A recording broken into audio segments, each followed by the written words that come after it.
Thank you. Good morning, welcome everyone. I'm Councillor Chris Atwell, Chair of the Planning Committee. Limited public seating has been made available. However, this meeting is also being webcast to allow the public to attend remotely if they so wish. The public seating area is not in view of the camera used to webcast this meeting.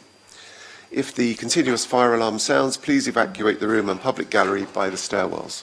Do not attempt to use the lifts and assemble at Queen Victoria's statue in Guildhall Square. In order to comply with the Guildhall Trust's fire marshal regulations, anyone who signed in at the Guildhall reception desk should sign out when leaving the building at the end of today's meeting. So the meeting will be live streamed, and everyone speaking via a microphone will be on camera, including those making deputations. Members of the press and public are also permitted to record the meeting on the understanding that it neither disrupts the meeting nor records those explicitly stating that they do not wish to be recorded. Please, can everyone use the microphones, and remember to switch them off when you have finished, otherwise the camera will remain on you. And if there is any voting, please can members keep their hands raised clearly until the number of votes have been stated. Okay, some introductions around the room. Members, if we start with the Vice Chair. Judith Smythe, St Jude Ward. Thank you, Judith. Russell Simpson, Hilsey Ward. Linda Symes, Eastney and Craneswater. Thank you. Good morning, Chair. John Smith, Eastney and Craneswater. Thank you, John. Good morning, Chair. George Fielding, Central Southsea Ward. Thank you, George.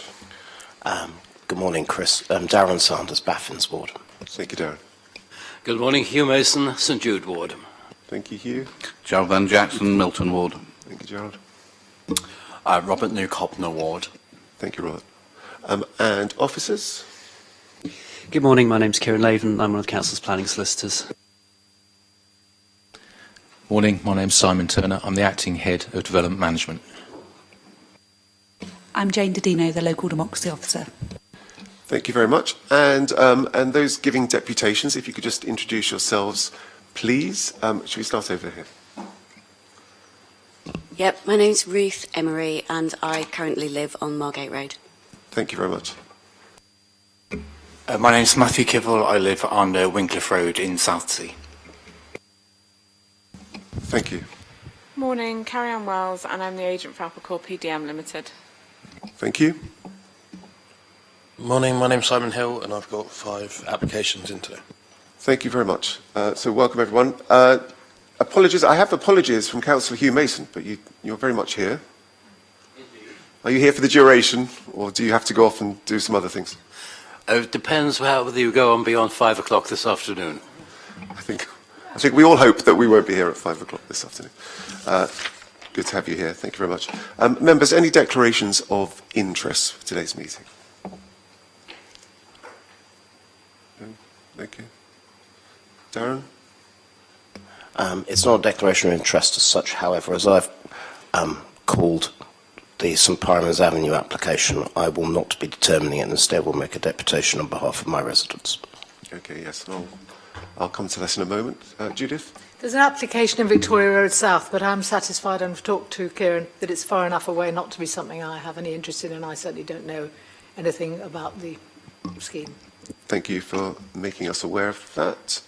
Any other declarations before we move on? Minutes of the previous meeting, pages 5 to 12 in the pack. Are we happy that they're an accurate reflection? We've got propose a second. Yep, okay. Judith? Thank you very much. Okay, so there is an extra item on the agenda. We've got quite a lot of business to get through to today. There is an extra item, 79 St Piran's Avenue, at the request of Councillor Sanders, and there is an explanation on the papers as to why it's here. So we will come to that later on, before 5 o'clock. Councillor Mason. Okay, shall we get to today's business? Item 4 on the agenda, 56 Margate Road. Simon, are you ready? Thank you, Chairman.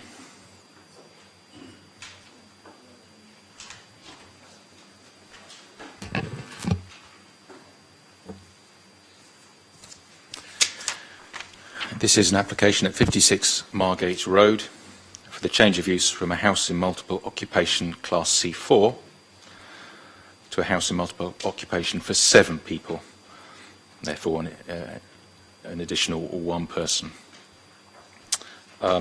We have some SMAT items to follow, and as we've just heard, the neighbour or a neighbour and the agent to make their deputations as well.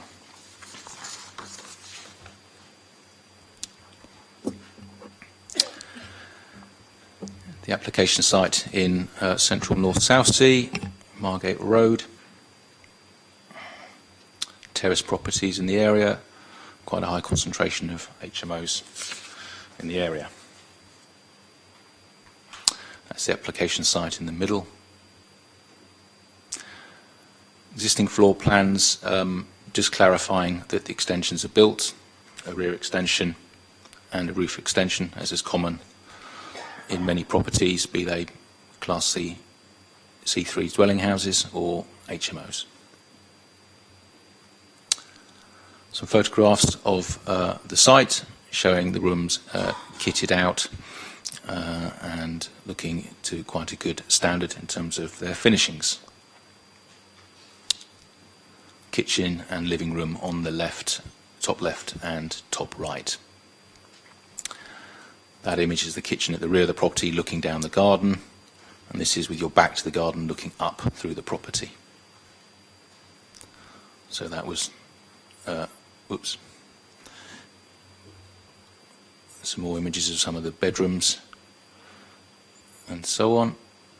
Yeah, so back to the kitchen, the first view was looking down through the window into the backyard, and the second image was standing with your back to the backyard looking into the property.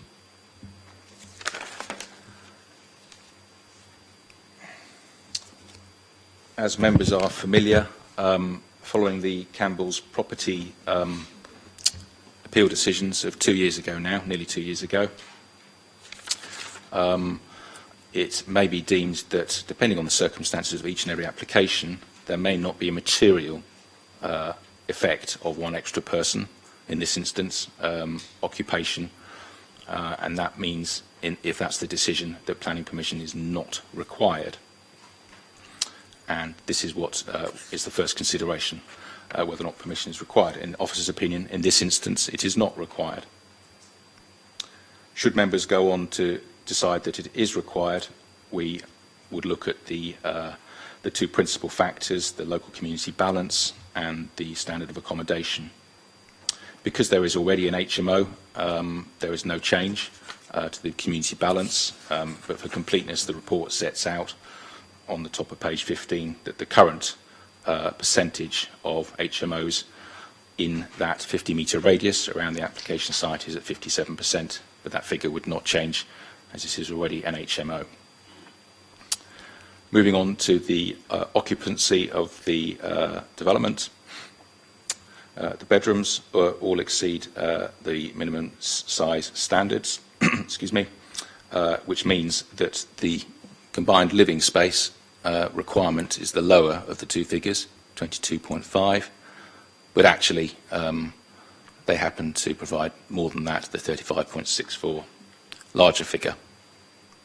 So we're satisfied that the combination of size and arrangement of the rooms and the overall property is satisfactory and would provide a suitable living environment. So were members to decide that this application does need planning consent, the officer's recommendation is to approve, subject to conditions, but the actual recommendation is that it does not. But having received an application, we would nevertheless determine it, and were members to agree that it does not require planning permission, we would grant unconditional permission.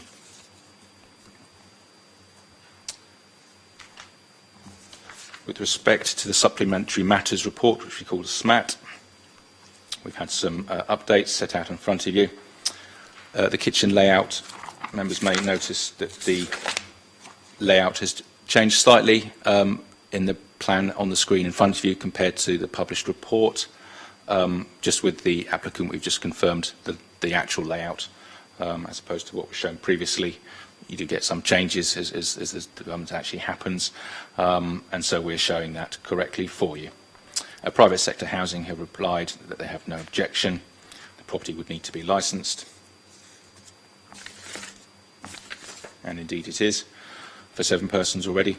And transportation have replied with no objection, noting no change in parking demand compared to the existing C4 HMO use, and would require a cycle storage condition, which we would attach should Planning Committee decide the proposal A requires permission and B permission should be granted. And lastly, the 5-year housing land supply. Now, this will apply to each and every case in front of you today. I've tried to make it easy to follow.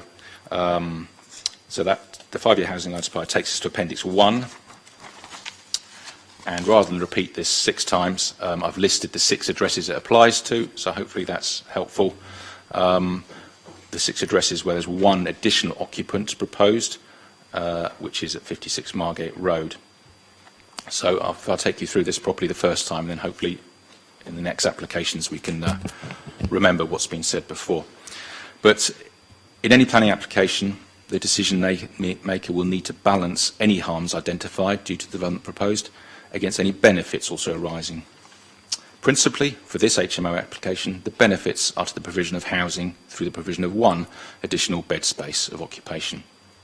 This is a small contribution to the overall housing stock, but because the Council is unable to currently identify the required 5-year supply of housing, we only have 2.9 years currently. So in that circumstance, in these circumstances, we're directed to consider that the policies that are most important are out of date with respect in the local plan and housing provision. The consequence of this lack of the 5-year housing land supply is that decision takers are directed to apply a tilted balance to determinations, so that permission is only withheld when the adverse effects significantly and demonstrably outweigh the benefits. So that's the balance that we have to consider, the decision maker. Officers consider that any harm associated with the increase in occupancy of 1 person is considered to be insignificant and therefore falls short of being able to significantly and demonstrably outweigh even the small benefit to the housing stock of this 1 additional bed space. So in the event that the Planning Committee decide that the development requires planning permission, this tilted balance would need to be applied. Thank you, Chairman. Thank you, Simon. So we have some deputations on this item.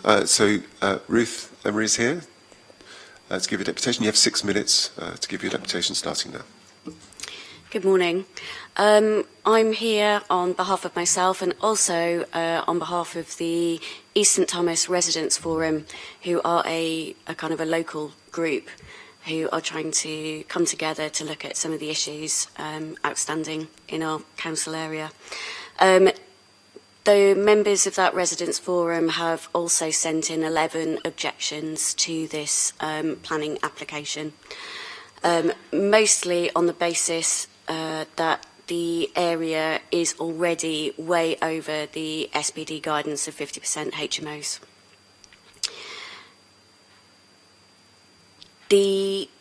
There is also sorry, excuse me. This is not something I normally do. So there's also an item in the SPD saying that HMOs are not desirable where they currently sandwich properties. This is happening extensively on Margate Road and also within the ladder roads. So although the property may not be sandwiched on Margate Road, it's highly likely that the property is sandwiched between a large HMO on the street backing onto it or across the road from the property. My property is sandwiched between 3 different HMOs on Margate Road and 2 on Hudson Road that back onto our property. There is also the lack of being able to turn these properties back into usable housing stock when they've been turned into these 7 and 8 bedroom HMOs that are en suite without significant expense. So it's the loss of good housing stock to the community, whilst bedrooms within these HMOs are not being utilised, and there is oversubscription of student property anyway, with many reports of the large blocks of student property being left vacant this year already. I also wanted to bring to your attention things like the communal area of these properties is very large, takes out the gardens of these properties, and also then encroaches closer and closer to the neighbouring properties. It leaves very, very little space between the ends of these properties and neighbouring properties, which only contributes to the antisocial behaviour and the noise that emanates from these properties on a regular basis. We're tending to find that there's a yearly cycle with antisocial behaviour arising from these larger properties, where at the beginning of the year the students, and it may not be students, but people move in, large groups of people move in. It takes a while for them to settle down and find their feet, which also includes noise and rubbish and the constant failure of people to understand how the bin system in this city works.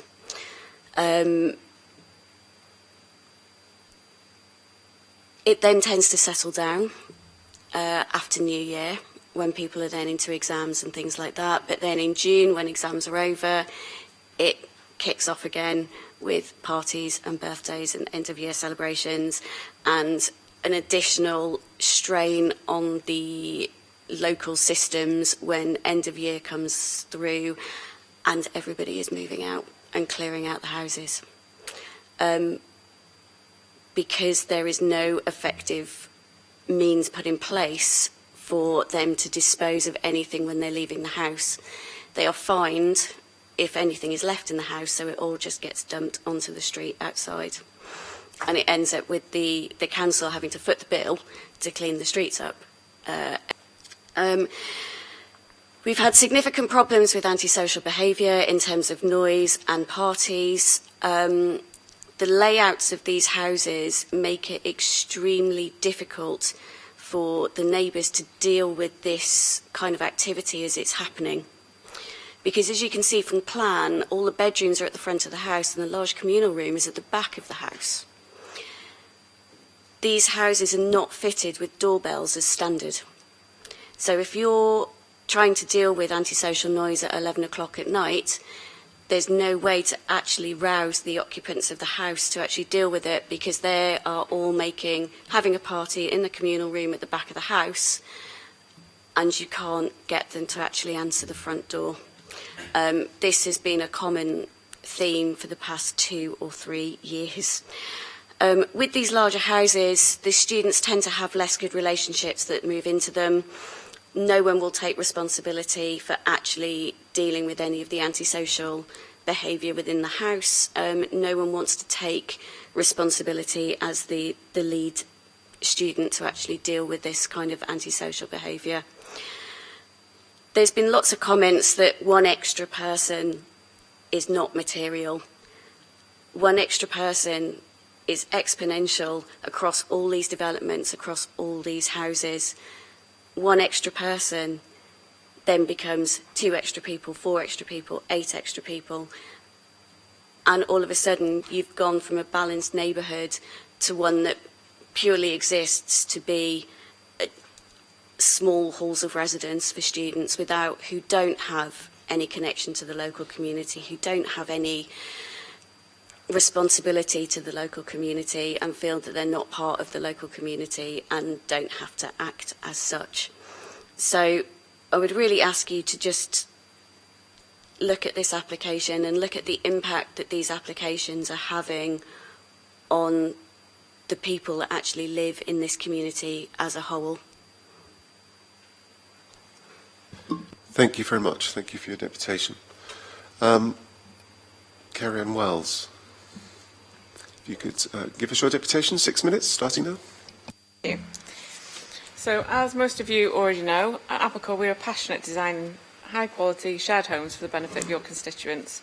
The clients I represent today share that passion. All of the applications today meet or exceed the high standards set in place by Portsmouth City Council. As you'll be aware, Portsmouth size standards for shared homes demand some of the large size standards in the UK. At Apical, we always strive to exceed that. We design shared homes for both students and professionals who cannot afford to get on the property ladder, and also for professionals who work within the city and are in need of accommodation. There is a huge need in the city for high-quality housing, and as noted previously, PCC cannot currently demonstrate a 5-year housing supply. With limited potential to build within such a densely populated city, expanding current properties will add homes for those in need. I have been working with HMO clients in Portsmouth for 7 years now, and during that time the quality of HMO properties in Portsmouth has hugely increased, in part down to standards introduced by PCC, and in parts down to clients I represent today and the money they've invested both in these properties and in the city to provide high-quality spaces for people to live in. This has only driven up the standards for other landlords within the city. There is a clear need for HMO properties at this price point, which is shown by the ease at which these properties are let. All of the applications presented by Apical today have been designed to the highest standards and provide good quality accommodation for the occupants. I urge you to fully consider the schemes presented to you today while keeping in mind the clear need for housing within the city. I would also like to extend to you all an invite to see a selection of HMO properties so you can fully appreciate the effort and cost our clients put into these properties and appreciate why it would not be in the interest of any of our clients to not ensure the property is maintained and managed to a high standard also. Margate Road specifically complies with all relevant Portsmouth planning policies, PCS 17, PCS 20 and PCS 23, and complies with the Housing Multiple Occupation Supplementary Planning Document 2019. The application is for a change of use from a C4 HMO to a sui generis HMO. The property provides 35.64 square metres of communal space at ground floor level for eating and dining, which is significantly above the 22.5 square metres communal space required when all the bedrooms are in excess of 10 square metres. All the bedrooms in this property exceed 10 square metres and they all benefit from the addition of an ensuite shower room. As this application is fully compliant and will provide all 7 occupants with a good standard of living, I respectfully request you approve this application today. Thank you. Thank you. Thank you for your deputation. Members, so the first question we have to consider is whether this application requires planning permission. George? Can I suggest that due to the intensity of the use of the accommodation, the impact on parking waste, amenity impact on neighbouring residents and the impact on the Solent Special Protection Area, the changes considered in this case on its own individual merits amount to development requiring planning permission? Would anybody like to second? Okay, Councillor Sanders. Okay, so members, questions? Councillor Vernon-Jackson. Chair, you need to vote on that first. Sorry? You need to vote on that first. Oh, sorry, yes, we did vote. Okay. We have a president and a seconder. Shall anybody up for that? Are we up for doing that? Chair, I think as we do, could we formally ask for those in favour? And Those in favour of this application requiring planning permission. Okay. And against? And any abstentions? Okay. 8 in favour, 0 against. Thank you. 2 abstentions. Members, any questions? Councillor Vernon-Jackson. Thank you. Simon, could I ask, through the Chair, it says in paragraph 1.5 that planning permission was approved in 2018. We've got the 10% limit, so and this road is at this area is at 57%. How could that have been approved of a change of use to an HMO in 2018, where it would clearly have already exceeded the 10% limit? The simple answer is I don't know off the top of my head, I'm afraid, Councillor. We can dig up the application for that and just check on the reasoning behind that if you can give us a little bit of time while perhaps some other questions are being asked. I'm sorry. So the lady who came for deputation is concerned about the distance of the rear that's been developed under permitted development rights. could you walk us through what the government allows people to do without asking for planning permission in terms of permitted development rights, and whether this property has fulfilled that or broken it? Thank you, Chairman. As far as we're aware, the development has been built in accordance with regulations, i.e. permitted development. What happens is that whether it is a sui generis, sorry, a C4 HMO or a Class C3 family dwelling house, there are permitted development rights for extending at the rear of a property. And if that has, the property has a fairly limited rear garden or yard, as is often the case in parts of Portsmouth, depending on the orientation of roads, etc., you may well end up without any control over how close and how much of the garden is lost.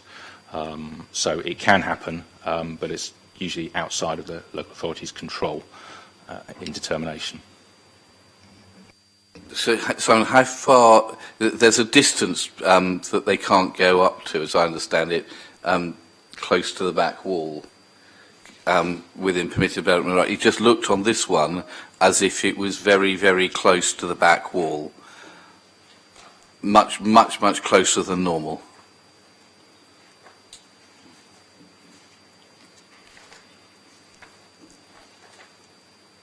I'd have to check the full regulations again, but my recollection is that that may be for two-storey developments where you get close to the rear boundary.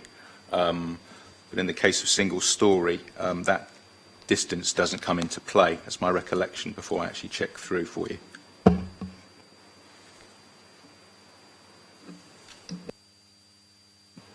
While you're looking, members, any other questions? Councillor Mason. I note that bedroom number 1 is more than three times the required standard, and yet we are told that this is a one-person per bedroom HMO. Is there any way in which we can ensure that this very large bedroom does not become a two-person bedroom and thus increase the number of people in this property from the 6 which it has at present, we believe, to 8? Thank you, Councillor. Very reasonable question. The development description is for 7 people, so that on its own, if planning permission were deemed to be necessary, it is already, and granted, that is clear and will control the matter. But should members wish to apply a condition to even more explicitly control the matter to 7 to address the issue you've raised, then that's absolutely fine.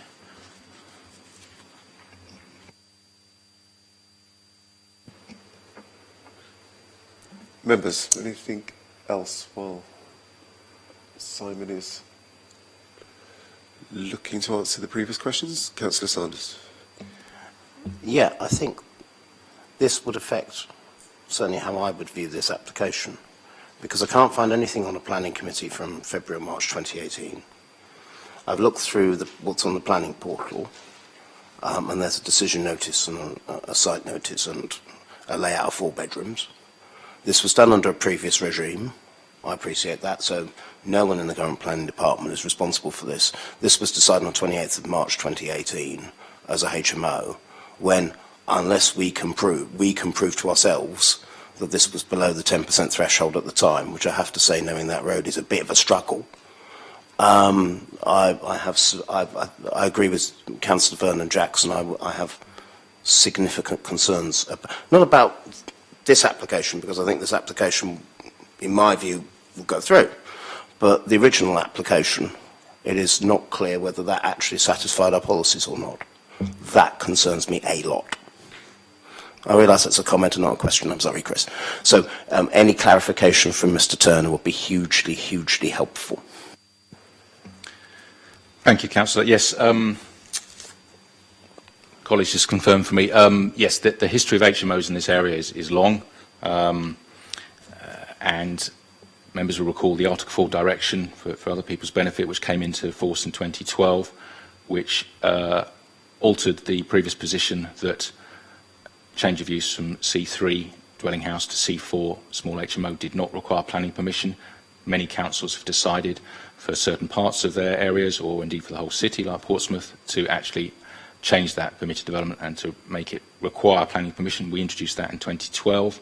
But for properties that were already demonstrably, and we went through this process in 2012, at the time already in HMO use, there was a sweep of the landlords and properties to establish at that time, and that was the case in this instance. We believe it was already an HMO.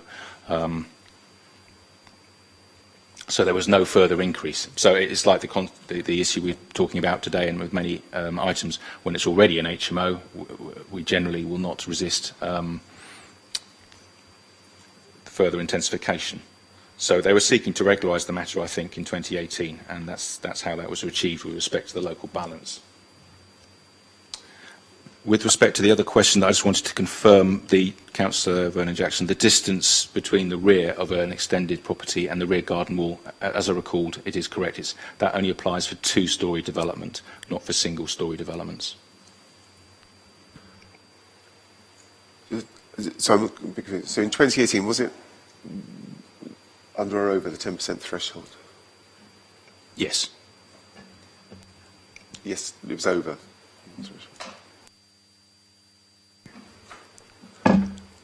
Councillor Sanders, you look like you're about to pounce with another question. Members, comments? Councillor Vernon-Jackson. It would appear that the decision to allow this to be an HMO in 2018 broke our planning rules, and that this should not be an HMO. It would seem to me, therefore, we have two options. Either we defer this to allow us to look to see what the circumstances were for the council to break its planning policy, or just to reject it on the basis it shouldn't be an HMO in the first place, and therefore it can't be a big HMO.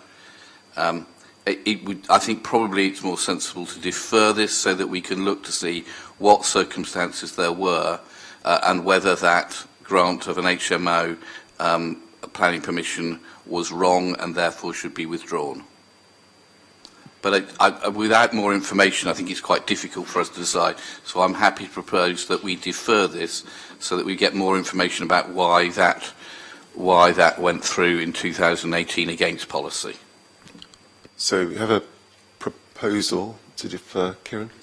Yeah.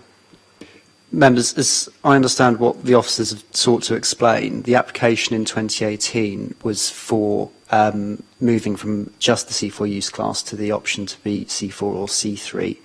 Now, the 2018 application, from what Simon Turner has said, would have been predicated on the Article 4 grandfather rights concept, that this property would have had an established use to C4 before the Article 4 direction came in. So that's why you've got an oversaturation in this area. They were there before before the Article 4 direction came in. But Kieran, Simon said that the new rules came in 2012, sorry, and this planning application for change of use to be an HMO was in 2018, 6 years later. After Simon has said we've done a big trawl of landlords to make sure that everything was up to date. I am very concerned that it looks as if this has slipped through, and it shouldn't have done, because you shouldn't have to, you get on with it so that you don't wait 6 years to regularise something. So I'm very happy to propose refusal, but I'd have thought it's more sensible to defer this for some more information. Kieran. Councillor Vernon-Jackson, with respect, I think you're going down the wrong avenue there. I think the position I've laid out is sufficiently clear. It was unassailable in 2018 that it had an HMO use, and that's the basis on which the application was determined, because it's C3 or HMO at that point after the 2018 decision's made. I think Mr Turner wishes to come in with something as well. Simon. Thank you. I'm sorry for the confusion. I think the confusion arises principally because we haven't described in full in the planning history what the application was actually for, and that would help.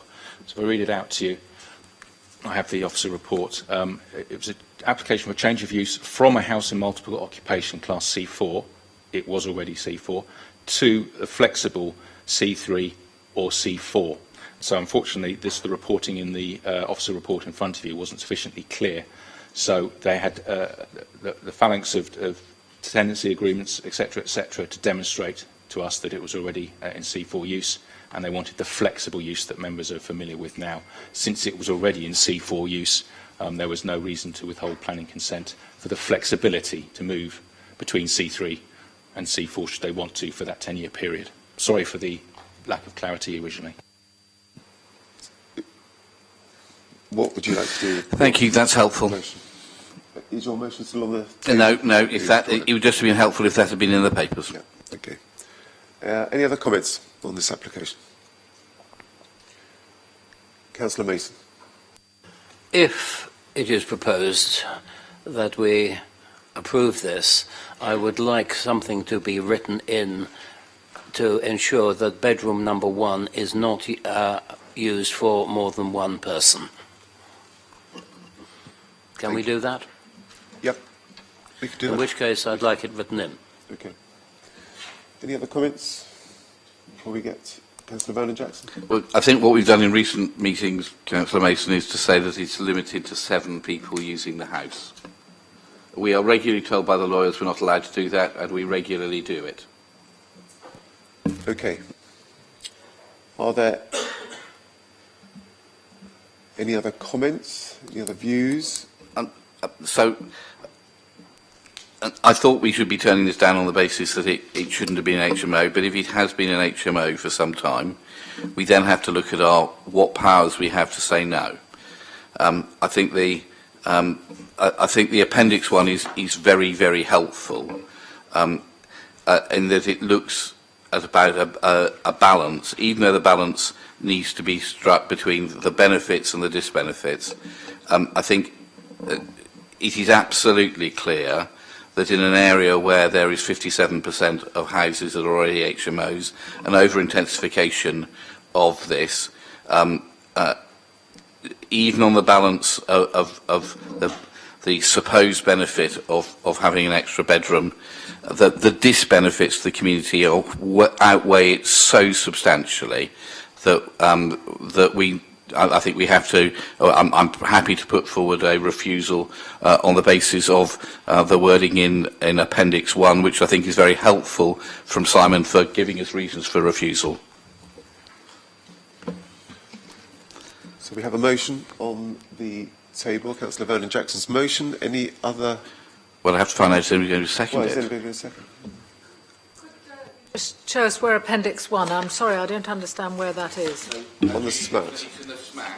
Yes, we've got the SMAT. The last page, okay. Yeah, page 5. It was the bit that Simon read out to us. Yep, I have it. Thank you very much. Members would like to take a moment to refresh their memories about the wording. And the reasons we've given for the impact is, as George read out earlier, the reasons for in terms of antisocial behaviour, problems in terms of rubbish and parking, and therefore the over-intensification of use has a very substantial negative impact on the local community. Judith. Would now be a time to propose an alternative recommendation? If you have an alternative motion. I would like to propose that we agree this application. I think I've said it before with a slightly heavy heart, but the fact is this does meet our space standards. It seems to offer a good standard of accommodation. I think we should limit it to 7 occupants in the house, and there is a condition that we ought to put on it, I think, about the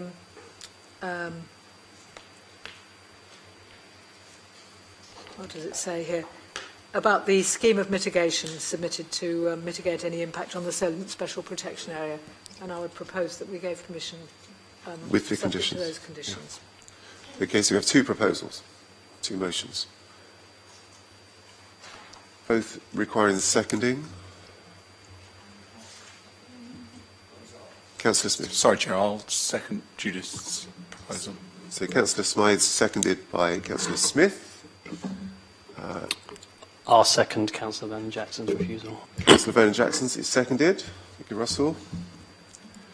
Okay, Simon. Thank you, Chairman. if an application, a vote's been taken on whether or not to approve it, an additional condition I would recommend, as this would be a new chapter, a new planning chapter, a new planning consent, just to make sure that the cycle provision is, I'm not sure if there's already some on site, none at all, or to what standard it is. So it would be sensible to have another condition for cycle storage to make sure that element is securely maintained for the future.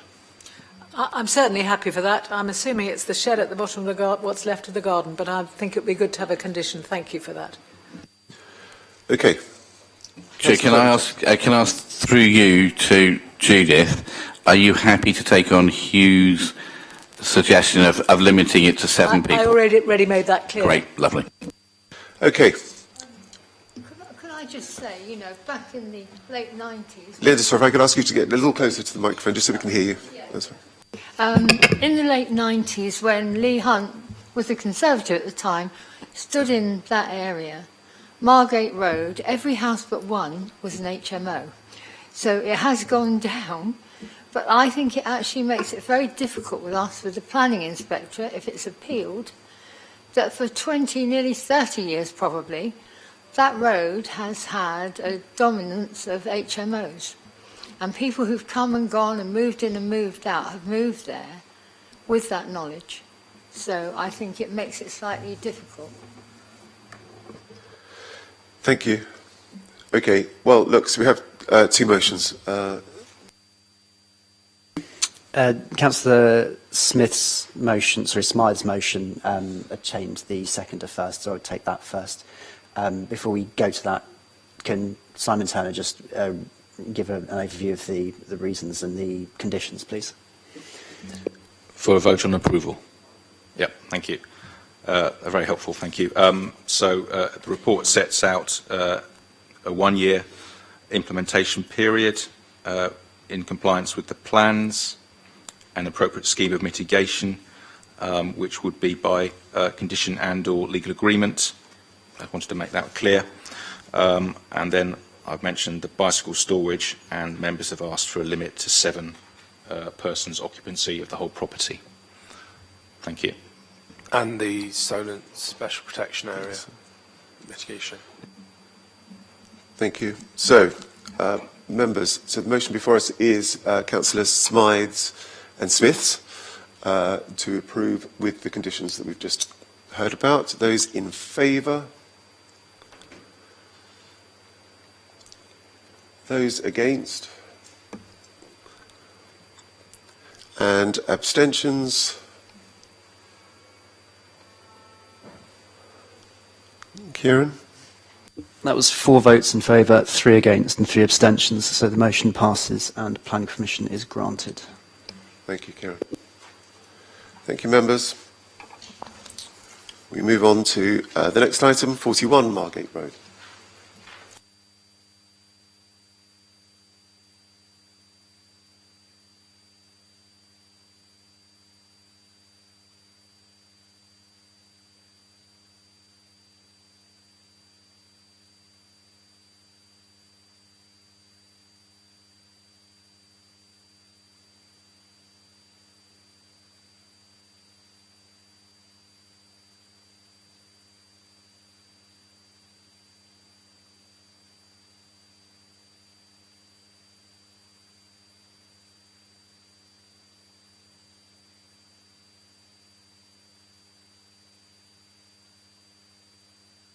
Thank you.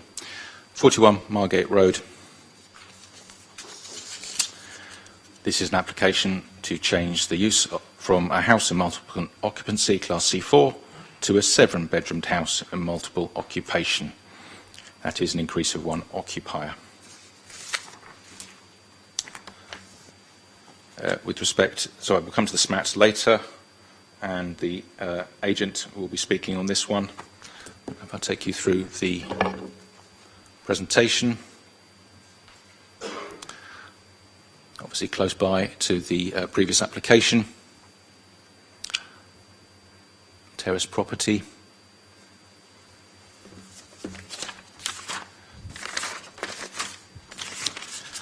Using 3 stories.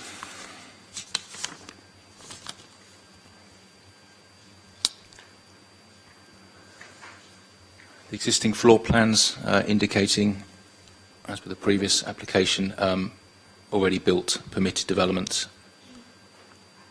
extensions as is common to the rear and to the roof. That is existing. You'll note that the roof extension does not extend to the full footprint of the property at the back.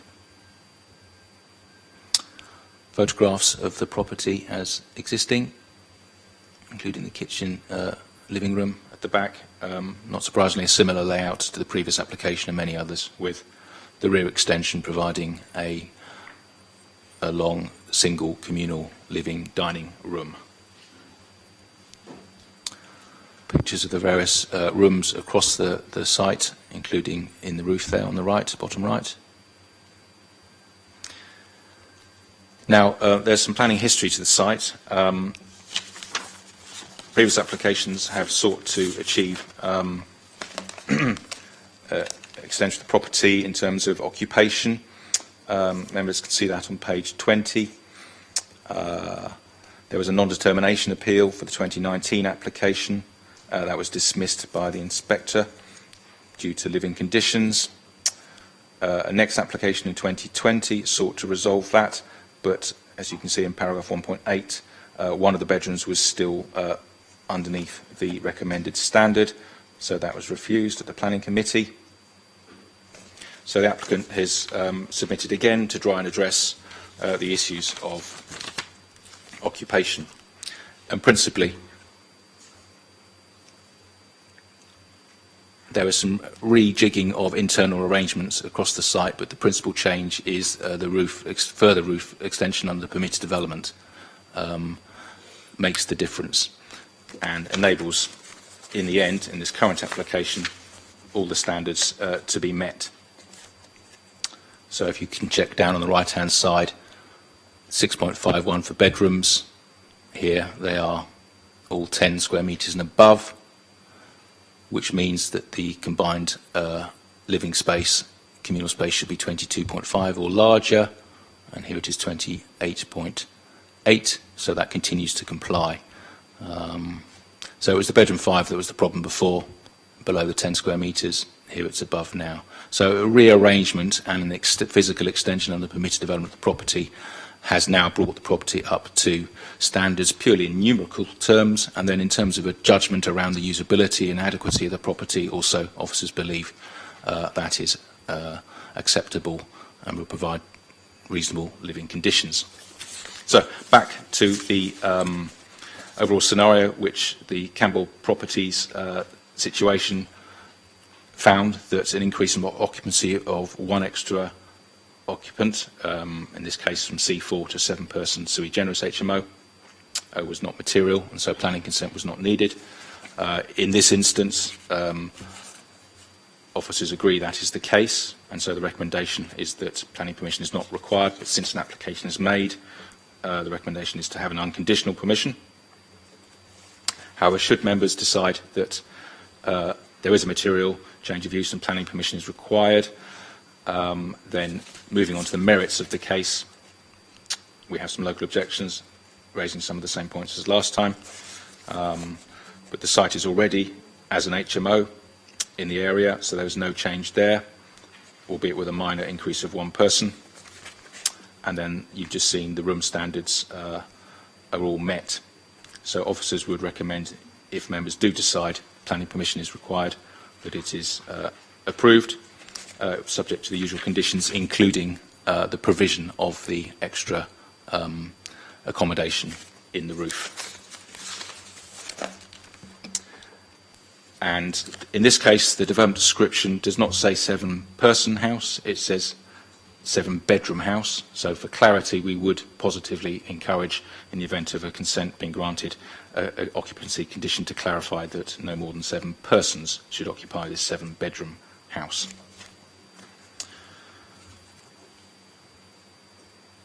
Turning to the SMAT, the kitchen layout,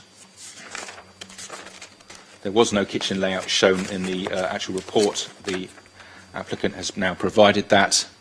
thank you, which obviously corresponds with the photographs showing a fairly standard kitchen arrangement with the kitchen at the rear and the communal living before that. And the SMAT, I've just mentioned completing bedroom 2 with the physical extension. In the event of a planning permission, there should be a condition to make sure that that actually happens prior to occupation.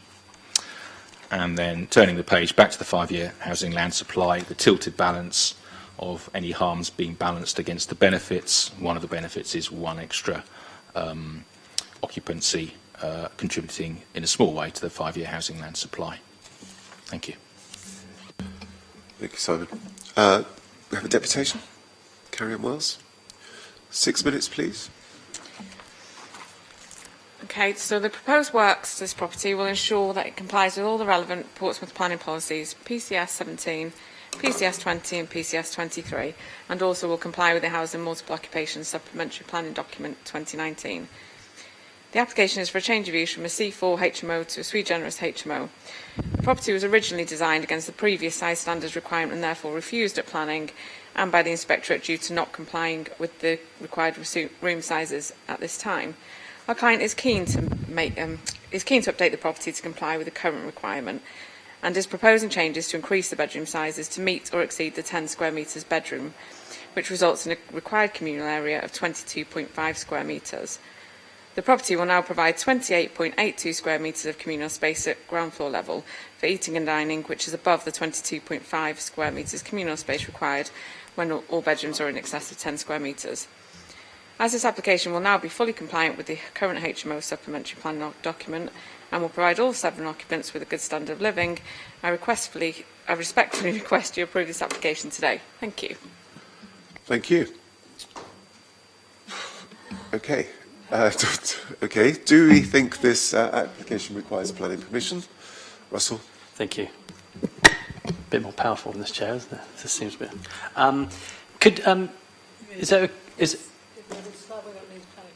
Oh, yes. Yes, that's a good point. We have to have the word. I'm going to leave it to George. The George word. George. I believe the wording is, due to the intensity of the use of the accommodation, the impact on parking, waste, amenity impact on neighbouring residents, and the impact on the Solent Special Protection Area, the changes considered in this case, on its own merits, amount to development requiring planning permission.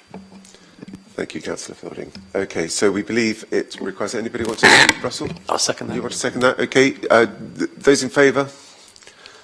Against? Abstentions? Kieran? We're going to. It was unanimously in favour. Thank you. Okay, members, questions? May I please have the plans of the 2 previous rejections?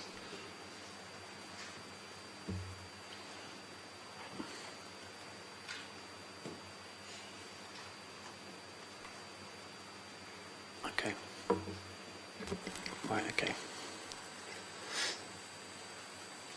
Just a question. Am I right to believe now that 5 bedrooms have to share 1 toilet and shower from the previous applications that were refused? I mean, the answer is yes, but I wanted to ask. Sorry, no, yes, but what I mean is the first floor and second floor alone have to share. Sorry, Councillor, which? So the previous plans had a shower and a toilet for the first 2 rooms, then another shower and toilet for the 3 rooms. So we have 2 previous plans. So we had the 2019 application or the 2020 application. Well, I think they're both near enough identical, aren't they?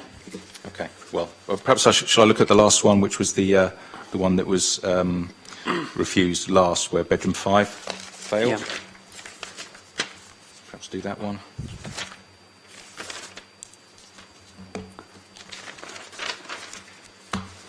Just want to be very correct and precise for you with so many different plans and applications.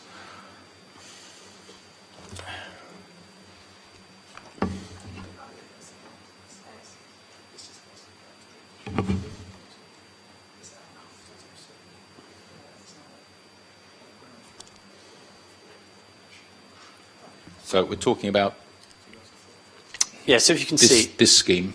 That's the one, that was the previous one that was refused. Yeah. Bedroom 5 was just a metre short of the 10 square metres required. Okay. But essentially the shower has gone, hasn't it? Oh, I'm sorry, yes, right. The So two- what they've done, on yes, the ground floor. yes, On the ground they've floor. got rid of that and had some slight rejigging of the stairs, which I mentioned in passing, but yeah, that is specifically what will be happening. And then the larger bedroom 5 being provided.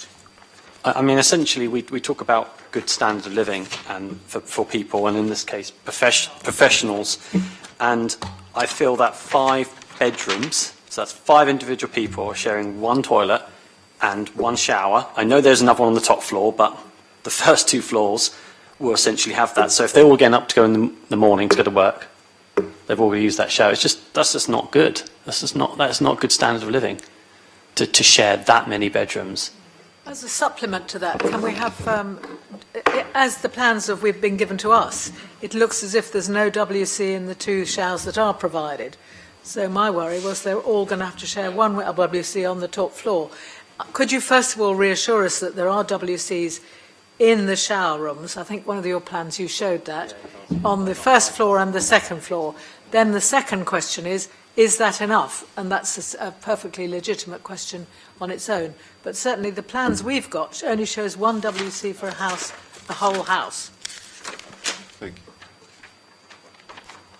Chair, I believe. Thank you, Councillor, yes. Let me just check I'm on the correct scheme.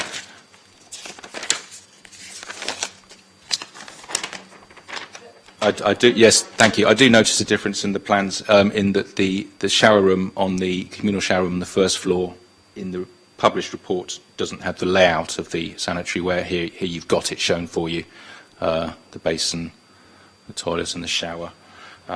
Similarly on the second floor. Now, to answer your specific question, Councillor Smythe, the requirement the requirement is for two shower rooms for this scale of development, this number of occupiers, which they provide, and as they provide a WC as well. So it does meet your SPD's requirements for communal sanitary ware provisions for these number of occupiers. So it meets the standards in all the ways necessary, notwithstanding that they've taken a previous ground floor provision away.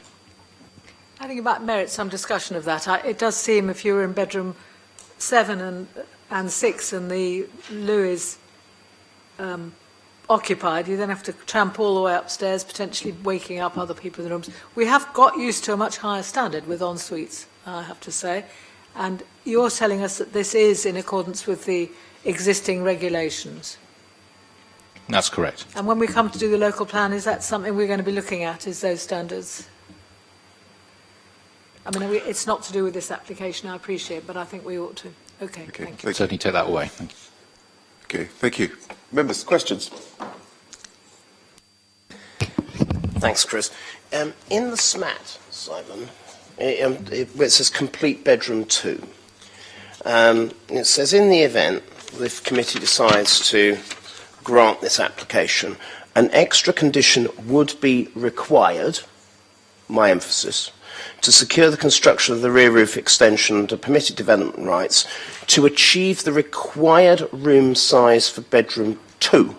Yet in the table on the screen, it passes, bedroom 2 currently passes our standards. Now, one of those two things is right, and I'm not quite sure which one it is.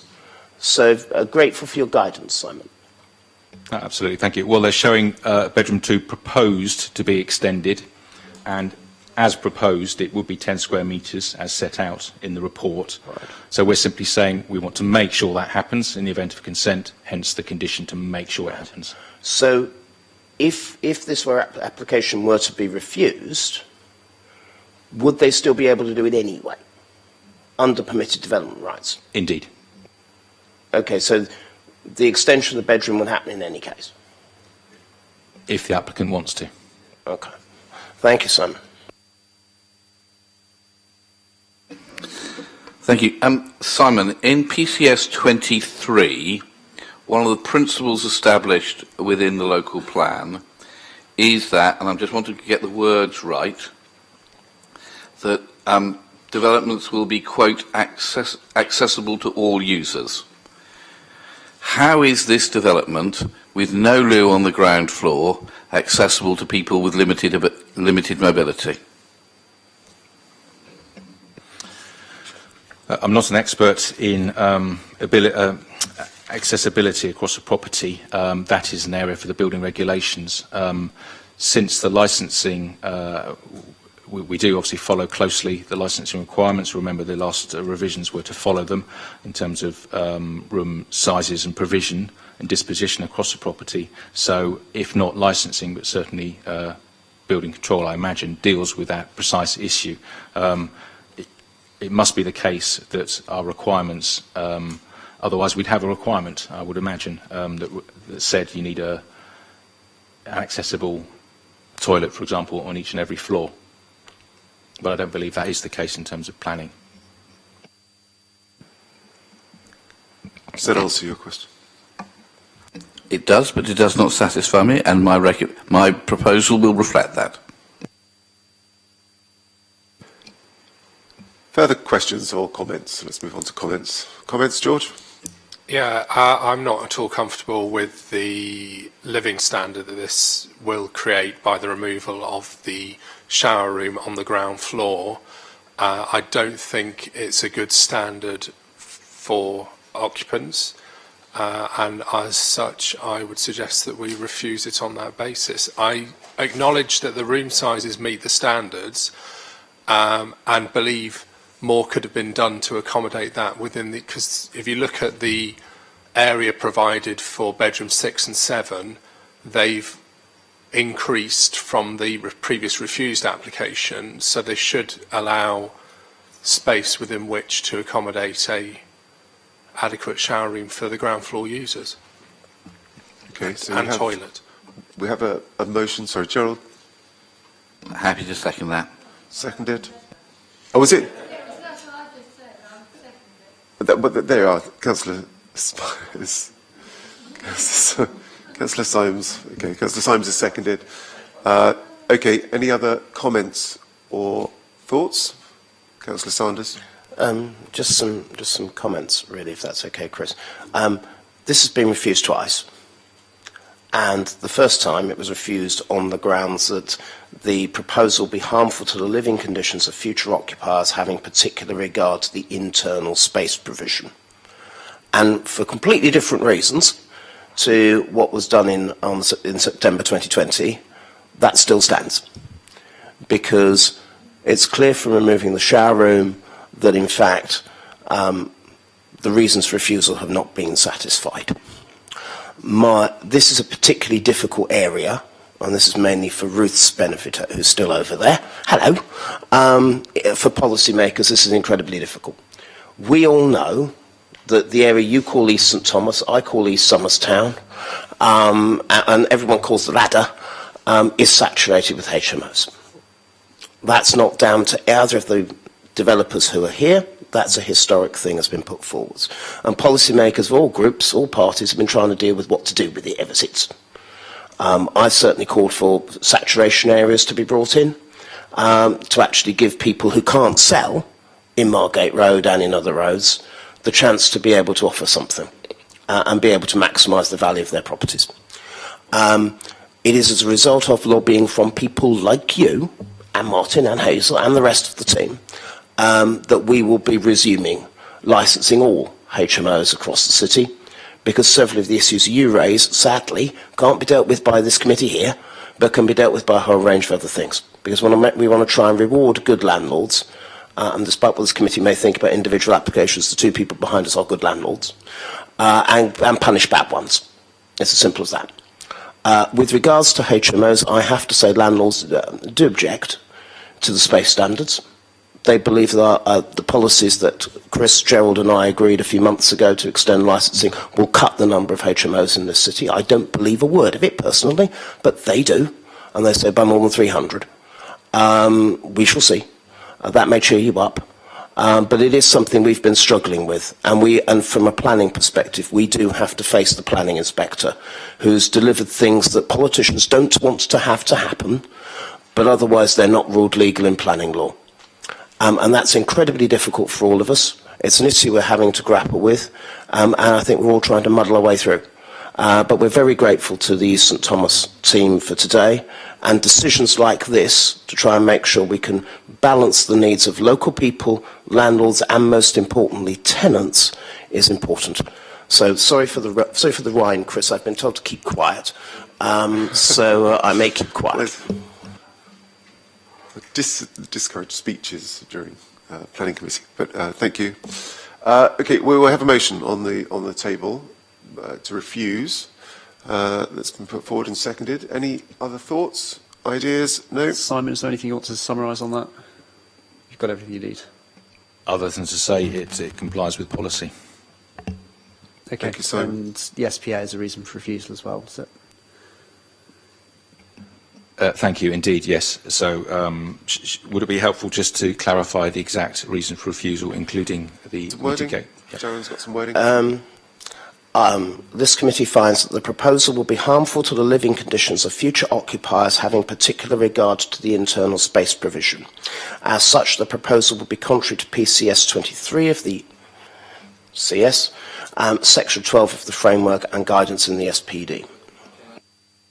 Darren, I think if we can specifically say the removal of the ground floor loo and shower room in that. I'm happy. I mean, it's not my motion, Gerald, but I'm sure Linda and George would include that. George, are you happy with that? Very happy with that, yes. Thank you, Chairman. I was going to say earlier, and I will say now, I don't know whether or not that provision has ever actually been there. And whether or not it has actually been there, it's not being removed from this application. It's not there in this application. So I would respectfully direct members to say whether or not they think, Shall we say not to say whether it's been removed. Yeah. Are you happy with the standard of accommodation in terms of bedrooms, living space? Councillor Smythe's got an alternative. I propose we say lack of downstairs loo and shower. Lack of a downstairs loo and shower. Okay. Are we there? Are you happy with that, George? It's your motion. Okay, so we have some wording. We have the motion. Those in favour of Councillor Fielding and Syme's motion to refuse?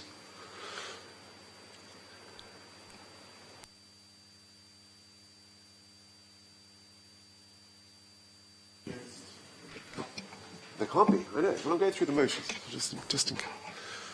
It was 10 unanimous votes in favour of refusal. Thank you, Kieran. Okay, planning permission has been refused for 41 Margate Road.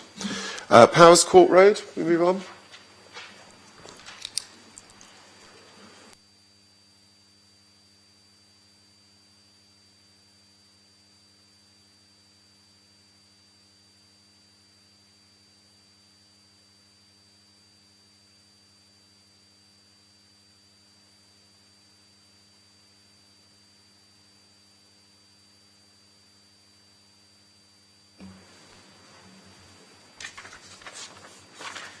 Thank you, Chairman.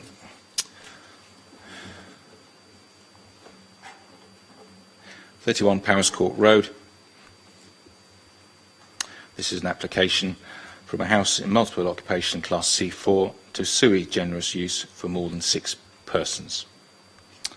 Later on, the applicant has confirmed that it will be up to 7 individuals, so it's not open-ended.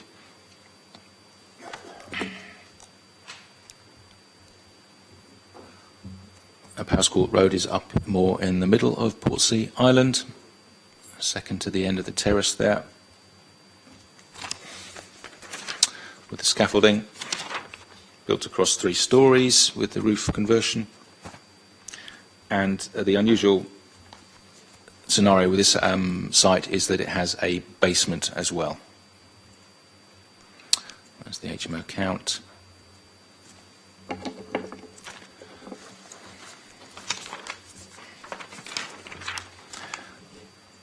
The physical extensions of the property are completed already, the rear extension and the rooftop extensions. So a fairly standard approach in terms of bedrooms with individual en suites. All of them, including in the roof. The rear communal kitchen accommodation, and then a basement as well, which is served by a light well. The ceiling of the basement, the case officer has been there, is another foot or so taller than him, and he's over 6 foot, so it's about 7.5 foot in old money ceiling height. And it's a usable space.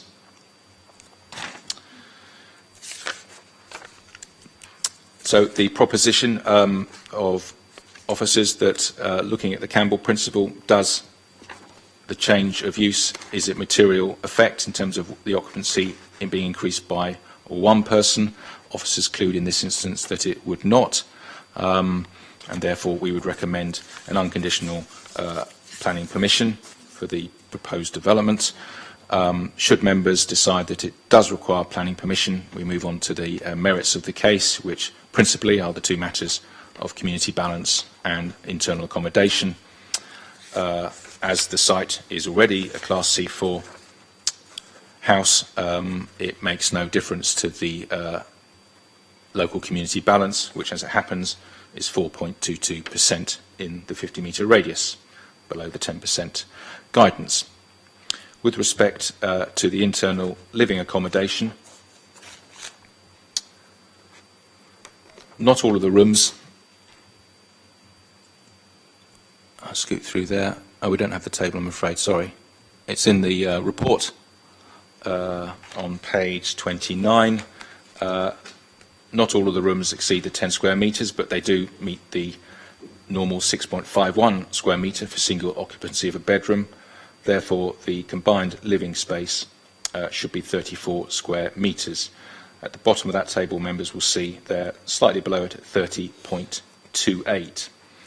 But with the basement, there is an entertainment room, a large entertainment room, at a further 34.86. So should members decide that planning permission is required, and they move on to the merits of the proposal in front of them, officers are noting that although the ground level combined living space is 3.72 square metres below the standards, that is more than compensated for by the large entertainment room downstairs, albeit in a basement, so no real outlook and limited light from the light well. Nevertheless, this clearly, well, it's labelled entertainment room. You can imagine this being a space for sofas and TVs and any other activities the occupiers may want to use, and being such a large area and of decent head height, notwithstanding lack of outlook and limited light, officers feel that the combination of the two living rooms would more than adequately provide good living accommodation for the occupiers. So, were members to agree that planning consent should be granted, we would have the range of conditions, the 1-year implementation, in accordance with the plans, the SPA mitigation condition. We would recommend that, since the development description says more than 6 persons, we'd like to confirm that solidly and have an occupancy condition to confirm that being 7. That's what's actually been applied for. And we would have a condition to require the basement to be completed and made habitable, because it's still in a state of refurbishment. You can't really see it. It's difficult to see here. There are some internal walls and it needs refurbishment, basically. So clearly that would need to happen in order for the accommodation to provide the necessary amenity for the occupiers. So that would be that recommendation should members decide planning permission is required. With respect to any updates,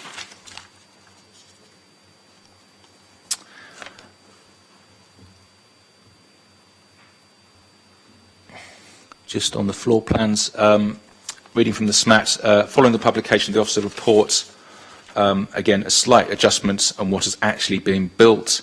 It's actually 3.5 metres shorter at the end here than was shown in the published report, providing better access to the rear bike storage. So that's reduced the kitchen dining room by 0.82 square metres to 29.46, still slightly below the required standard, but compensated for by the basement in officer's opinion. And then to complete the basement, I've just explained that. And then thirdly, the 5-year housing supply to balance in the decision making should you decide planning permission is required. Thank you. Thank you, Simon. We have a deputation, Mr. Hill. Over to you. Good morning. So with regards to 31 Powers Court Road, that's actually one of my own properties, which is quite rare because all the other ones I seem to do for investors. So yeah, I can confirm property is fully compliant with building regulations. It's got building control plans approval, which was given in conjunction with Hampshire Fire and Rescue. It will have a fire alarm system, which is currently fitted already. We've got a fire risk assessment for the property being carried out at the moment. We've never had any of our drawings refused and only minor recommendations ever provided. You can see from the officer's report that obviously it already has C4 planning to be an HMO, and we're just asking for an increase of 1 bedroom. All of the rooms, including the use of the entertainment room, which is going to be an amazing space, in my opinion, are compliant with the space standards. We have the waste carriers licence, so we do all of the management in-house.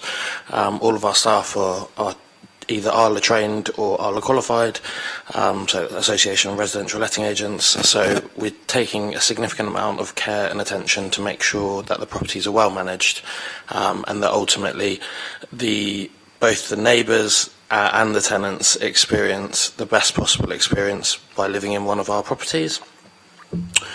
Just quickly, the refurbishment is there or thereabouts complete on the top 3 floors. It would literally just be the entertainment space which needs the works, which we would be happy to accept the condition of it being limited to 7 occupants. That's fine. We'd be happy with that. But we would undertake those works as soon as possible so that we can get the rooms occupied and the house fully finished as quickly as possible. Without spending too much time on it, one thing I wanted to quickly point out to everyone in the committee is, if you're a landlord and you've already got an HMO prior to November 2011, then if you go on the council's website searching for Portsmouth HMO planning, it actually tells you do not need to submit a planning application. So part of the confusion, in my opinion, of some of the cases earlier on is that the council's own website tells the landlord, if they were to have a look, or the investor, that it literally says here, it's now required. However, there is no need to apply for planning permission for properties that have already been in use as a C4 prior to November 2011. I think that relates to one of my cases later on. I didn't want to use the time up then. I think that causes a fair amount of confusion, and I just wanted to highlight it. So, it also says, if you would like your property to be included in the register of HMOs, please click this link. But it doesn't mean you have to. So that's where some of the confusion comes from. So back to this property. All of our tenants at the moment, we've never had any noise complaints. We've never had any antisocial behaviour complaints. We have a 24-hour monitoring system where ultimately tenants can report any issues, and I think I've taken what Ruth said earlier. I'd like to try and take some improvements we can make. So moving forwards, I think we will put a plaque on the outside of the property with the agent's details, so that any neighbours, if there ever were an issue, which I really hope there never has been and there haven't been in the past, but so that the neighbours can see who manages the property other than when there's a to-let board outside, because often the rooms go before the to-let board goes up. So thanks very much for the points you raised, because I do take them on board. And one other thing that you mentioned,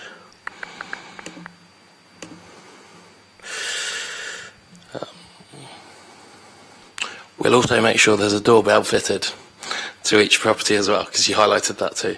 At the moment, Portsmouth's only got a 62% working age population, and there's a significantly low number of quality HMOs in the city. There's 4,300 roughly HMOs, but there's a low proportion of those that are the high standard that we implement, so we want to be considered differently, but we do make sure that we're fully compliant with all the legislation. Thank you very much. Thank you, Mr. Hill. You covered a lot of ground in your deputation. Members, do we think this planning... No, sorry, yes, no. I'll second whatever George says, but then can I ask a question? Well, do we believe this requires planning permission?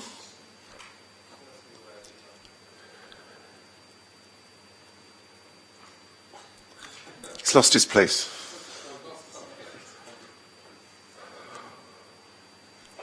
Can't get the lawyers nowadays.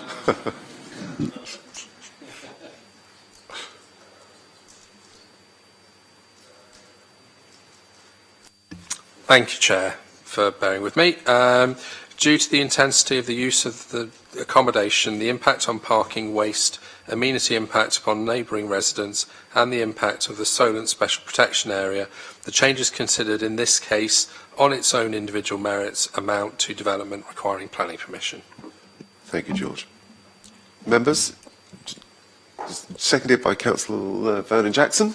In favour of the motion? Against? Abstentions? Okay. Unanimous approval of that motion. Thank you. Okay, members. Councillor Vernon Jackson, questions? So, Simon, you may have covered this. In the previous application, we were concerned about a bedroom that was below 10 square metres. And that was a reason to be concerned. Here, there are several below 10 square metres, but we're not concerned. Why? They've all got en suites. Okay, thank you. The other question I had was bedroom 1 is a very funny shape. It's 9 square metres plus an ensuite, but is that really 9 square metres of usable space? Because quite a lot of it, by its nature, has to be an internal corridor within the room. And I just worry that, and Simon will be able to help, that actually isn't a great room. Just and also to add to that before Simon answers, what is the size of that room without that corridor going to the ensuite? That's what I would like. Is that your question? Okay. I think we need to you could actually do quite a lot of storage in that corner there. I'd rather like that room. You could get your stuff in a huge cupboard around the corner.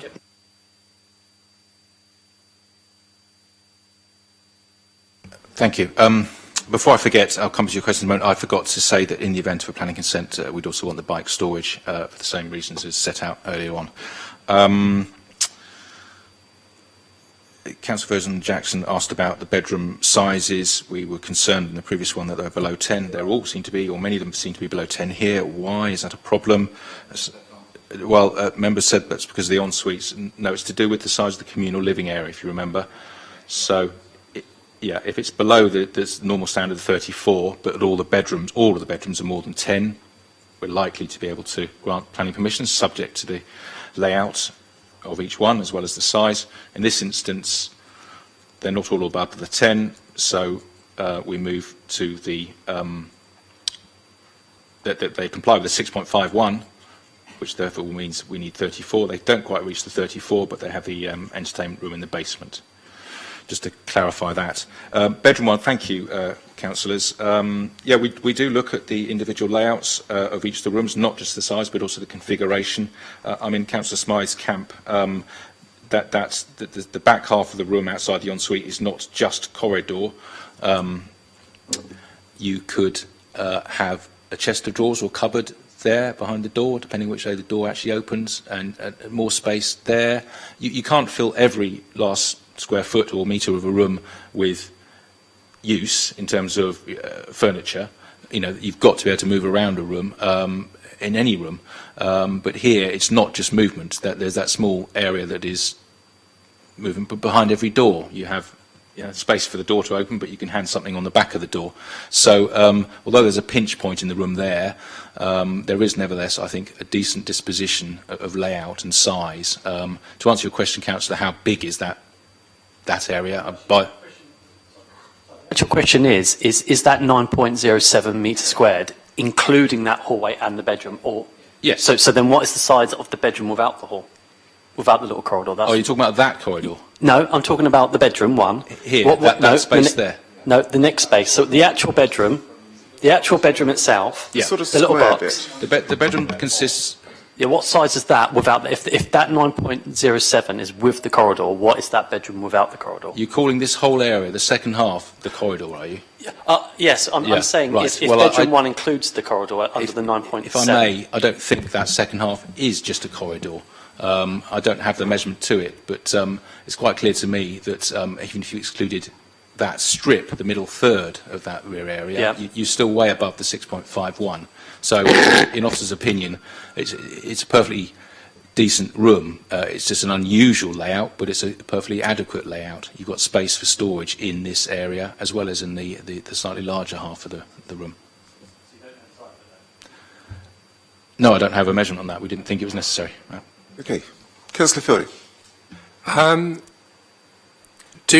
Are we setting, I know you don't set precedent by individual cases, but do we have any previous guidance as to the combined living space plus a basement entertainment area meeting our required space standards? Because my concern is that you've got an undersupply of space on the ground floor, which is then mitigated by the entertainment room, which isn't the best standard of communal space. Indeed. Simon? Thank you, Councillor. I do recall a previous example, but I can't think of the address, and I wouldn't like to necessarily want to compare one site with another, each on their own merits. So I'd simply go back to the merits of this particular one. The ground floor combined living space is just 3.7, was it, below? But in mitigation, more than mitigation, you've got a large basement, not brilliant in terms of light and outlook, but a big space for which the occupants could have a good standard of accommodation. Does that satisfy Thank you. your question? John? Chair, I think on merit, I think the scheme looks good. I think it also hangs on the basement, that it brings it up to the level. And Simon's already said that they're going to check it to make sure that it's not damp. I know from the pictures and what's been seen before, I'm sure it's going to. But as long as that's checked, I think it would stand on that. Thank you. Councillor Mason. I assume this basement was actually the cellar of the house.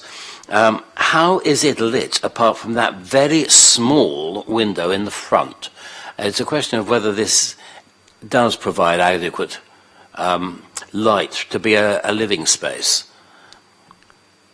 Because the window at the front would appear to only be very small and the room itself very big. Yes, Councillor, there's a light well at the front that would allow limited light in. I don't think anyone would pretend it's going to be an airy, light room. It would need natural lighting, whether day or night, I'm sure. So it's acknowledged that it doesn't have an outlook and much natural light at all, but it's the space that is provided that is the great benefit, in officers' opinion. Judith?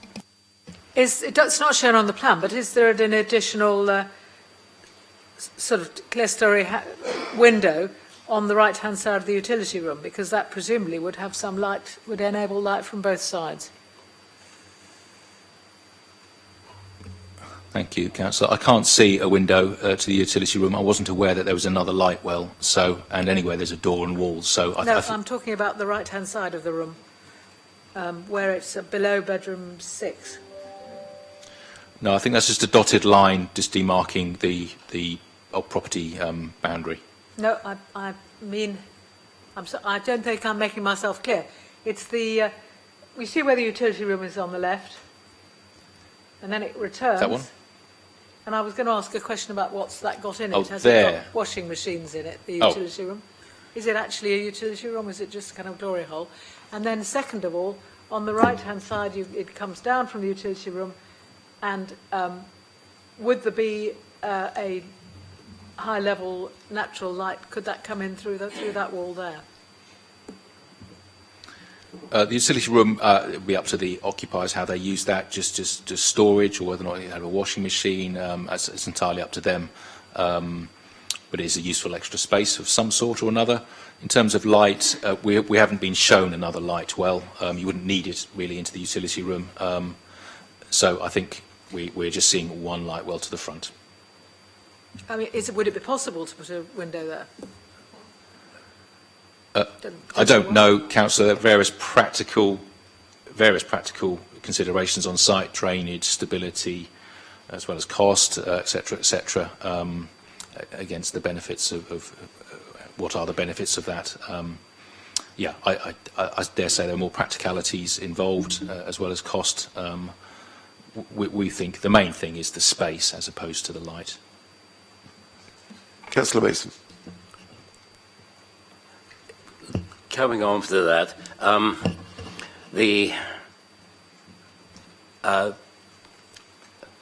further part of the utility room, the further part of the entertainment room would appear to lead to a blank wall, which is because there is ground level windows and access, which is shown on the ground floor. So I don't think that there is the possibility that Councillor Smythe was looking for. But could you go back to the photograph of the front of the house so that we can see how much light would go into that entertainment room? So there is a photograph. So what we are looking at... Thank you, Councillor. Yeah, unfortunately, it's hidden behind the... Yeah, but we can get an impression from one of the neighbouring houses that it's leading out onto a very, very limited light well in the forecourt. South-facing, just if that assists.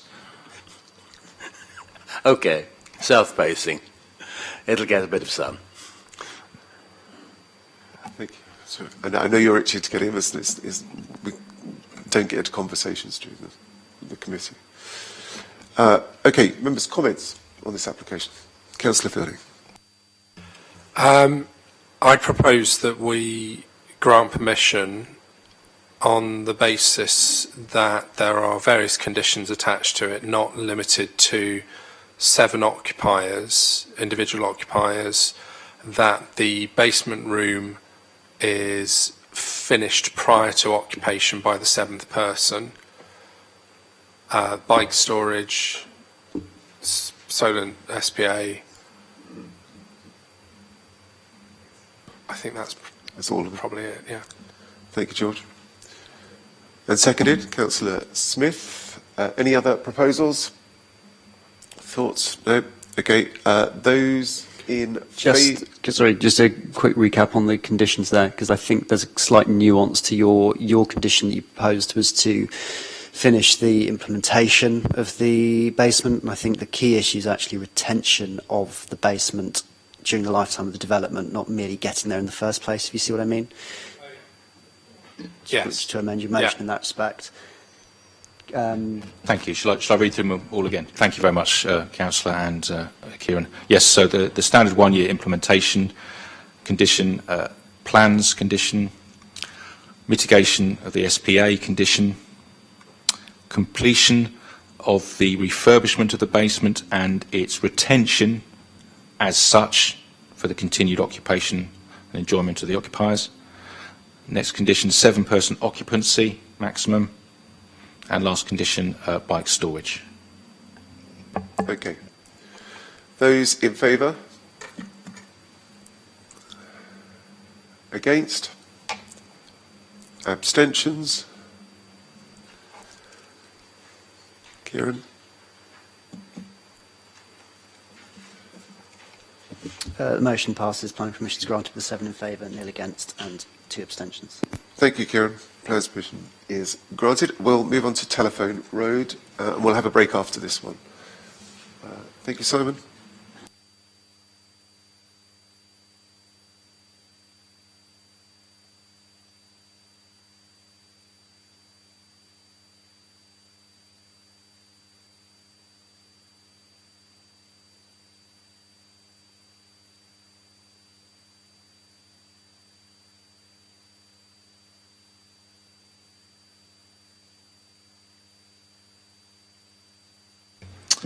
Thank you, Chairman.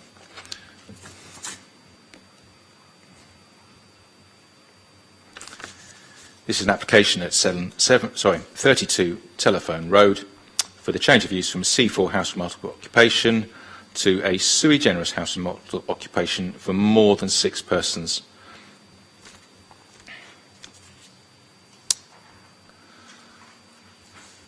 Central Portsmouth location, Terrace Street. Property in the middle there in grey, built across 3 floors with the roof accommodation in the loft. A 2019 permission achieved a Class C3 or C4 use, and extensions have already been built.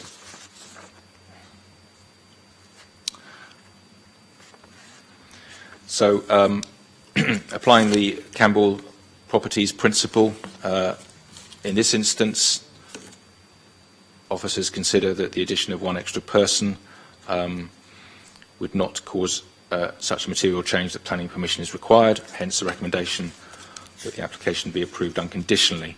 However, should members decide that planning permission is actually required, because there is a material effect, then officers would move on to the merits of the case, principally the local balance of community and the standard of living accommodation proposed. As the property is already in HMO use as a Class C4, its movement into the sui generis use class with 1 more person would not change that local balance in the 50-metre radius. This property has effectively 3 individual rooms. Just check I'm on the right one.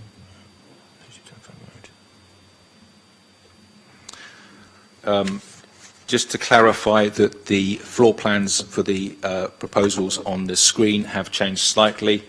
It's one of these applications that's due to the time taken between submission and coming to decision. Various changes have happened on site, and so there's an update to the plans. So the kitchen provision is now as shown on the screen, with the kitchen at the rear, that fairly standard layout. We're actually counting it as 2 separate rooms, the dining room, because there is a wall across with a doorway. And then with a 3rd communal room, the lounge, here towards the front. And then the 7 bedrooms, 1 at the front of the ground floor, 1, 2, 3 on the 1st floor, and 1, 2, 3 on the 2nd floor. With a mixture of these are shared communal facilities for showering, etc., WC on the 1st and 2nd floor.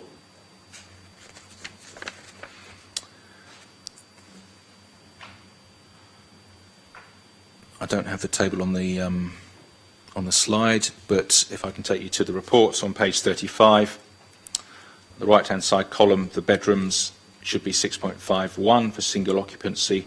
They all exceed that by some distance. And then the 4th, 5th and 6th penultimate entries are for the lounge, kitchen and dining room. On the right-hand side, they should be 14, 11 and 14 square metres.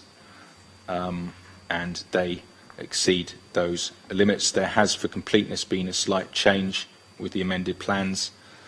The kitchen is now 11.07 square metres, slightly smaller than stipulated in the report, still complies or exceeds the standard, and the dining room has grown to 15.07, so still exceeds the 14 square metres requested. So on the two main policy tests, in terms of the local balance and the standard of living accommodation, should members decide that planning permission is required, officers would recommend that it is granted with the range of conditions, which would be the 1-year implementation, the plans condition, the SPA mitigation condition, bike storage condition, and as the development description refers to more than 6 persons, we'd like to nail that down to a maximum 7 persons occupancy condition, to be absolutely clear.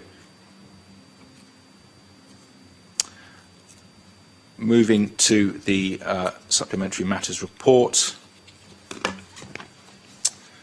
page 2, amended floor plans. I think I've just mentioned that already. An updated plan has been received showing the amended kitchen diner as actually in situ and as per the photographs.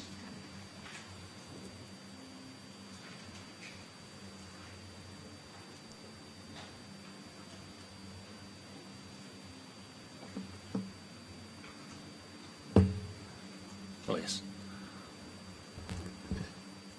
I don't know how dark they are for you. There's the kitchen diner looking down through the property, and there is the separate lounge. And another picture of part of the kitchen dining. Also, for completeness, this map makes clear that there is a ground floor bathroom in situ, which currently is sited here. That would come out in order to provide the full-size lounge to comply with the 3 separate rooms, communal spaces, living, and to be very clear, though, the provision of the first and second floor bathrooms and toilet complies with your SPD guidance. So officers are satisfied that if approved in accordance with the plans, your guidance will be met. We're happy with the size and the disposition of the rooms as well. Lastly, the last SMAT update is the 5-year housing land supply to consider in the planning balance. Thank you. Thank you, sir. Members, do we believe this planning application requires permission?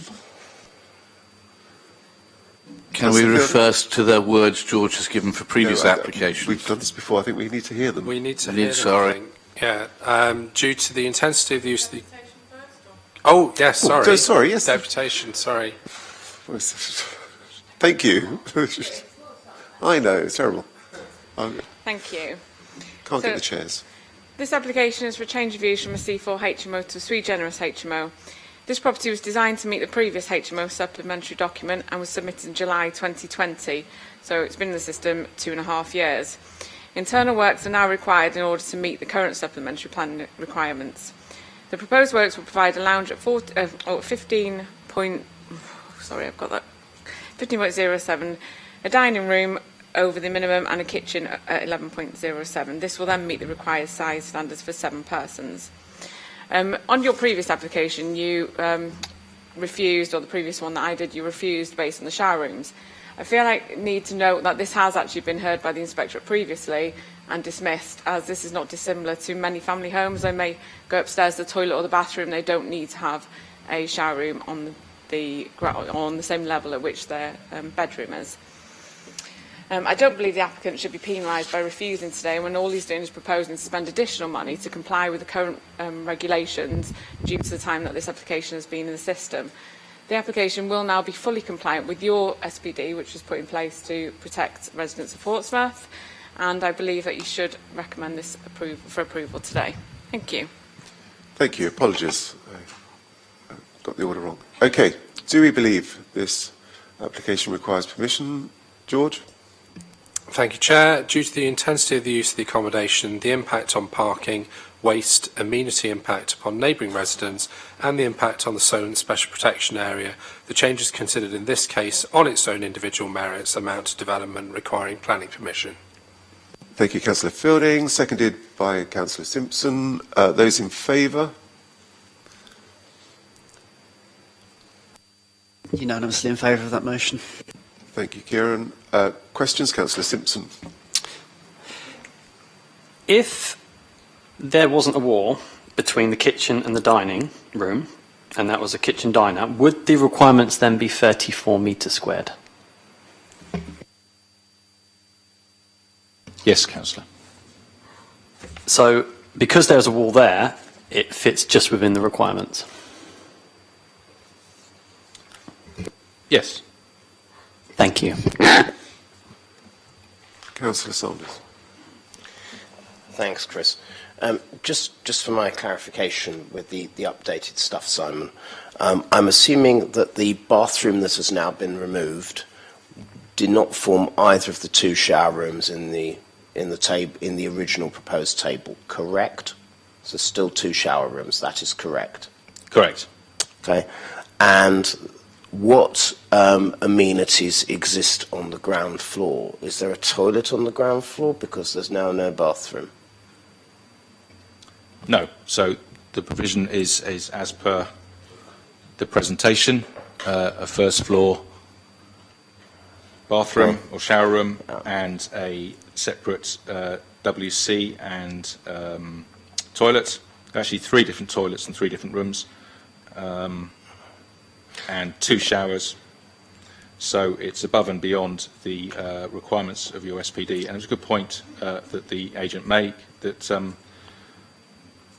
most houses don't have a ground floor sanitary provision either, or many don't. So, and it's not the requirement of your policy either. Okay. Just want to clarify another point within the SMAT, Simon, if I may. The applicants confirm that the ground floor bathroom in situ would be removed in order to comply with the SPD space standards for the lounge. Yet, in the table, they already complied with the space standards by 0.06 square metres. Did they or did they not comply? Because those two statements, again, you can have one and the other, but you can't have both. Yeah, no, absolutely. It's a bit like whichever one it was earlier with the that extension, one, yes. that the plans proposed tally with the measurements given in the table. And so just for absolute completeness, we noted that there is currently a ground floor bathroom. We didn't have to mention that up front, but that is shown removed. As it's shown removed, the lounge shown is indeed the lounge at 14.06 square metres, which complies. Does that answer? Yeah. Yes. Sort of. It's just in order to comply, it already complied. So they didn't have to do this in order to comply. That is correct. Well, they would need to remove the existing shower room in order to provide the proposed lounge. I get it. It's now a bigger lounge. Yeah. I get that, but it was already 0.06. No. It wasn't. No. So the proposed plans show 14.06, and which means requiring moving the current bathroom. Okay. Forgive me. I'm looking at a table, and as opposed to the plans, lounge for area provided 14.06 metres squared. Required standard, 14 metres squared. Therefore, it already complied, correct? No, because there is a bath shower room of 2, 3, 4 square metres here. So the lounge currently would be around about 10, 11 square metres. Hence, they need to remove it to provide the space shown and the amount on the table. Okay, so the table's wrong. No, because the table is showing what is proposed, not what is existing. Right. I think I understand, Simon, but thank you. We'll move on. Judith. We're not going to move on because I've got a question that might help Councillor Sanders. Would it have been possible to have put a downstairs WC at the very least, possibly WC and shower, in that ground floor area? I noticed the wall has been moved, proposed to be moved from the existing to make the bedroom smaller and the lounge bigger. Could that have been done and the compliance still been achieved? Because I still don't like the idea that that person having to walk all the way up the stairs and go to the loo upstairs. And visitors in the house would have to do that too. No, is the short answer, because the 3 rooms only closely exceed the minimum space standards on space alone, let alone disposition and layout. So I don't think there is quite room to get a WC in as well on the ground floor, but you have the more than adequate provision in compliance with your standards on the first and second floors. Could we just see the plan as existing, just to see what they've done to change that bit, please?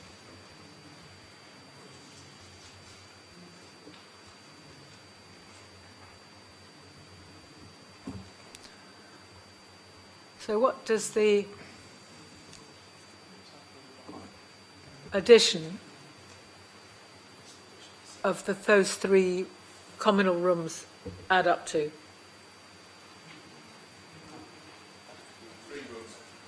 The 3 rooms in total size, if bearing in mind that, as I explained earlier, the kitchen and dining room have changed slightly, 25, 35, 40, just over 40 square metres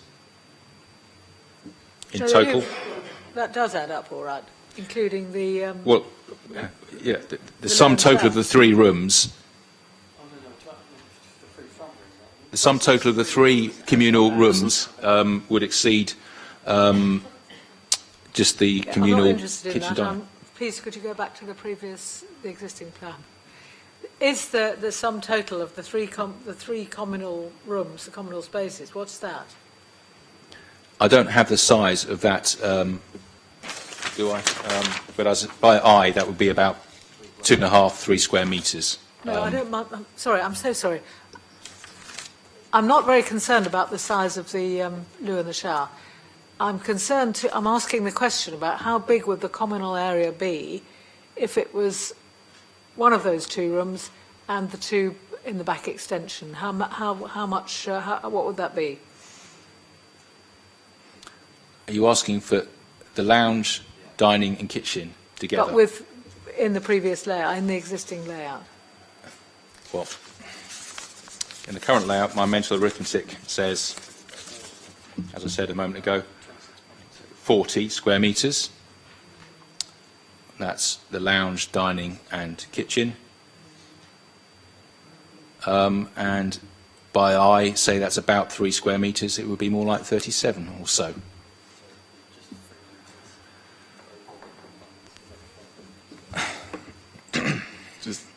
I mean, I'm just questioning in my mind.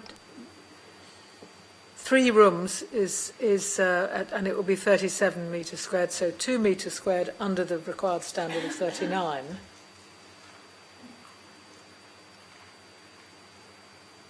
In return for which you'd get a downstairs loo and a bathroom and a shower.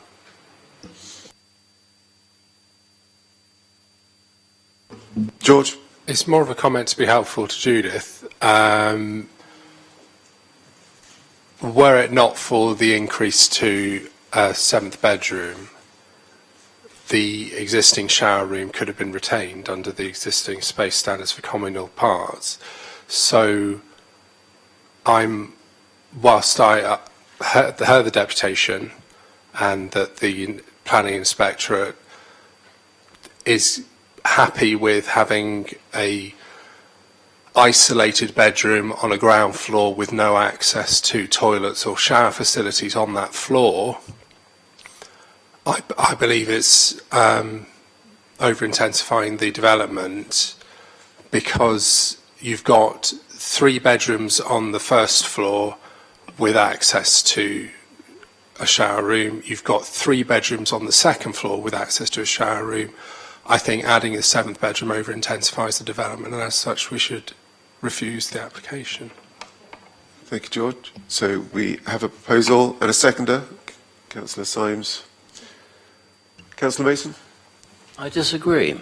I think what we have here is a very imaginative use of quite a small property, which is providing, almost uniquely in the ones we have seen over recent months, a dining room, a kitchen, and a lounge.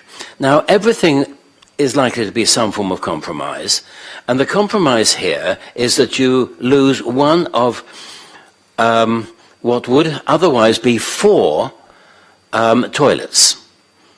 And I think that is a reasonable compromise, that we managed to produce a very good standard of communal living with 3 separate rooms for people, and the compromise on that is that we lose one of the toilets. And I think it's quite reasonable, since what we have meets our standards, that we should accept this. And provided that we put the limitation for 7, that is only for 7 people, I would propose the officer's recommendation. Thank you, Councillor Mason. Anybody want to second? No, I'm not seconding. No, you're not I've got gonna another comment. I think the reason I asked about the kitchen and the dining room and with the wall is that I feel like the wall's been added there to meet the requirements, but in reality, a lot of the properties that come through here are kitchen diners. They're open, and if the wall wasn't there, it would be 26 metres squared, so it would be well under the requirements that the standard that the required standards that we have. So my concern really is that the wall's kind of been there to tick the box, but really we expect bigger for 7 people. Okay. Well, we have a motion on the table to refuse. Simon? Thank you. Just on that last point, though, there is, even if the kitchen dining 2 rooms were opened out into one normal, often seen, true communal kitchen dining 1 room, you've still got the proposed lounge. So either way you slice it, it complies with the guidance and provides. Yeah, in my opinion. Okay. Councillor Mason's proposal to move the officer's recommendation hasn't been seconded yet. Councillor Vernon Jackson seconded Councillor Mason's proposal. Okay. Shall we, if there's anything, unless there's anything else, shall we, Simon? Shall I read out the proposed conditions just to be clear? Yep. If members vote to approve the application, following conditions: 1-year implementation, plans condition, SPA mitigation condition, bike storage condition, and maximum 7 persons occupancy condition. Thank you. Thank you. So the motion to move the officer's recommendations, Councillor Mason and Vernon Jackson, with the conditions. Those in favour? No, Chair, sorry. No. You had the refusal motion rise first, and before we...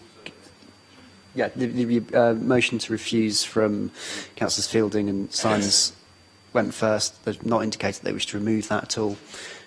Simon, was there anything in terms of summing up the reasons for refusal that have been proposed that you'd like to add and assist members with? Thank you, and it would be helpful. I've got a note here from Councillor Fielding over intensification of the property from the 7th occupier. Could we just be very clear about that, please, Councillor? Yes. To the point. Okay. What I would say is a good enough reason. In what way, please, would that harm amenity for the occupiers or for the area?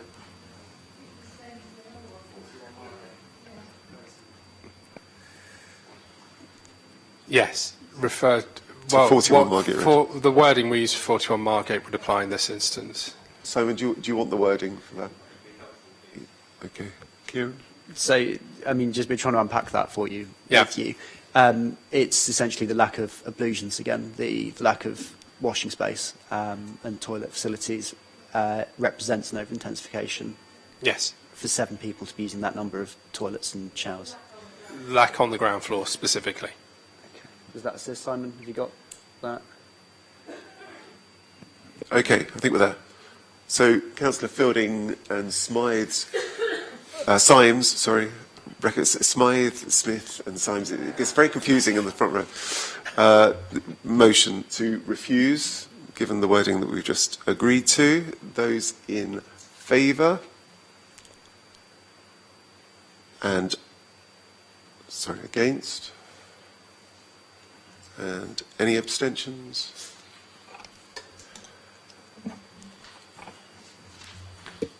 Planning permission was refused 8-2.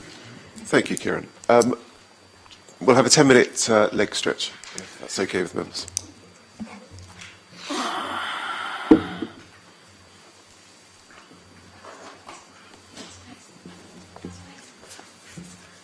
Yep.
It's serious. You're on Iron Brew.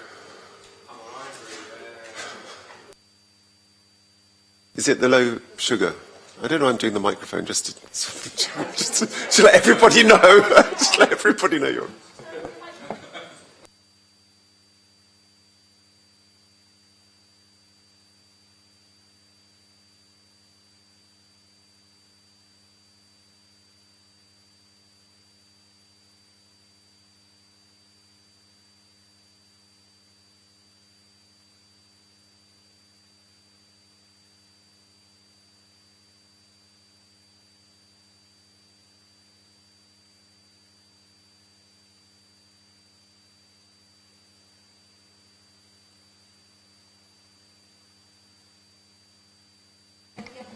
Thank you, Jane. Welcome back, everyone. Okay. We move on to 32 Victoria Road South. Simon, over to you for the presentation. And you might have some additional information for us about this particular application that might be useful for members. Thank you, Chairman.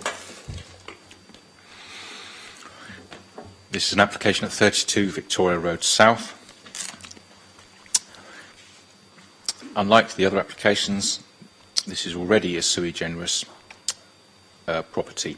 They would like to change the use of the house from 7 persons multiple occupation to 8 persons. So although it doesn't fit the normal Class C4 to 7 or 8 persons that the leader asked us to bring to the committee, it is nevertheless an intensification of 1 person, so it's the same issue really. So this is why we put this on the agenda, as we thought that would be of interest to members in exactly the same way.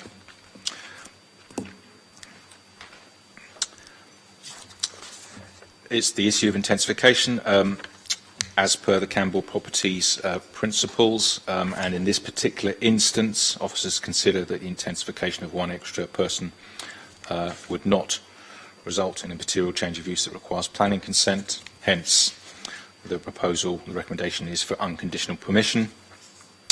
Nevertheless, should members decide that planning permission is actually required, we would go on to consider the merits. So on Victoria Road South, it's a 3-storey property, as you can see. It's been an HMO for some years, as made official by the Lawful Development Certificate granted in 2021. So there is no change to floor plans, and I'll take you through them. On the ground floor, we have a single occupancy bedroom with ensuite,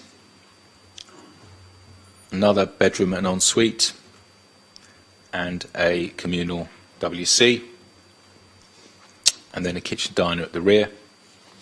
On the first floor, bedroom and ensuite, bedroom and ensuite at the rear, communal bedroom and shower, but that perhaps might be most used by the separate bedroom at the rear. And then on the third floor, we have 2 bedrooms and an ensuite each. So the top bedroom, the largest one, facing the street, this is one of the 7 rooms. This is the bedroom that is proposed for double occupancy to bring the occupancy up to 8. So on the first question of whether or not members think there's a material change of use that requires planning permission, members would need to clearly articulate why 1 extra person in the same numbers of bedrooms and the same size of property using the same room as another person would constitute a material change of use. If members could bear that in mind, please. Should members decide that planning permission is required, the existing balance of HMOs in the area, it is already an HMO, so there'll be no change. As it happens, the percentage is 7.95%. In terms of the adequacy of the living accommodation,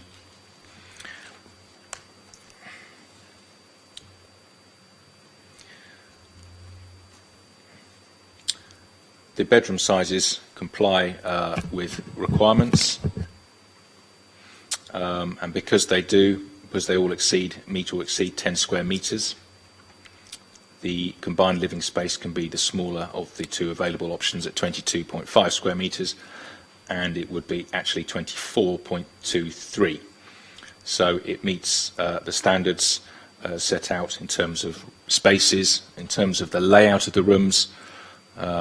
Officers are also satisfied the layouts are satisfactory, including the size and layout of the proposed double occupancy of the upstairs front bedroom. So if members do decide that planning permission is required and are able to articulate why that is required from the second occupancy of one room, then with respect to the merits, officers recommend approval subject to conditions, which would be the 1-year implementation condition, the plans condition, the SPA mitigation condition, bike storage condition, and the occupancy condition to make sure that some of the other larger rooms aren't occupied for double purposes as well.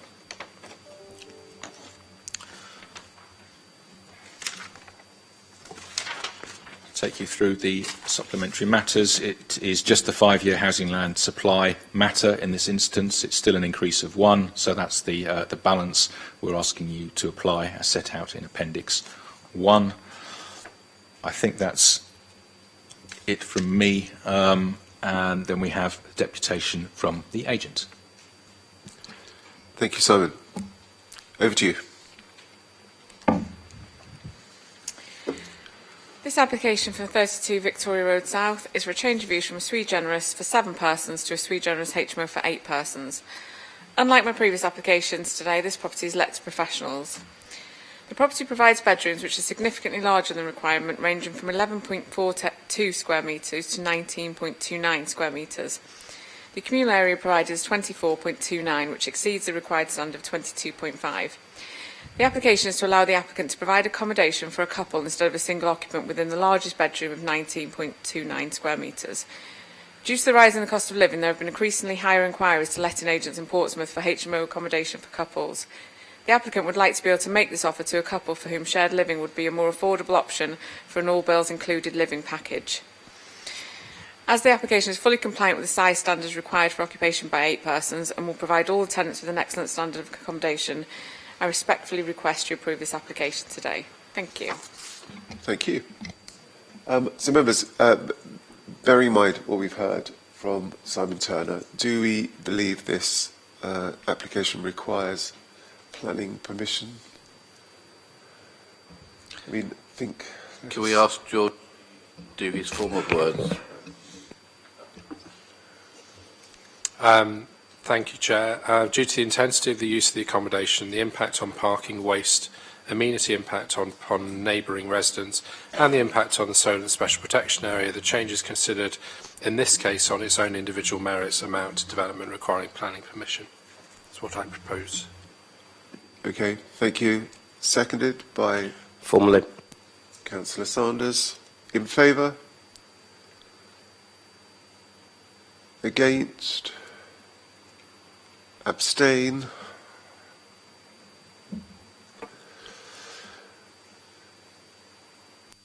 That passes with 5 votes in favour and 4 abstentions. Okay, we shall move to questions.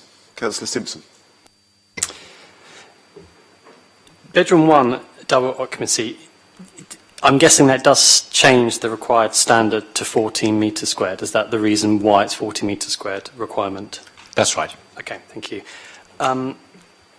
Just out of curiosity, if this was passed today and say the couple, I'm talking hypothetically a little bit, but say the couple at bedroom 1 break up, but then whoever's in bedroom 5, which is the smallest of the rooms, decide, actually, I want my girlfriend to move in, would that still be acceptable because of the fact that they've got up to 8 people as permission?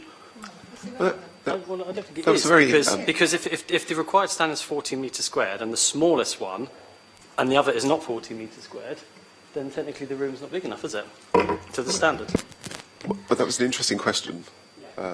interesting premise. We'll try and get an Well, answer. in that scenario, you'd end up with single occupancy of the large room at the front, fine, loads of space, and double occupancy of bedroom 5, which is 11.43 square metres, which falls below the 14 that would be required for double occupancy. So were members members have decided it needs planning permission, were members to decide that planning permission should be granted, we'd find the right form of words to limit the rooms. Well, it's in accordance with the plans, which are labelled single occupancy, apart from the top room, which is shown as double.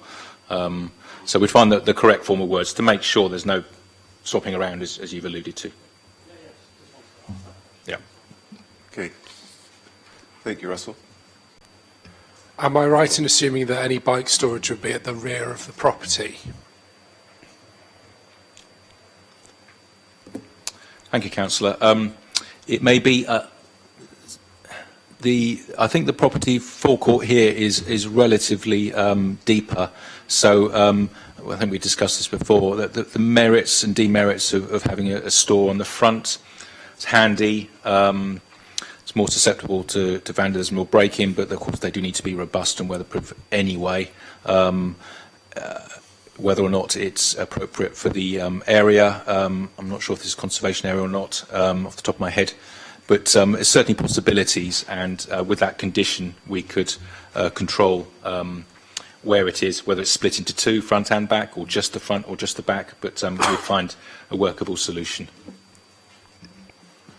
Yeah, my only concern was that the layout may make it difficult for people to get bikes through to the rear of the property because of the layout of the kitchen. I may be over-egging it slightly, but if the storage was at the rear of the property, it may have some difficulty to access. That's my concern there. Unlike most of our applications, there is room in the front. In fact, for one vehicle at least. Thank you, Jude. Any other questions? Comments? Councillor Sanders? May I propose the officer's recommendation subject to any additional conditions that members wish to propose? George? Happy to second that, and in terms of a additional condition guided by officers, we should limit it to all bedrooms being single occupancy apart from bedroom 1 as double occupancy as a planning condition. Thank you. Any other proposals? I'm sorry, just for formality, I'm happy to accept that condition. I'm sure we're all very pleased to hear that. Chair, if I may. Okay, unless there are any other views, thoughts. Okay, let's move to, well, Simon, do you want to explain the conditions? I can whiz through them again quickly. The 1-year implementation condition, the plans condition, SPA condition, the bike storage condition, bearing in mind the councillors' comments, and the occupancy condition, again, bearing in mind what Councillor Fielding's just articulated, all single occupancy apart from bedroom 1, which may be double. Thank you. Okay, yep. So, members, those in favour of Councillor Fielding's motion, seconded by Councillor Sanders. For any against? Any abstentions? Thank you. Planning permission is granted with 8 votes in favour and 1 abstention. Thank you, Kieran. Gladys Avenue.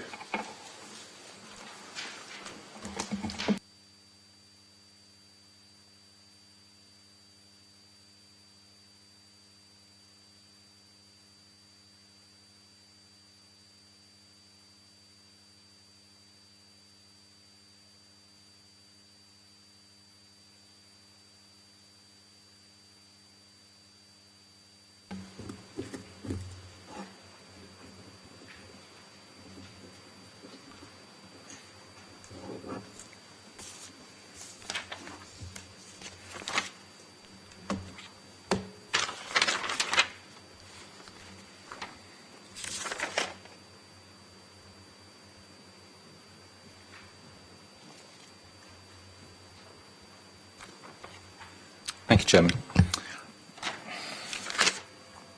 This is an application at 58 Gladys Avenue, up in northwest part of the city. It's an application for change of use from a house in multiple occupation, class C4, to an 8-bedroom house in multiple occupation. So that would be an increase of 2 occupiers.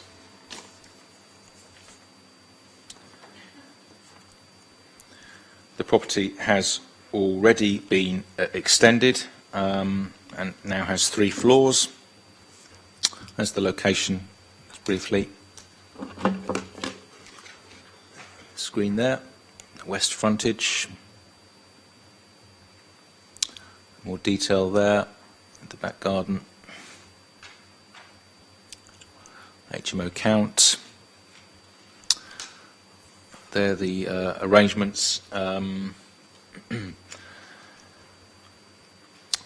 the property already has permission for C3, C4, flexible permission. And they would now like to change that to 2 extra occupiers. Currently, the site has a rear study, a kitchen, dining room, and a lounge, so 3 separate habitable rooms. The proposal is to change the lounge there in the middle to a bedroom with an ensuite, and to change the rear study into a bedroom with an ensuite.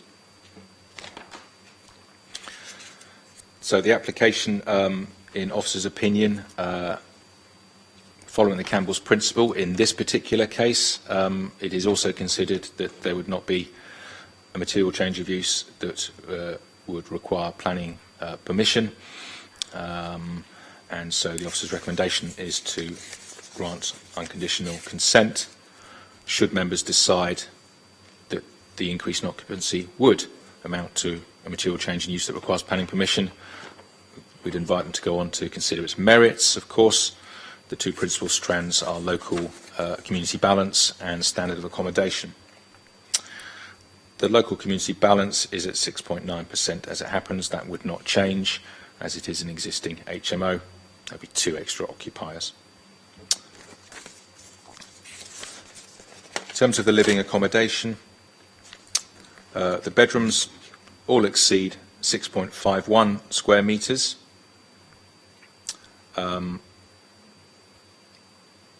They all exceed 10 square metres, so we are able to go to the smaller of the sizes for the combined kitchen living because of the compensation of the larger bedrooms. And they all have en suites.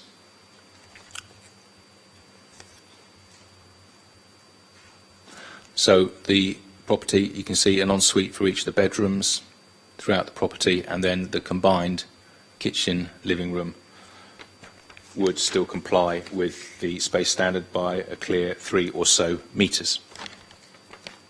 Apart from the pure size calculations, officers are also happy with the layout and usability of the rooms. I'd also point out a utility stroke tank room on the first floor as some extra space of some sort, possibly for storage, along with any tank that may be in there.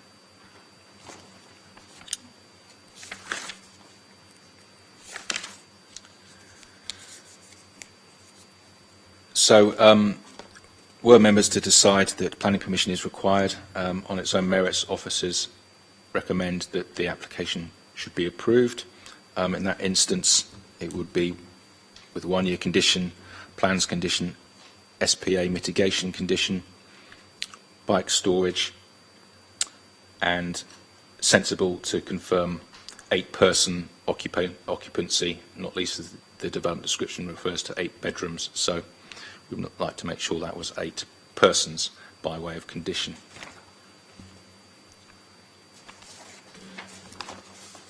In terms of the SMAT, we've got the 5-year housing land supply because there were 2 extra occupants proposed in this instance, I take you to Appendix 2, which sets out, unlike the other ones so far, the balance between any harms identified against the benefits of the developments, the benefits including 2 additional bed spaces, adding to the city's housing stock, and how to balance that in the light of the housing land supply and the shortfall thereof, and therefore the planning balance has to be applied.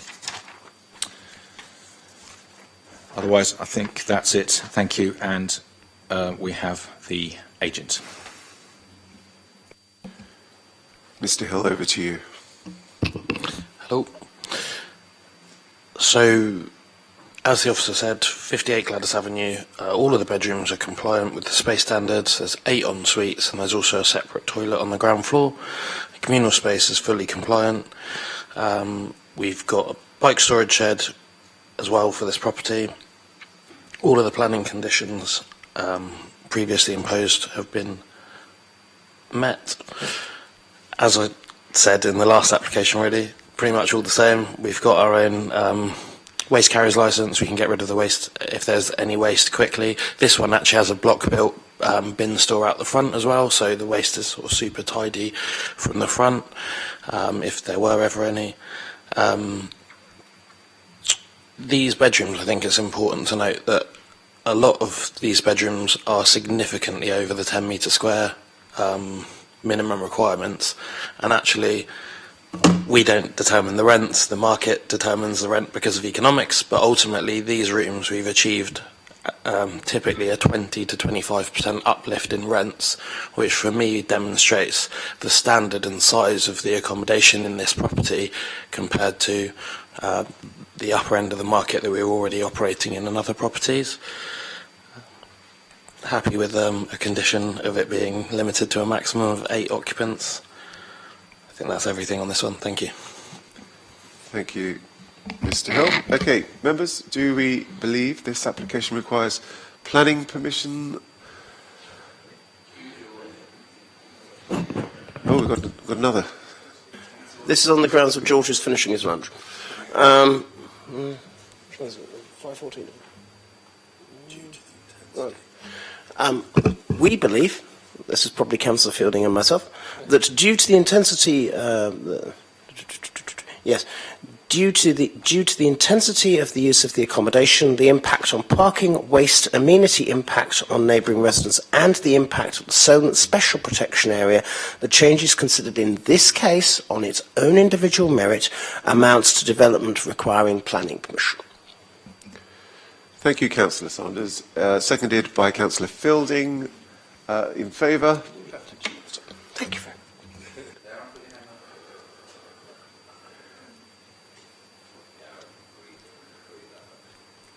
Against? Abstentions?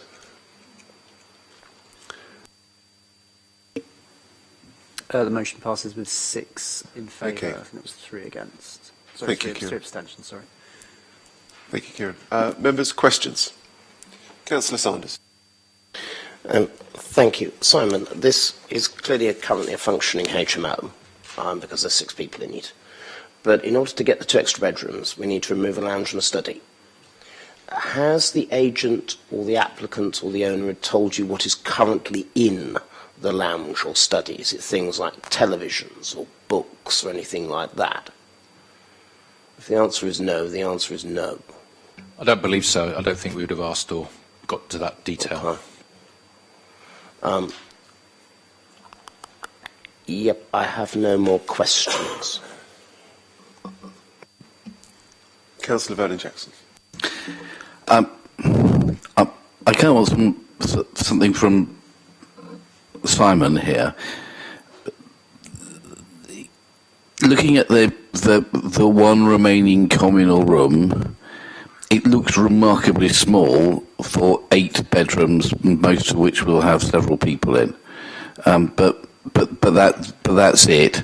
My concern is that the usable space is restricted on the basis there are 3 doors going in and out of this room, and therefore the amount of usable space available is small.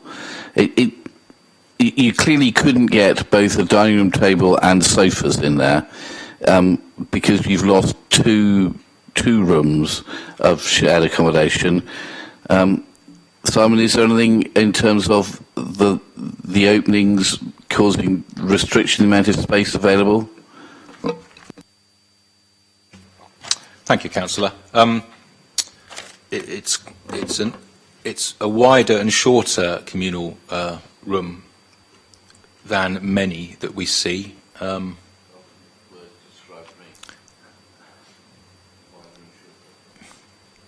It's hard for me to see from here, but slightly wider and shorter, I would say, which gives it closer to a square than a thinner rectangle, which I think probably brings more flexibility and useful space. It is at 25.79, so that's over 3 metres clear of the minimum. The premise of having the lower standard when you've got the big bedrooms is that some of the sort of communal sitting facilities, can also take place in your bedroom. You can, you've got space for a couple of friends in there, or from the house, from the group. And a lot of those rooms are also some way over the 10 square metres by some distance. So a lot of the bedrooms have a good standard of size and indeed configuration. As to the doors, Councillor, yes, there are 3 doors. I think, again, with the space availability and the rectilinear, more simple, wider form, I think there's good flexibility there for breakfast bar, whether or not you have a breakfast bar extended and don't have a dining table and you have perhaps more sofas and so on, or whether you go more for the dining. I think I can see space between the doors in certain areas where you can have bars and benches and independent dining table, and probably more of the sort of sofas and TVs are in the bigger bedrooms, I would imagine. But so we're satisfied that in numerical standards and space and configuration, this should provide a good standard of accommodation. Thank you, Simon. Any further questions? Comments? Councillor Sanders. I haven't made up my mind on this one, so these are just observations at this stage. I'll listen to everyone else. I am concerned about the loss of the lounge and the study and what that will mean for the existing occupiers. If it means, for instance, the lounge has a television, then that means that they don't have access to a television unless they put it in their rooms, which will require internal plugging, internal aerials and all that sort of stuff. So I'm concerned about the future amenity of current occupiers of the new regime. That's what concerns me. That's the first thing. Secondly, for those who've been up and down Gladys Avenue, you'll know that not only is there an extensive amount of cars being parked, but also there's the 18 bus, God rest it, North Hussein in it, unless First wants to get rid of it. That is also a problem, and it's difficult for the 18 bus to get up there now. So any increase in this road will lead to an increased impact on the transport infrastructure. A couple of other observations, if I may. I'm interested some of the objectors want to include flat conversions as part of HMOs. This is something that we've had before, but now the quiet part has been said out loud in this one. And I think that's a bit of an education approach that I think we as councillors may have to do in that area. And this separate issue around 75 Wadham Road is one I'll go and take away. Because I can't believe that a licence has been given on the basis of government rules for something that ain't a HMO. So I'll take that away, but I'm open-minded at the moment. I don't think there's any reasons yet to refuse it in planning, but I'll listen to other colleagues. Thank you. Russell. Just to add to what Councillor Sanders, I mean, insufficient parking is a great understatement for this area. As we're well aware, it's next to other, been very contested, Oriel Road, Shadwell Road, Wadham Road, and if you go down Gladys Avenue, not just with the bus stops that are there and the buses' difficulty of going past, but also there's a lot of double yellow lines. Essentially, I would say there's next to no parking. So even though I always get told, well, there's no guarantee they'll bring cars, well, there's no guarantee they won't bring cars. Just to go back also to the HMO, I've on a number of times questioned how many HMOs do we actually have in this area. I know that we're waiting for the census, I think, last time to get a general consistent, actually know how many there is, but the fact that the neighbours, the residents have actually said, well, actually there's one here, and we'll say, well, it's not registered, that doesn't mean that it's not acting as an HMO illegally. So I do feel that, while the representations don't always have material change, I think this increase is not very useful or very ideal for the area that's already very, very, very packed. Thank you. Any further views on this application, members? Councillor Fielding. I'm minded to grant permission on this one.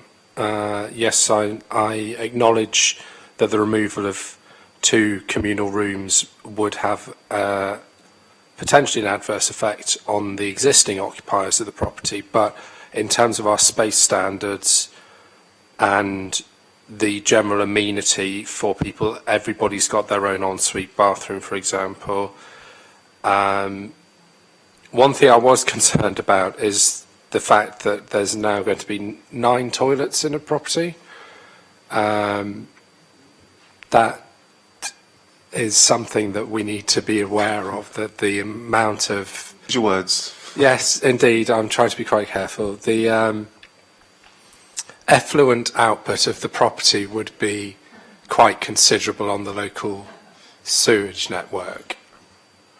But notwithstanding that, I don't think that's grounds to refuse planning permission on this one. And I would also ask that we specifically state that we limit it to 8 persons on a single room occupancy basis, but the usual conditions would apply. Happy to be proven wrong. Thank you, George. So I have a motion on the table to accept the officer's recommendations with the conditions. Any other views? Anybody want to second? Councillor Symes has seconded that proposal. Any other views? Okay. Unless there's anything else. So we've got one motion on the table. We move to the vote. Those in favour to move the officer's recommendations with the conditions? And those against? And any abstentions? Planning permission is granted with 6 votes in favour and 3 against. Thank you, Kieran. Okay. Wallington Road is the next application.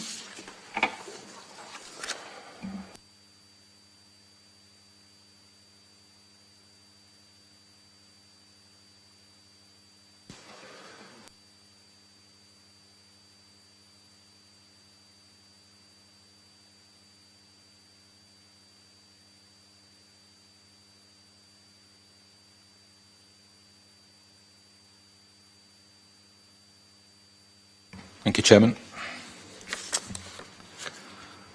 It's an application at 48 Wallington Road up in Copner. Change of use from purposes falling within Class C3 dwelling house or C4 to a 7-person, 7-bedroom house in multiple occupation, sui generis. So, as per the other submissions, on this particular case, in the officer's opinion, bearing in mind the increase in occupancy of just 1 person and the Campbell Properties decision, officers are of the view that there is no material change in use that requires planning consent, and therefore recommend that the application be approved unconditionally. Should members decide that there is actually a material change of use that requires planning consent, they should go on to consider the merits of the application. First and foremost, I should take you straight to the SMAT. So this is an application from C3 or C4. It has a change of use to a flexible C3, C4, approved in the middle of November last year. We asked for the state of progression of the works. We wanted to know, is it still Class C3, or have those works completed and has it become a C4? Because it has to be one or the other, as a matter of fact, and also for the consideration of the application. So looking at the SMAT, Supplementary Matters Report, the applicant reports that the works to convert the premises from a Class C3 dwelling house to a Class C4 are substantially complete. They have stated there is interest from future tenants, and they have stated the property may already be engaged with marketing. However, the local planning authority has not been presented with sufficient evidence to clearly demonstrate that a C4 use may actually deem to exist already. And so officers consider, and we've consulted our planning solicitor, that we think that the flexible use has not been implemented yet, and it is still Class C3. This may affect the consideration of the proposals, as planning consent is now certainly granted an officer's opinion from a Class C3 existing use to a sui generis. So it's not exactly as the applicant has applied. So that is contrary to the published recommendation. Very briefly, officers therefore would now engage policy PCS 20 and the SPD automatically. Same planning permission is required, and especially to the two main points of local community balance and room sizes and layouts. Going on to those 2 points, the change of use of the property to a sui generis large HMO would maintain the local balance at 1.35%. That is based on this property. So we put 1.35 in the report because based on the C3, C4 consent, that was 1 out of 74. Actually, we're saying now, well, we still think it's C3, so at the moment it's 0, but this would take it to 1.35%, well within your guidance threshold, which would indicate there should not be an adverse impact on local community balance. And then moving on to the accommodation proposed internally.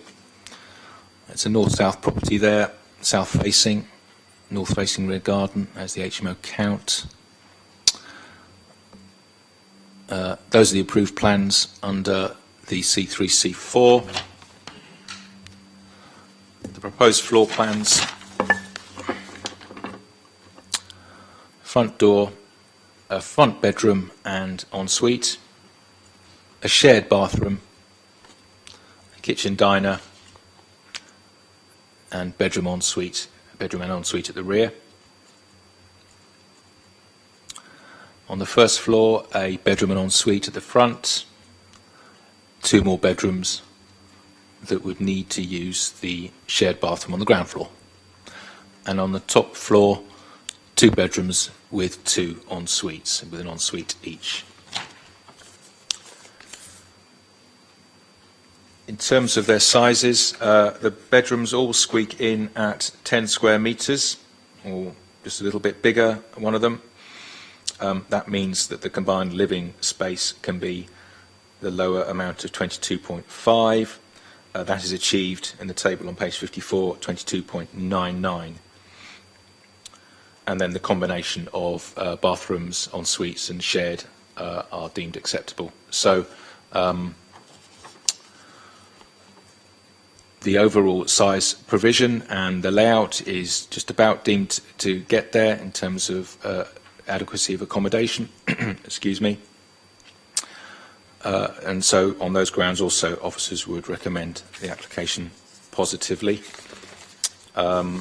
with the range of conditions which would be from C3 to sui generis, so that would be a 1-year approval implementation period, plans condition, SPA mitigation condition, bike storage condition.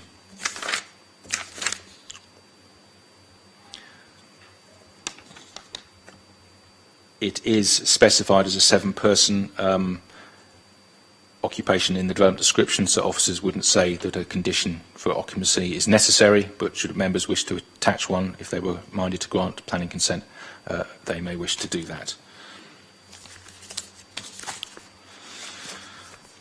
Otherwise, back to this SMAT, we have the 5-year housing land supply. This takes you to Appendix 3 because it's a slightly different equation here in the officer's opinion. If it's C3, that's 2.4 persons average is the standard taken in planning. Take that up to 7-person HMO, you've got 4.6 additional occupiers. So the balance weighs more heavily in favour of granting planning consent because of the additional bed spaces contributing to the housing land supply. I think that is all for the moment, and we have a deputation from the agent. Mr. Hill. Hello again. So, with specific regard to this property, as you've heard already, every bedroom is at least 10 metres squared and the communal area is also above the minimum standard it needs to be. I just wanted to address a couple of points that were raised earlier.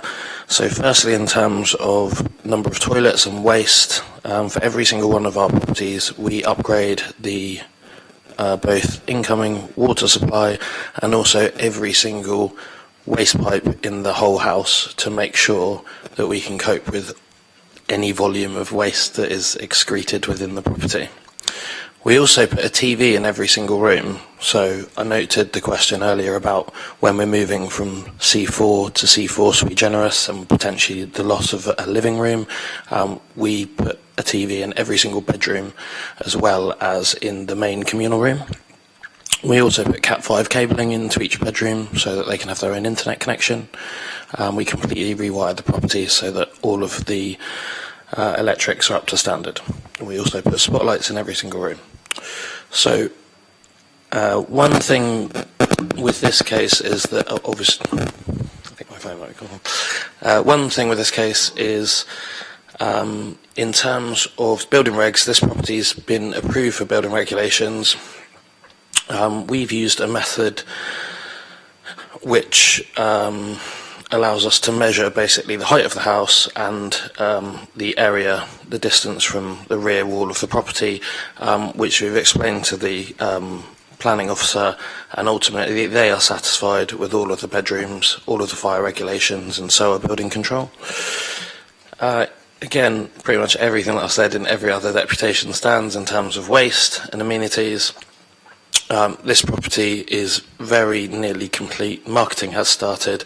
I believe we're speaking to a company at the moment that are potentially interested in renting up the rooms, so very close to being let. Thank you very much.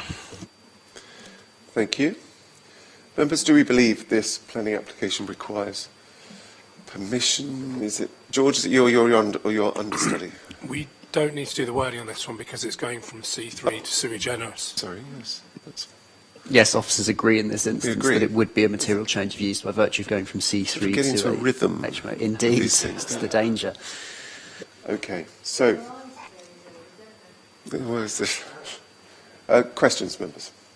Councillor Vernon-Jackson. I'm really worried about there's 4 bedrooms sharing one loo. And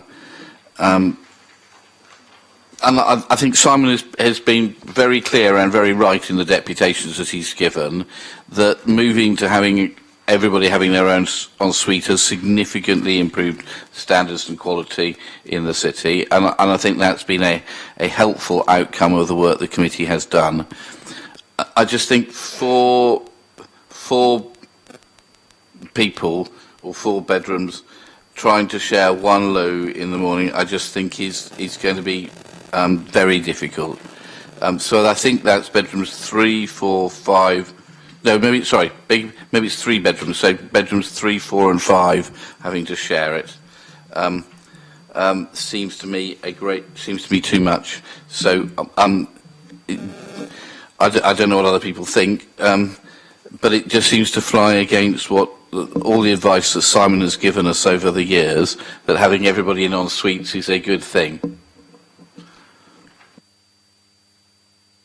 I think Simon wants to tell me I'm wrong. Well, I'm sure you know, had the done the deputation. Okay, thank you.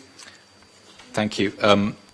Yeah, there were 2 bedrooms that don't have an ensuite, so it's bedrooms 3 and 4, which are the 2 at the back on the first floor.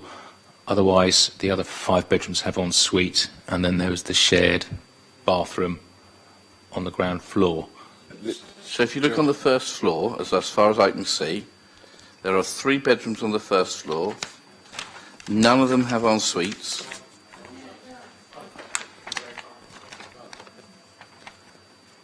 The front one there, that's the ensuite. Oh, beg your pardon. All right, sorry, my apology. Okay. So here it's a Yeah, combination. No, it's all right. I think it... Yes, okay, my apologies. Okay. Questions? Comments? Councillor Mason.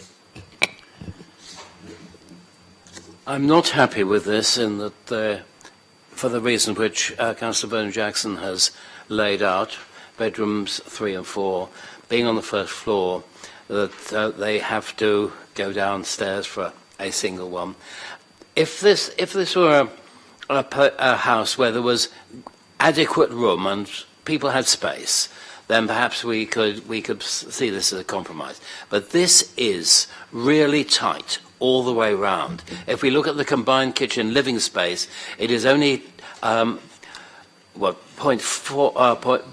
just under 0.5 of a metre, and I think what 0.5 of a metre is above the absolute minimum standard.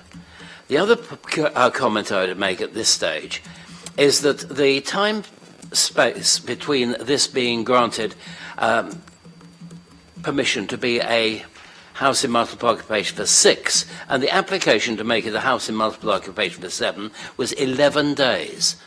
I cannot help but think that the first application was a Trojan horse and that the whole application was from the very start intended to go to 8, so to 7 people living.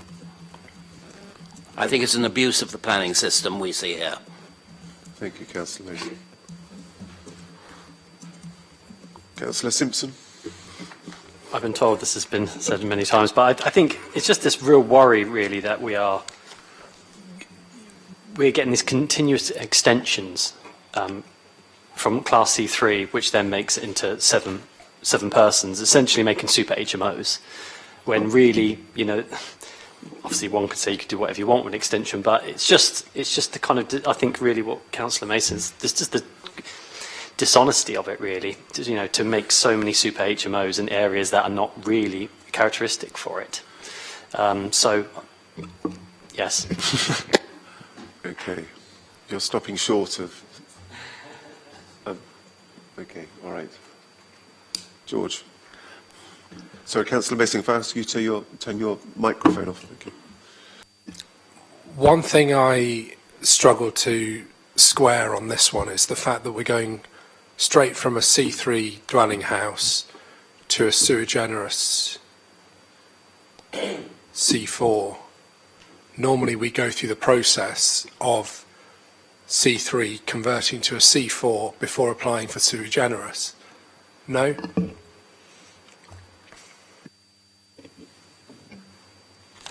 That is the more common route, and this is indeed what they thought they were doing, but because they did it all too fast, just been caught out a little bit. But it's up to the applicant which route they take, whether they go straight for what their ultimate aim is, C3 to sui generis. There are reasons for going the stepped approach to do with finance and extensions and so on, but ultimately it's up to the applicant. Darren. Thanks. I'm interested to know what the consequences, should this be refused, are, because in paragraph 110, we already have an approval application to change of use from C3 to a C3 or a C4, which was approved on the 18th of November 2022. So I'd be interested in what the status of that is, because clearly if committee decides to refuse this, then according to the report, that still stands. Or have I got it wrong, Kieran and Simon? Would you like me to take that on, Simon? Sure. Okay, so yes, it's correct. The applicant does have planning permission to use the property currently in as either the C3 or the C4 function based on the extant permission. This is where the applicants thought that they had successfully demonstrated a change of use from C3 to C4, kicking in that permission. There's been discussions between officers, and planning officers have decided that the change of use has not been adequately evidenced, so it remains in its old C3, not C3 permission. The C3, C4 permission still stands to be implemented. So the outcome of refusing the application today is that C4 use can still be implemented at a future point if you refuse the sui generis application today.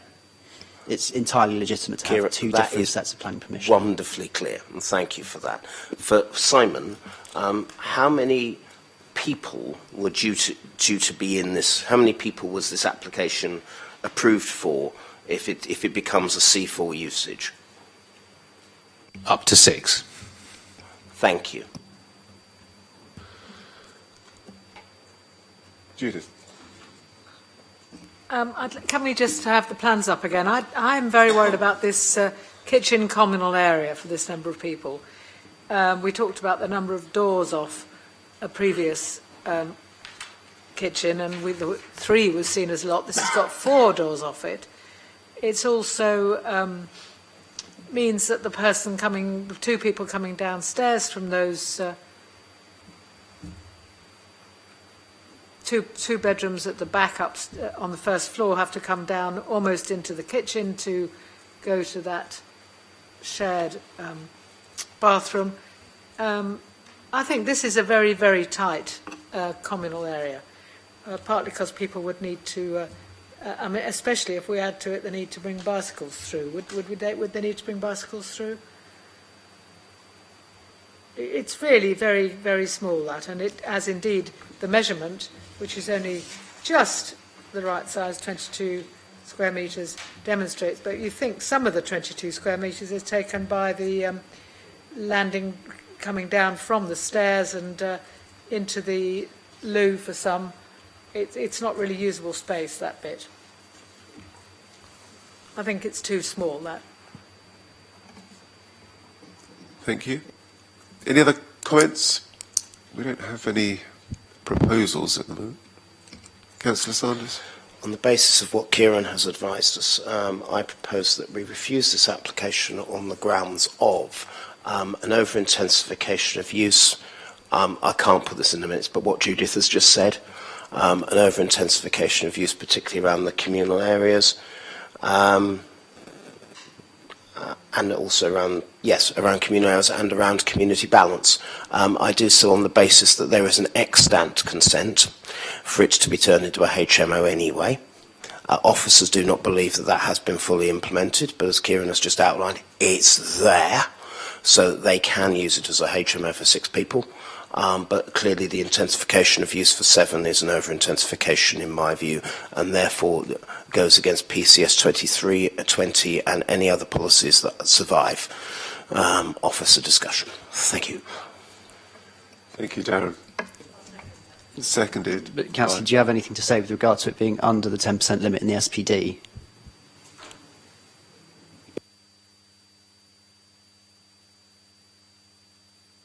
I will have when I get to that bit, Kieran.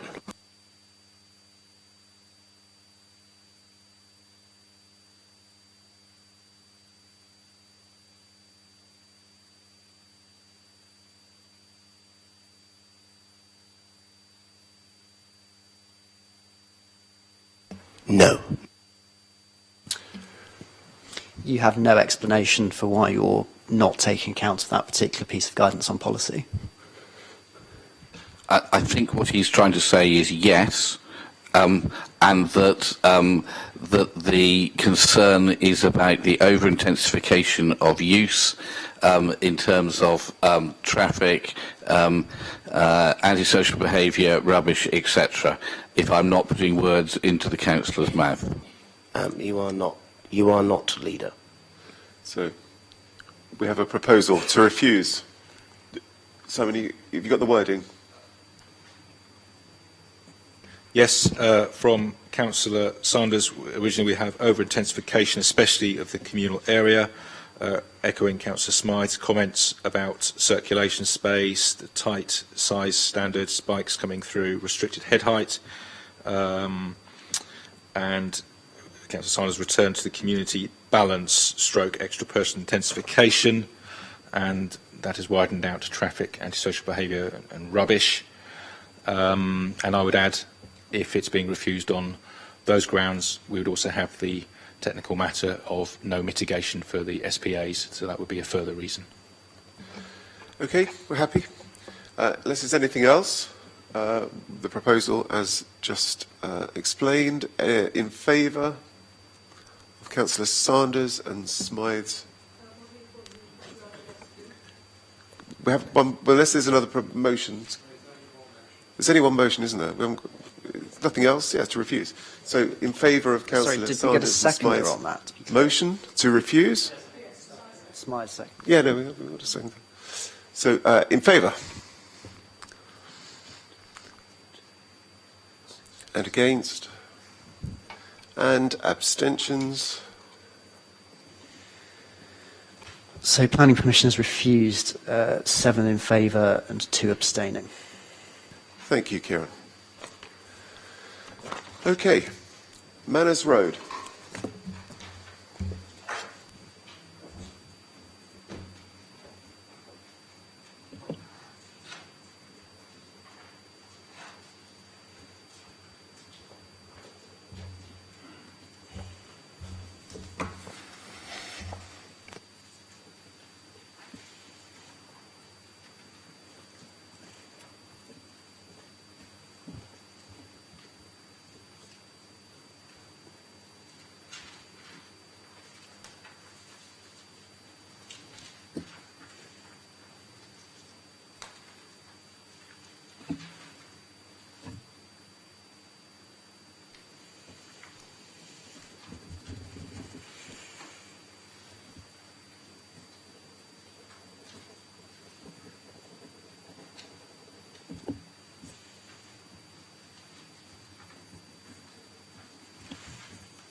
Thank you, Chairman. An application at 147 Manners Road to change the use from a house and multiple occupation class C4 to a 7-bedroom house and multiple occupation sui generis. Given the increase in occupancy of just one person, the officers do not consider on this basis that there is a material change of use that requires planning permission. And so, given that an application has been made, though, it is proposed to grant it unconditional permission. Should members decide that planning permission is actually required, and therefore go on to consider the merits of the application. The premises has a certificate of lawful use for a C4 use established last year, so they'd like to change that with one extra person to a 7-person HMO. Manners Road in central north-south, see there, lots of HMOs in the area, 34% within this particular 50-metre radius. That percentage would not change, as it's already an HMO. One extra person would result. Looking at the slideshow, it's a mid-terraced house, 2-storey with previous extensions at the rear and to the roof. There it is in the middle, a front forecourt with some waste storage.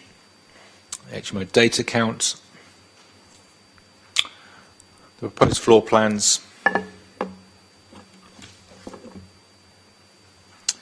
At the front there is a bedroom with an ensuite, kitchen, dining area in the middle of the house, and a bedroom ensuite at the rear. A bedroom at the front on the first floor and a shared bathroom and 2 more bedrooms on the first floor. And then in the roof space, 2 rooms, each with an ensuite.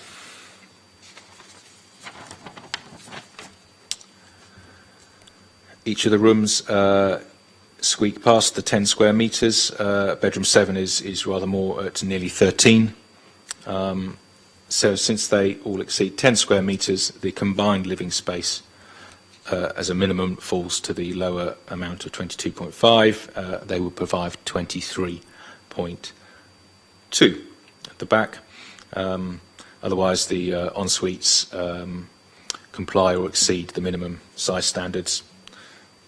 So, on the face of it, officers are satisfied that a satisfactory standard of living accommodation may be provided.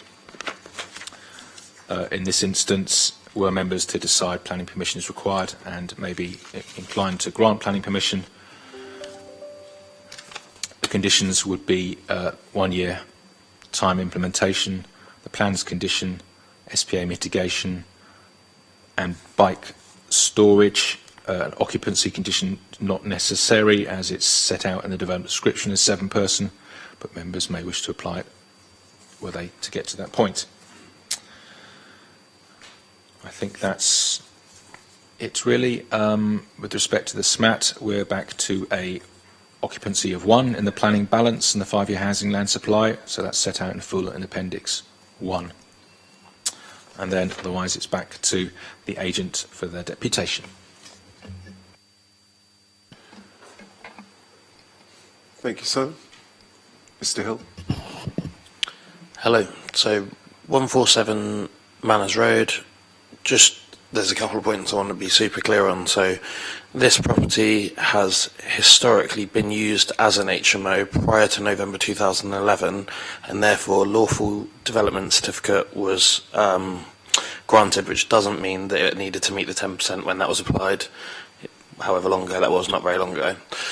This property was then purchased by our investor as an existing C4 HMO. So the top 2 bedrooms obviously have en suites and meet minimum size standards. The middle floor, the 3 bedrooms share 1 communal bathroom.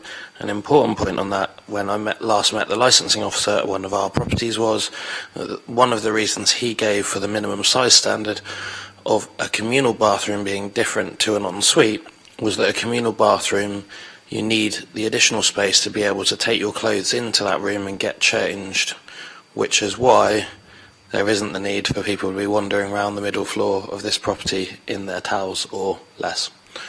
On the ground floor, obviously, both of the bedrooms also have en suites, and the communal area meets the minimum size standards. Communal area also has windows, but we also have used permitted development to build a small side extension there which has a roof lantern to ensure that we have significant amounts of natural light coming into that communal space. I understand obviously the reason for the minimum requirements. This property meets all of those, and again all of the other points pretty much related to the other applications all apply in terms of waste management, in terms of fluids, etc., that are excreted out of the property, and the upgrading of the mains water and waste within the property. And again, this property, all of the bedrooms will have their own TVs and will be finished to a high standard. Thank you. Thank you. Do we believe this application requires planning permission? George? Thank you, Chair. Due to the intensity of the use of the accommodation, the impact on parking, waste, amenity impact upon the neighbouring residents, and the impact on the Solent Special Protection Area, the changes considered in this case on its own individual merits amount to development requiring planning permission. Thank you. Would anybody like to second that? I'll second it. Why not? Okay, in favour? Against? Abstentions? The motion passes. Thank you, Kieran. Members, questions? Judith? I wondered if somebody could explain how the kitchen actually works. I can see now the roof light, and you can see it on the first floor plan as well, and that seems a good idea. what, is it got an island where there are two cookers, and then what happens under the roof light? It's not clear from the plan.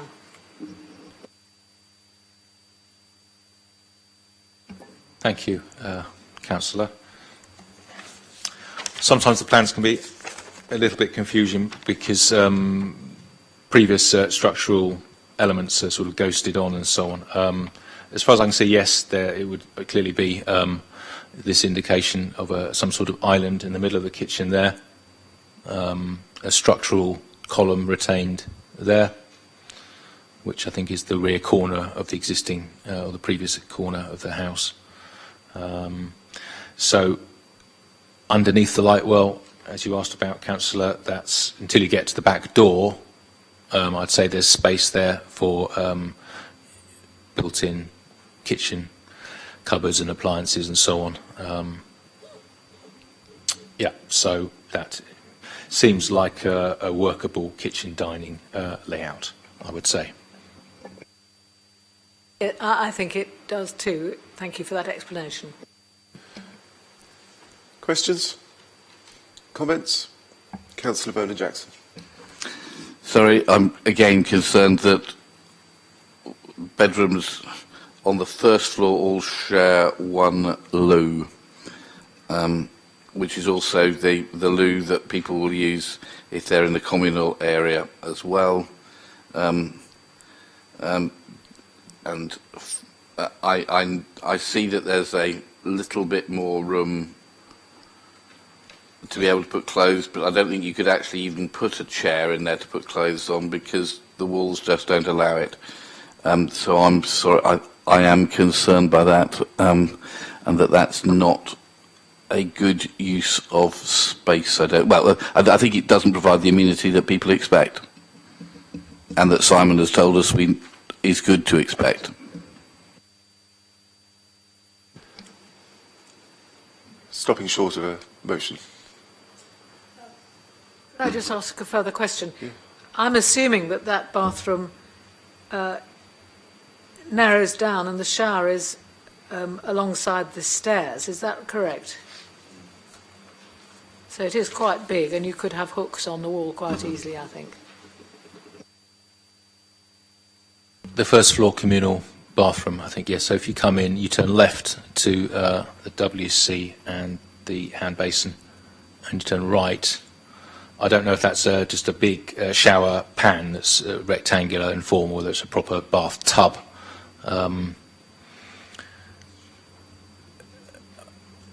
Either way, members are... I agree. Yeah. Yes. Okay. Further comments? George? Whilst I share Councillor Vernon-Jackson's concerns, I don't believe they're enough for us to refuse permission on this particular application. I think we've got a good, assuming below the light well in the kitchen diner is kept relatively clear, you've got a good line through from the front door to the rear garden for bike storage. The rear bedroom on the ground floor has access out itself into the garden in the event of a fire in the kitchen. Yeah, the only reservation I have is that it's a relatively small bathroom on the first floor which serves 3 bedrooms and any people in the communal parts on the ground floor, as Councillor Vernon-Jackson did explain, but I don't think that's enough for us to refuse, and I would therefore propose that we grant conditional permission limiting the occupancy to 7 single occupancy rooms and the usual bike time of completing the works, so special protection area. Seconded by Councillor Smythe. Any other thoughts, ideas? Okay, so we've got one motion on the table. Councillor Fielding, Councillor Smythe. Those in favour? Those against? Sorry, it's a bit quick. Those against? Those against? Abstentions?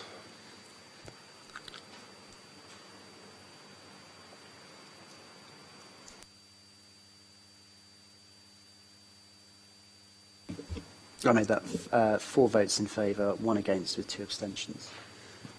Planning Commission is Planning granted? Commission is granted, yeah. Okay, thank you very much. Twyford Avenue.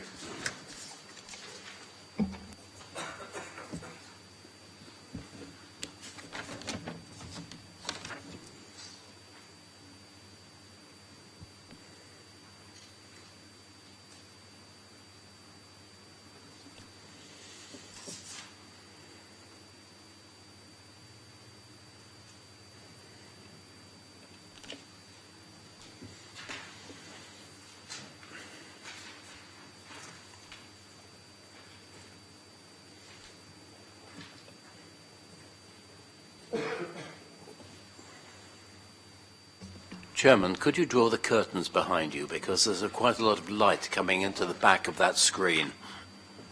It's quite warm in here as well, isn't it? Are you warm?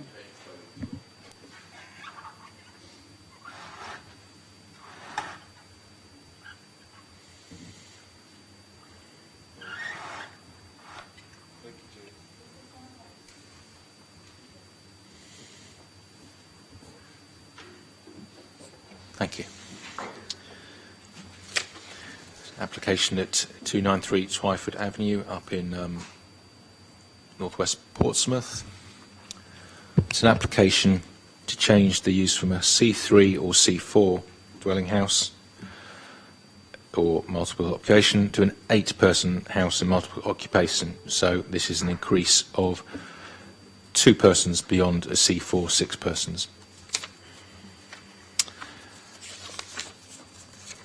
The increase of 2 persons, officers would judge in this instance would not be so material as to constitute development that requires planning permission. Hence the recommendation that although an application is made, unconditional permission is granted. Should members decide that planning permission is actually required and go on to consider the merits, we would look at the community balance in the area, which has a current percentage of 2%, which would not change as this already has a C3, C4 permission. And then moving on to the merits of the living conditions.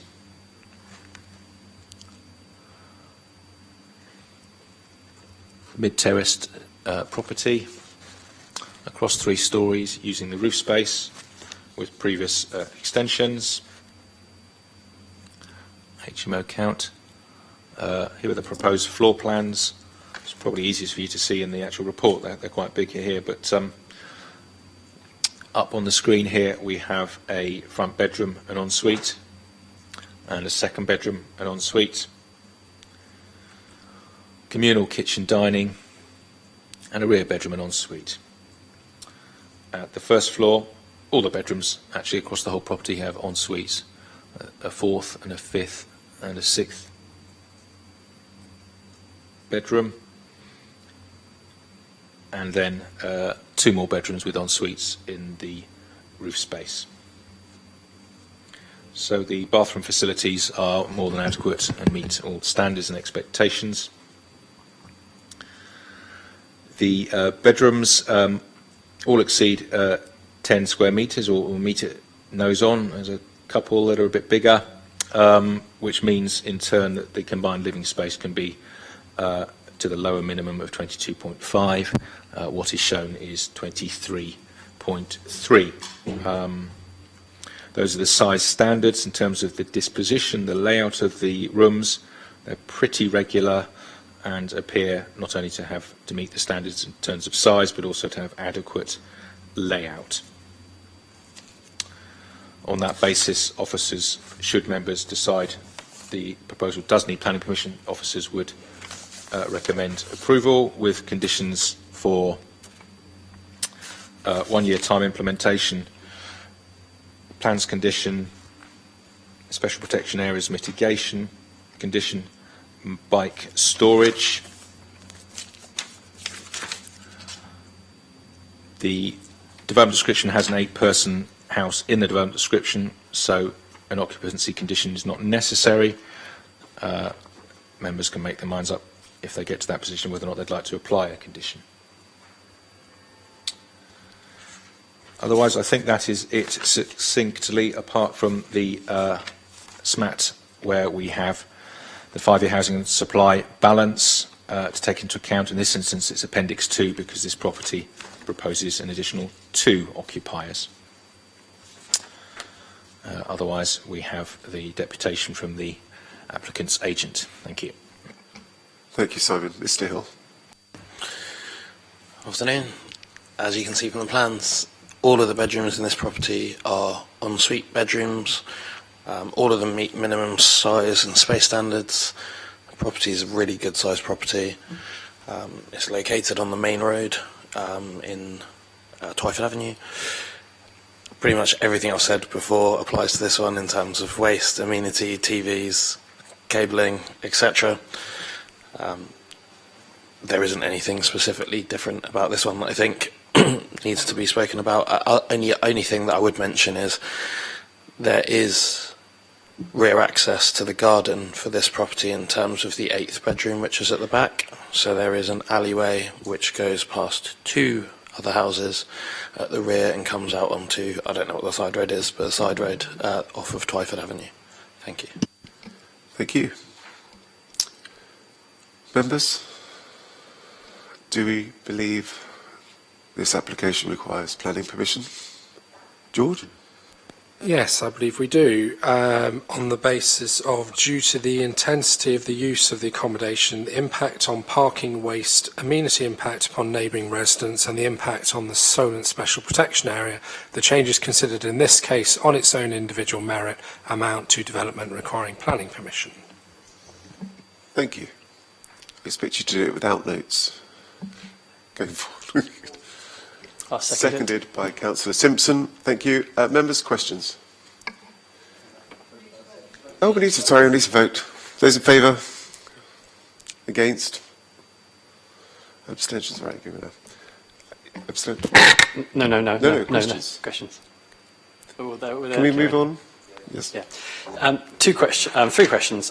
Firstly, when was it approved to use for a C3 to C4 approved? It says here it hasn't got a date on the planning history. It hasn't actually got a date. Sorry, okay. Yeah. I shall find that for you, Councillor, and let you know. Okay, and could you also get the date for when the 6-metre re-extension approval? I know it says not required, but... Oh, okay, that's it. Yeah, okay. The last question really is just to double-check. Where is the rear door of the property? Was that said that it was actually in a bedroom, or is it in that kitchen? So if there was a bike rack in the garden, they would have to take the bikes for a bedroom to get there? Or is there an actual door in the kitchen, living, dining? Perhaps that can help. It doesn't look like there's any door there. Yeah, exactly. That's why I'm asking. Yeah, they'd have to then walk around through the back alley, which is I think you'll find these are sliding French doors. Right, okay. A bit hard to see, I appreciate. So that would be the access into the garden. Okay, thank you.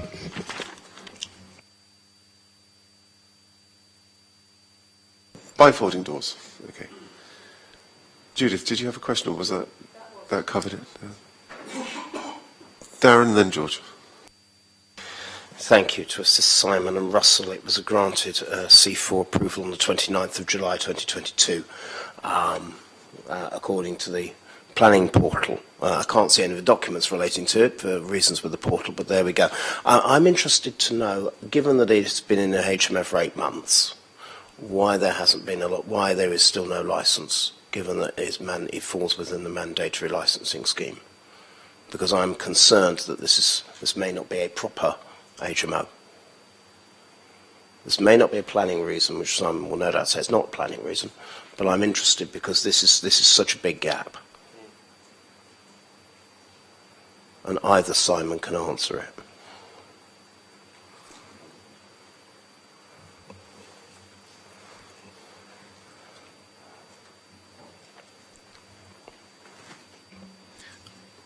Thank you, Councillor. Just thinking for a moment.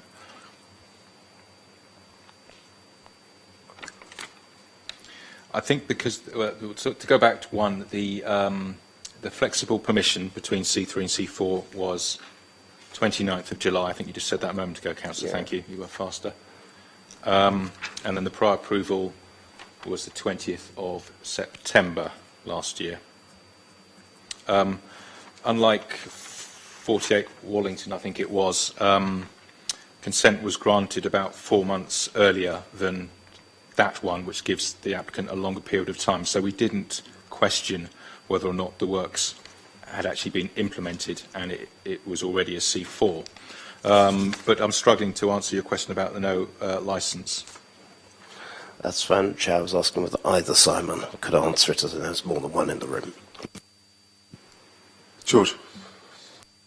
I've just got a couple of points, questions, if you like. One of them is, technically on the papers, it doesn't state which ward the property's in. It just repeats the planning reference, so that just needs to be updated. And are we satisfied that fire escaping from a fire in the kitchen for bedroom 3 at the rear of the property is adequate through the bifold doors on the side of the outrigger? Thank you, Councillor.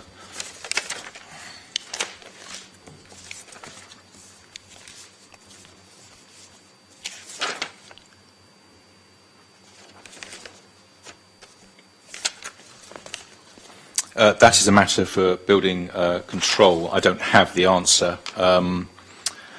I do know, with the same agent, certainly on, I think, the last committee we had, if not other ones, my impression was that he was very much alive to the requirements of the building regulations and had all the answers. So I would be surprised, I can't confirm, but I would be surprised if it failed to comply with the building regulations in terms of fire access and other matters. Gerald. Simon, can I ask, on the plan for the top floor, there are 2 sets of dotted lines. I know we use one set where there is where there's a sloping roof and it's not possible to stand up under it. Have we got the heights there in terms of usable space? Thank you, Councillor. Yes, I'll describe them to you. That's very kind, thank you. Yeah, the first dotted line there is the 1.5 height, which is the relevant height for measuring the usable space. And the second one across there, parallel to the edge of the bed, is the ridge height, or underneath the ridge. That's the highest point of the room. So officers would have measured the usable space from the 1.5 metre height, so they've excluded the slightly lower space. So what's in front of you on the table there, bedroom 7, so it's 15.784, is more than double the required size with the appropriate head height. Okay, thanks. Councillor Mason. On a similar vein, the rear first floor bedroom is partially under what appears to be a roof, which is shown on the second floor. Is all the space in that bedroom on the first floor usable space?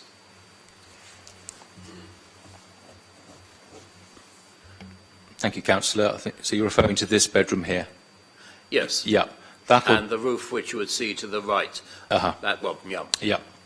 That would be the original 2-storey rear wing, of the 2-storey element of it, in its original form, I would bet. So that will have normal ceiling height. and then on top of it, in the roof space, they placed the permitted development rear dormer, rear roof extension. So I think your question was, does that have full height and so on? And the answer would be yes. Right. Thank you. Hugh, if I can ask you to pop your microphone on. Any comments? George? Minded to grant conditional permission on this one with the usual limit of 8 single occupancy rooms and the usual conditions that we've been applying, unless anyone has any contrary. Thank you, George. Seconded, John? Yep, okay. Any other proposals? Okay, so Simon, are you able to confirm the conditions? Thank you. Yes. So we have 1 year implementation condition, the plans condition, the special protection area mitigation condition, bike storage condition, and Councillor Fielding has requested maximum 8 occupants, all in single occupancy rooms. Thank you. Those in favour of Councillor Fielding and Councillor Smith's motion? And those against? And abstentions? 7 votes in favour with 1 abstention in favour of the grant of planning permission. Thank you, Kieran. The next one, Windcliffe Road, is slightly different, and there's a long appendix. I don't know if members have had a chance to read. Have you have? People nodding? No? Absolutely, yep. So we'll take 5 to give you time to fully absorb. Appendix 4, and then we'll come back for the last 2 items.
Have you all had time to read? Good. I think this is us, isn't it? Okay. Jane, shall we? Are we back?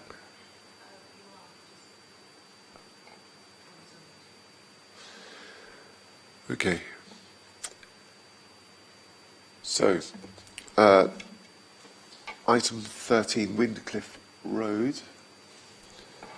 Simon? Thank you, Chairman. Members, this is clearly a different matter for you, but applying many of the same principles, hence it being on the same agenda for the large HMOs. It's quite complex in some ways, but and there's a lot of information in front of you, but I shall try and boil that down and make it as straightforward as possible with Kieran's assistance where necessary. So I'll come to the SMAT mostly next. I'll take you perhaps through the published report first of all. So 13 Windcliffe Road in central Southsea. There is an alleged breach for the change of use from a property from a Class C4 HMO to a sui generis HMO without planning permission. That's the alleged breach. So this is an enforcement case that we are investigating actively. The first page, or page 69 of the report, perhaps to show you the property, just to give you a feel for the property. So it's the one behind the telegraph pole there. I think I'm right in saying, which uses the roof space for some accommodation, and is a mid-terrace, as you can see. To the rear, you can make out some of the roof extensions, fairly typical for such HMOs. And then the development itself, excuse me, has 2 bedrooms at the front, both with an ensuite, kitchen living to the rear, and 3 bedrooms and 3 ensuites on the first floor, and then the roof space, 2 bedrooms and a shared shower room at the back for those 2 rooms. These are plans from the withdrawn application in 2019. But they are what we believe the premises to be laid out to. So back to the report. In 2018, the 2018 application was for a change of use from C4 to 7-bedroom sui generis. That was refused, planning permission. The reasons for refusal: failing to support a mixed and balanced community. Number 2, an undersized bedroom and limited-sized bathrooms, over-intensive use, and thirdly, the special protection areas. I'll just take you through the floor spaces.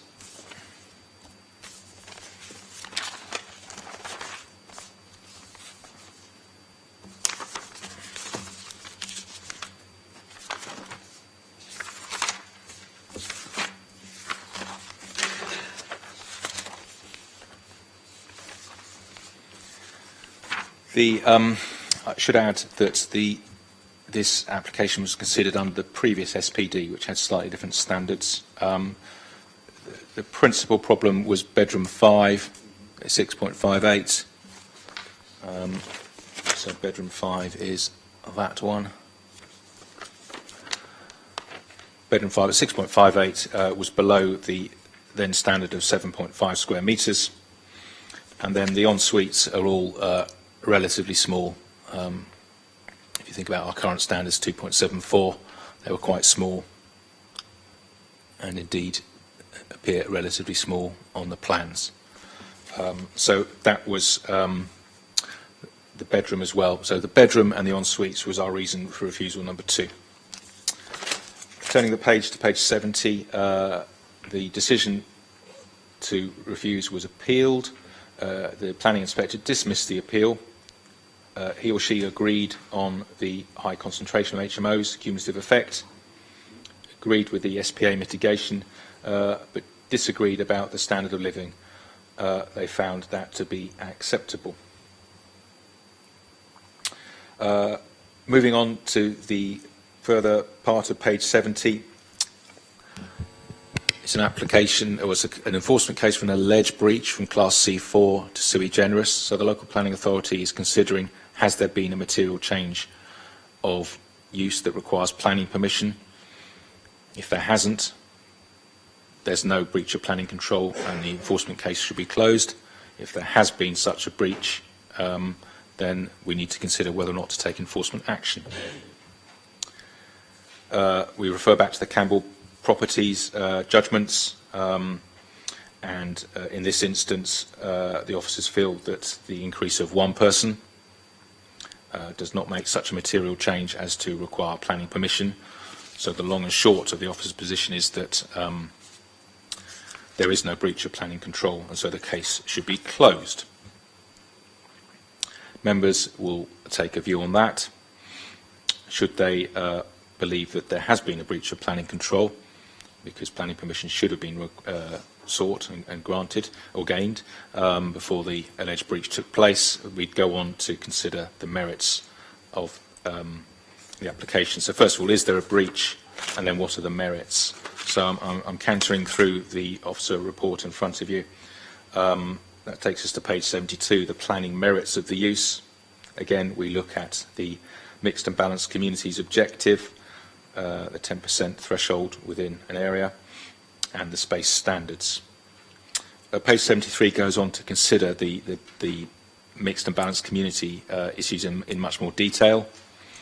On the second paragraph from page 73, penultimate line, there's 35.5% concentration within this 50-metre radius of existing HMOs. This already was an HMO C4, so no change there.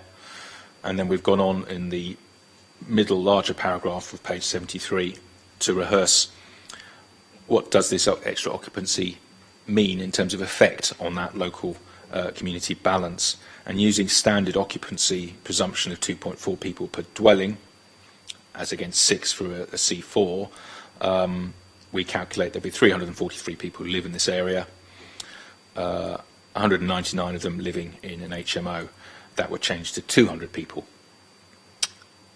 one more person. So again, officers conclude that there would be insufficient harm caused from one extra person in that area to warrant enforcement action being taken place. In terms of the space standards, I did mention that that was under different space standards to currently A and B, that the planning inspector found them to be acceptable, and given as its existing accommodation, we wouldn't propose to go against that at this stage. In terms of the supplementary matters report, we felt it correct to rehearse some further matters for you. It's an important case because, as you can see from the first paragraph of the SMAT, there was a judicial review of the appeal decision, where the appellant brought 5 grounds of challenge, in particular the application of policy PS20. They didn't believe it should be applied to existing HMOs, changing to large HMOs, but the court found that it should. That's one matter. The judicial review did not assess the policy. It was whether or not the policy was engaged. Now, our policy PCS20 has not changed since. It's from 2012, but our policy guidance has changed, the 2019 SPD. In that, we take a more nuanced and careful assessment of the community balance. The local plan policy, PCS20, is pretty much binary. It suggests if you're beyond the threshold of 10% in the local community, you may wish to refuse the application. Our new policy, as I say, gives a more nuanced approach to that. We've discussed these principles in time having both respect to the thresholds, because there's more than 10% resulting, say you go from 9 to 12 because of an application, doesn't necessarily mean you should refuse it. You need to consider all the matters, pertaining to that particular application and site and balance. And similarly for room sizes, it's not just a straight application of the standard, as we've discussed today. Some instances, a room might be a bit smaller than the standard, but there's some other circumstance which means it's supportable, or vice versa. You might have a very long, thin room, meets the space standard, but the layout isn't right. So this was the thrust of the, as you may recall, the 2019 SPD amendments to give more nuanced and careful assessment, which we are doing in this instance, we believe. So we wanted to rehearse both for completeness and set out for completeness the judicial review and also the change in policy guidance. And turning over to page 2 of the SMAT, we also wanted to rehearse the 5-year supply, as you've heard earlier on today. Again, this is equally applicable here in terms of the balance of any decisions taken. Here there is one extra occupation which counts to a small degree in favour of the proposal were planning permission deemed to have been necessary. Then we move on to expediency. This is very fully set out over the next 2 pages. Summarise it right down for you. Enforcement powers must be expedient to take enforcement action by a local planning authority. The public interest has to be weighed, the advantages and possible disadvantages in the public interest of taking action, and we have to consider whether the potential gain in going ahead with enforcement action is worth the cost and time likely. 2/3 of the way down page 2, para 59, reads, enforcement action is important to maintain public confidence in the planning system. Enforcement action is discretionary and local planning authorities should act proportionately. So there's lots of weighing up of careful points before deciding whether or not to go ahead with enforcement action if there is a breach of planning control. These principles are outlined further through the SMAT as you go on to the MPPF, the PPG, and indeed Portsmouth's own guidance for planning compliance. On page 3, the second paragraph there, penultimate lines, talks about the potential impact of enforcement action on health, housing needs and welfare of those affected by the proposed action, and those indeed who are affected by a breach of planning control. These are all important matters for the local planning authority to consider. If I skip over the rest of that page to the bottom to the Human Rights Act, we wish that to be drawn to your attention. These are the implications of taking enforcement action. And turning over to page 4, there is a balance to be struck in relation to first bullet point, the right to a fair hearing, Article 8, private and family life, and Article 1 to the first protocol, protection of property. Then moving on to the Equality Act, the Council must also have regard to this Act in order to have regard to the need to eliminate discrimination, harassment or victimisation of persons by reason of their protected characteristics. And there is a right to enjoyment of private and public life. So I've cantered through all the matters that are important considerations, either for completeness for information or for decision making today in terms of the action to be taken on this particular case. So in summary again, the officer's position is that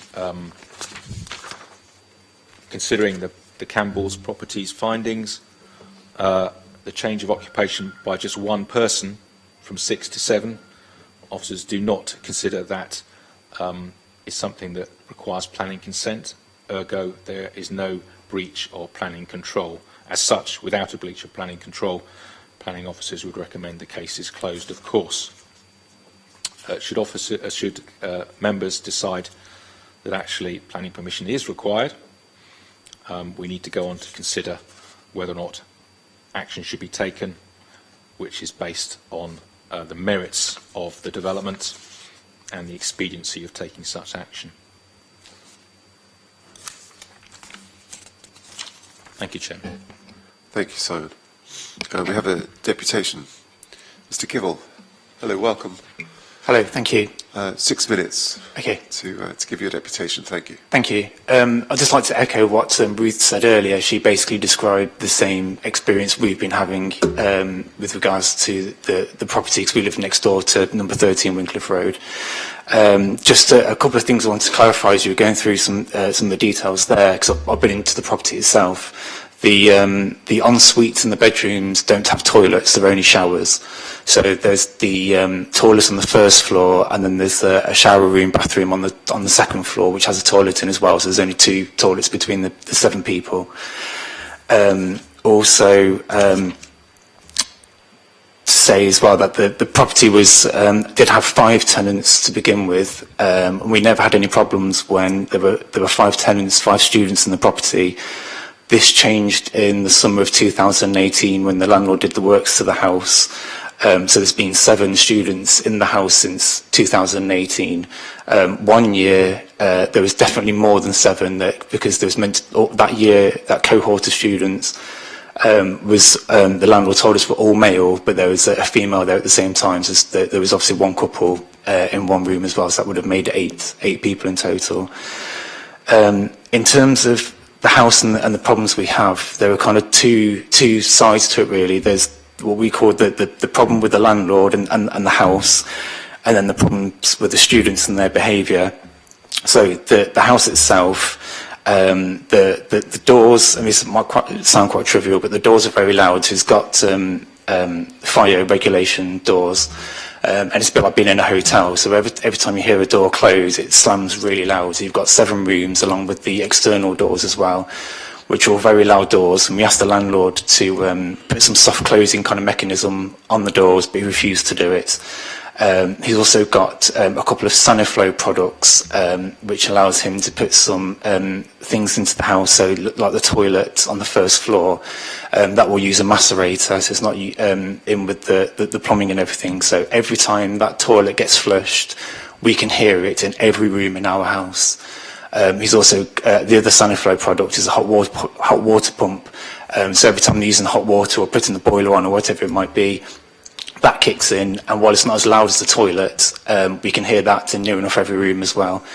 So as you can imagine, you've got 7 students using 2 toilets. The nearest one for them to use is on the first floor, so that gets used day and night. It wakes us up because it's that loud. If we're watching TV in the living room, it's louder than the TV.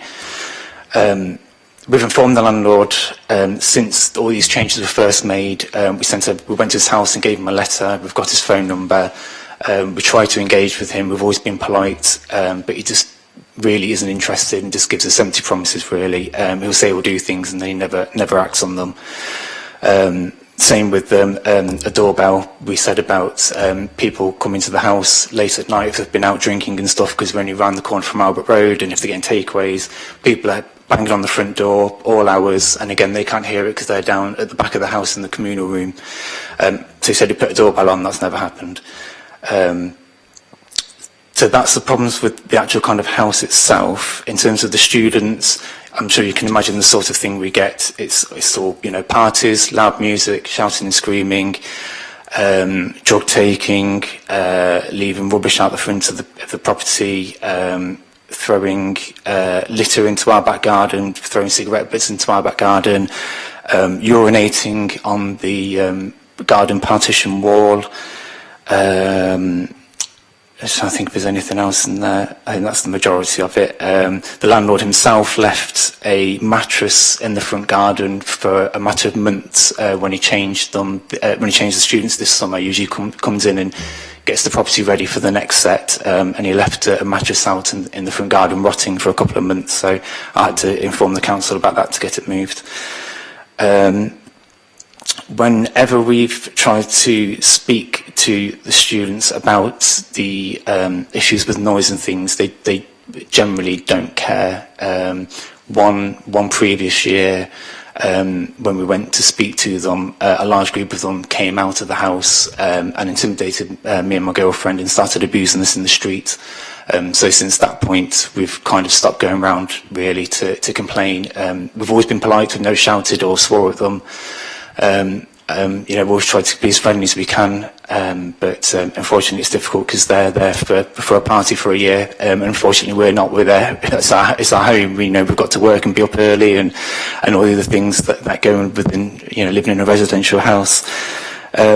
Because of what's happened to us before, we've installed video security cameras at the front and rear of our property because we live in fear of reprisals now. Due to the noise in the house, I sleep in the spare bedroom, which is at the back end of the property. Our bedroom's at the front. You basically have to choose which noise you want to try and live with. So if you're in what should be our bedroom at the front, you've got the slamming doors, the saniflows and everything.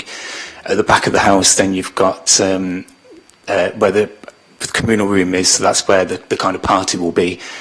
So I haven't slept in the same bedroom as my girlfriend since January 2019, so it's a really just horrible way that we're having to live. We don't invite friends or family around very rarely because it's just too embarrassing. If they're having a rave next door, people just don't want to come around and visit us anymore because they've seen it themselves. We report to the university pretty much every year now since it's been 7 students. The most recent set of students we've got this year, the community tutor has spoken to them recently to try and get their behaviour in order, so we'll have to see what happens for the rest of the year. In terms of this application and things, we're concerned that there are going to be more 7-bedroom properties on our road if this gets approved. Half of our street is already HMO properties, so if they all start to increase, it's just going to be more stress for the actual residents who are living there.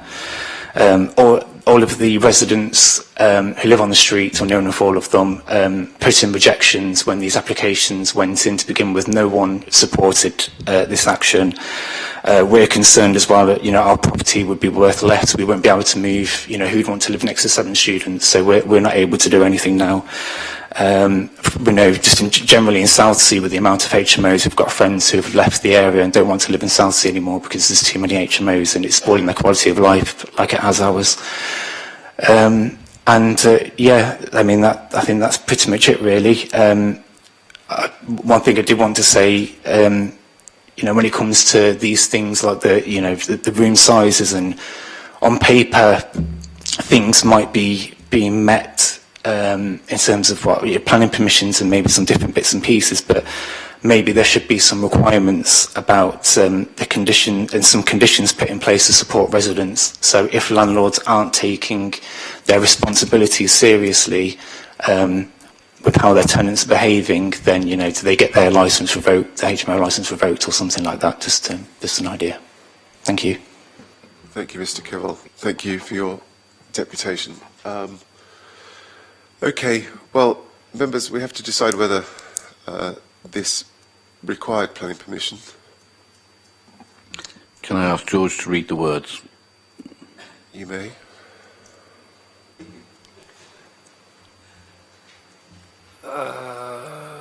Yes. Due to the intensity of the use of the accommodation, the impact on parking, waste, amenity impact on neighbouring residents, and the impact on the Solent Special Protection Area, the changes considered in this case on its own individual merits would have required planning permission. Thank you for the change of tense. Anybody want to? Russell, seconded. Those in favour?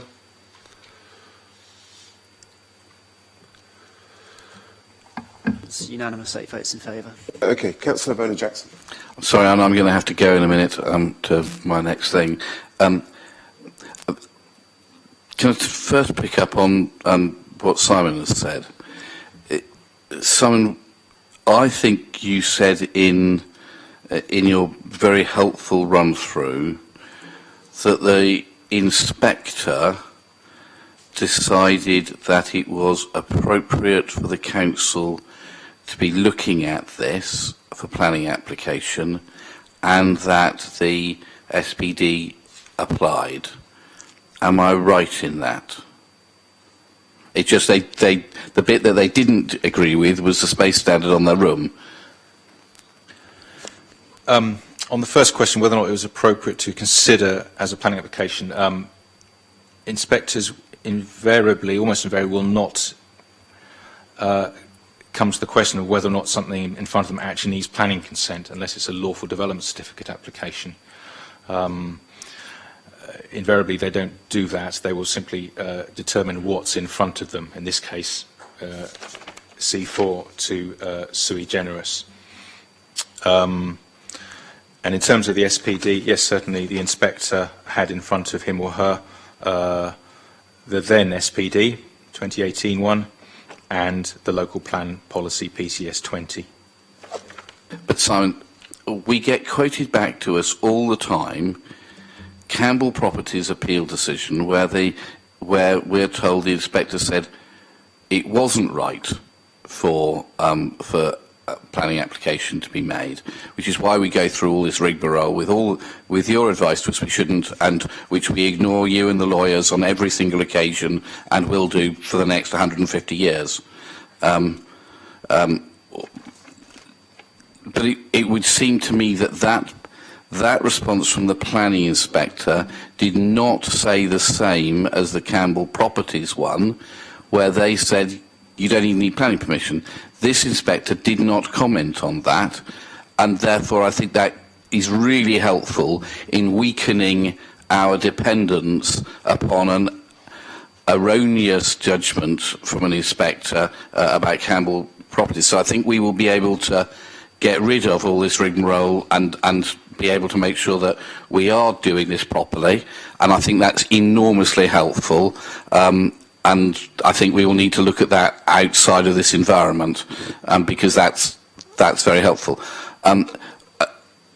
Thank you very much for the gentleman who's incredibly patiently sat through all of this meeting. Can I suggest, and I'm sorry to talk through you, to every time there's noise, please phone the police. Every night there's noise, phone 111 or 101, whichever it is. Every single time there's noise, phone the City Council. We have somebody here 24 hours a day, so that we create a log of the complaints that you've got. Every single time, contact the university, because we have to drive people's behaviour to change so that your lives become acceptable. And the police and the council and the university will, but the more times you contact, the better, because that creates a pattern of behaviour that people are able to take action on. So I'm really sorry your lives have been made miserable by people here, but we need to make sure that we're at war with people who do make lives miserable for their neighbours. We have a particular community warden who is particularly good at this, and Darren, can you put your hand up? Darren will be able to give you contact details for them. It's an experiment we did this year at Susie Horton's request, because we have so many times when there are real problems like this. So I think there is stuff we can do to make your lives easier. I think it is really important that if you've got a shit landlord, being blunt about this, that's reported to the licensing department, because it is right that he loses his licence. So please, please, please do all of these things. There are ways in which we have to be on the side of good landlords and good tenants, and being absolutely against bad landlords and bad tenants. So I'm sorry, that's probably not to do with the planning thing. I think on the planning stuff, it is absolutely clear that we need to say no to this planning application. I think we've been given lots of reasons for saying absolutely no. It's incredibly helpful to have got that information that they're not loose. They're not en suites. It is just a shower room, and that's very, very helpful for us. But this would look as if this is a very bad landlord, and we need to come down like a ton of bricks on him. And if we can think about our language. I was moderating it, Chair, but I'm happy to go higher in volume and tone if you request. Thank you. George, before I come to you, I think, Kieran, did you want to help us out with? Yes, there's a couple of points to pick up there in terms of what Councillor Vernon-Jackson said about the picking and choosing, perhaps, an objective bystander might say, of inspectors' decisions. Now, I agree. We pick and chose Campbell, which is absolutely 100% wrong. I'm going to advise to the contrary on the basis that the inspector's decision on this very site on 13 Wyncliffe was taken in 2019 on the basis of an old SPD, which effectively said if there's more than 10% in the area, there'll be a deemed harm. And inspectors were struggling with that on a lot of appeals, and Wyncliffe was an unusual one, I think, to win. But inspectors were struggling with that because they don't really like the idea that harms are deemed. They expect to see some kind of meritorious getting down into the weeds and actually examining what the precise issue is here. That's the first point. Subsequently to that decision, we had the Campbell the Campbell Properties planning inquiry. So that was dealt with by public inquiry at which certain members of this authority actually gave evidence. And it actually forces inspectors to engage with the issue. And this is something that, if, depending on your decisions here today, you could end up having to defend at an appeal. You will have to identify, on the same basis as the Campbell Road decision, why this is a material change of use, which you've already decided. We just heard. Yeah. From the people who live next door. You'll do it on the basis. You'll then have to apply the SPD on the basis of the new SPD. And yes, you've had a great deal about the perceived difficulty of the development at this time.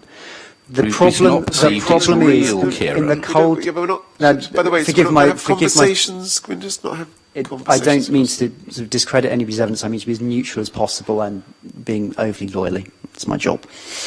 The point with looking at it from today's perspective, on the 8th of February 2023, from an objective analytical standpoint, the inspector at Wyncliffe Road should have engaged, and we are trying to get inspectors to engage on appeals with the Section 55, is it material change of use question. Having had it brought to our attention through the Campbell Properties appeals, it's not acceptable to ignore it. It can't be defended. And you're lining yourselves up with this application to a scenario where you're at the same standard of scrutiny as you were in the Campbell Properties decision. The inspector's not going to be able to swerve it on this one. That's the difficulty you have as a committee. When I say it's a difficulty, it's actually how the system's supposed to work. Inspectors should be engaging with this, but they're not, and it's a frustration. So you can't pick and choose. The professional advice is that the better of the two decisions is the Campbell Properties appeals. Thank you, Kieran. George and then Darren. I was just going to echo a lot of what Councillor Vernon-Jackson said in terms of what actions available to the resident. Information, evidence is key, and as much as you can do to build up a picture of what it's like living next door to a particularly awful HMO, tools both the council, the university and also the police about what enforcement action can be taken on that. And I agree with Councillor Vernon-Jackson that we can look at the licensing situation with them. On this case specifically, we're aware that the property has been used as a 7-person sui generis HMO without planning permission since 2019, and it's licensed up till 2024. We can now assess this based on our current SPD standards. So looking at how the property currently is, it is not just below the standards, it is way below our current standards. So as a result, would that not be grounds to take enforcement action in this case? Kieran? So I'm going to just push it back to Simon preliminarily on the room sizes that he's more familiar with as the planning officer. The question you're being required to determine, because you've got a property with a C4 planning use, is does that one change make a difference? I think the difficulty of the argument, and what we've heard today, is the difference between an objectionable use of property and an objectionable management of property. Does removing one person change any of the matters? Is it going to be any better with one person less, 6 rather than 7, I'm trying to say. That's the materiality judgment that you're making, yeah? Simon, did you want to come in? Thank you. That's a helpful question, Councillor Fielding. The problem, apart from the en-suites, was the bedroom 5, which at 6.58 was below the 7.5 then required. It's now 6.5 square metres, so the standards actually come down for single bedrooms.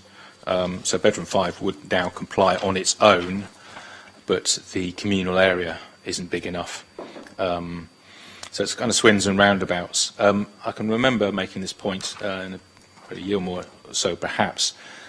The guidance may change, and that's important, but there's also a qualitative assessment on the ground, which the inspector would have carried out, which I wouldn't want to dismiss, wouldn't want to place too much weight on it either, but the inspector, visited the property and, notwithstanding the quantitative measurements, found that property to have an acceptable standard of living, and that is a material consideration, the view reached by that inspector. So that is why we were somewhat loath to go back on that at this stage. Darren first and then Judith. Thank you, Chris. I understand fully why our planning colleagues are loath to pursue this, and this is a finely balanced judgment. This has been brought by the team that oversee the licensing. That's called private sector housing, which is, I'm the political overseer of this. This is the first time I've heard of this, so you'll have to forgive me. It seems to me that we have 3 issues facing us. The first is that what Mr. Kivell has outlined, and presumably what the private sector housing team has outlined, because they wouldn't do this if they didn't feel there was a real issue, not just affects planning, but also affects our private rented sector strategy, which was agreed in January 2021. Not pursuing this goes against, in my view, Objective 9 of that strategy, which says strong regulators will use all of their powers working with partner agencies and stakeholders to tackle and remove criminal and antisocial behaviour. It says, so Objective 5 of the strategy, users of the PRS, in other words, tenants and landlords, will be a stronger part and more integrated with their local community. This will increase inclusion and cohesion with other tenures. Strategic Objective 1. Good landlords will be welcomed, supported and promoted through the use of accreditation, which is effectively what Councillor Vernon Jackson has just said. The idea behind the strategy, I know because I agreed it, is to reward good landlords and punish bad ones. And in my view, Chair, the work that has been required to make this a 7-bedroom HMO goes against those 3 objectives. In particular, the use of a macerator to provide a toilet. For those who don't know, macerators are quite loud. I believe would not be required in a previous HMO, and has a significant negative impact on the amenity of the people who have to use it, because macerators in their very nature are very difficult, and also on the neighbours, as well. So I believe it offends those 3 objectives of the private rented sector strategy, which is an overarching council document. I also believe that the work that is required to make this a 7-bedroom HMO, particularly with regards to the toilet that was referred to by Mr. Kivell, also means that effectively enforcement action needs to be pursued. My further point is that the 2019 Inspector report is so damning. I mean, it isn't sort of, well, on one hand and on the other. And then I think if it were, then I think the planner's case is much easier. But it's pretty damning, I have to say. I mean, just to get it up, if I may, and pardon the use of words. But on the evidence put to me in this one, I find that it's been reasonably shown that the local area has a very high concentration of HMOs, and there is already a significant imbalance in the housing mix. While changing the use of the property to a 7-bedroom HMO will not on its own add many additional bedrooms and people. It would contribute to the general increase in HMO accommodation, and the cumulative effect of this would be to make the imbalance in the housing stock worse and harm the local community. I therefore find the proposal conflicts with PP policy PCS 20. Then we get to the judicial review, which is equally damning of what they've done. And they've done nothing in 4 years. They did nothing before the Campbell Properties judgment. They did nothing before the private rented sector strategy was put in place. They have shown blatant disregard for anybody who stands in their way, and that goes against the principles of the private rented sector strategy they have. They've not even met our current space standards, as Simon has outlined, which I think is another reason to pursue this on grounds of enforcement. And they have bluntly made the lives of neighbours a misery, but that may not be a planning reason. So on those many grounds, in that they do not meet our current space standards, the work required to make this a 7-bedroom HMO, particularly with regards to the use of shower facilities and toilet facilities, and I'm not sure if this has been put in the planning speak, the blatant disregard for what would have been a series of warnings, because the enforcement team do not just walk in and slap notices, they have a series of warnings. The ignorance of that before the Campbell's Properties judgment was put in place and the private rented sector strategy was put in place means that I propose that we progress enforcement action, which is what I think we're being asked to do today. We're being asked if there is a breach of planning control. Is that? I believe there is. Yes, okay. Thank you. Judith?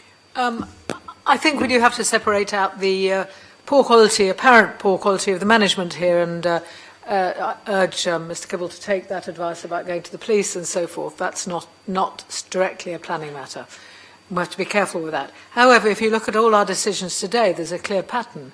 We do think, as a committee, democratically made against officer recommendations that planning permission is needed for increasing the size of HMOs, but we do approve them even when they will be adding to the number of people living in HMOs in a certain area.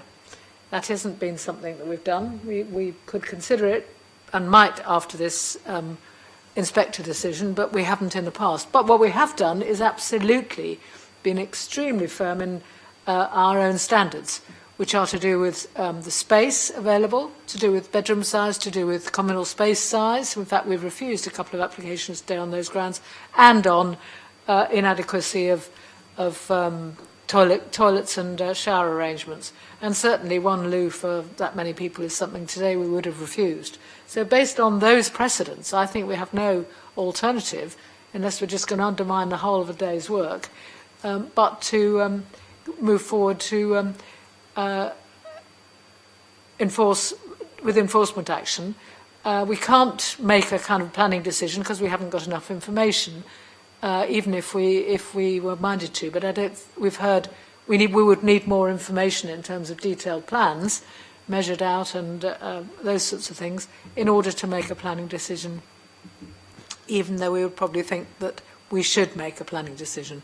So I think just on the grounds of what we've done today and the precedents we've created today, which actually until now have stood us fairly well, I noticed that we get less applications where they are not fulfilling the space standards, and more that take into account bicycles, more that take into account circulation through kitchens.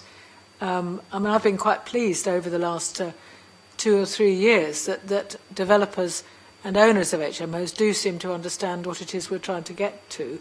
And just because these people have jumped the gun and to boot they seem to be not very good at managing the property, it would be no reason to let them get away with it, in my view. Are you seconding? I am seconding that. Okay. Thank you. Hugh.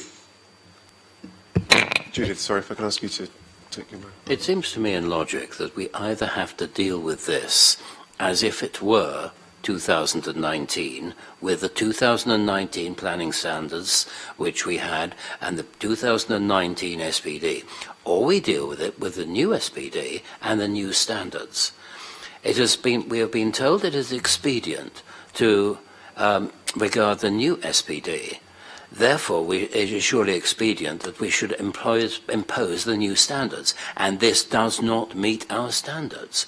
We must be logical in this. We cannot pick and choose whether we're going to be in 2019 or 2023. Indeed. Okay. Well, we have a motion Chair, been proposed and seconded. This might involve a bit of back and forth between me and Simon, and then Do you want to take a few minutes? eventually, yes, before we'll draft up a formal resolution for approval to make sure you've hit all the right points formally. And I think out of that, probably going to drop out a couple more areas where I'll need your narrative on, members. Simon, the first point that's arisen to me is the suggestion that works to the new macerator toilet. Would the new macerator toilet have been required under our policy requirements? Because I think that's key.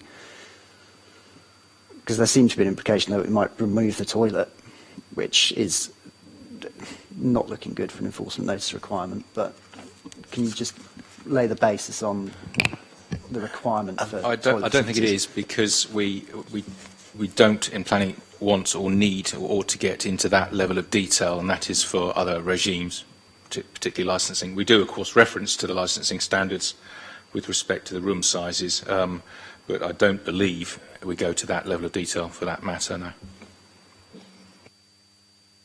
So under policy, a 7-person HMO without this offending toilet would be acceptable? You mean if they took out the macerators? You know, if it were never put there in the first place.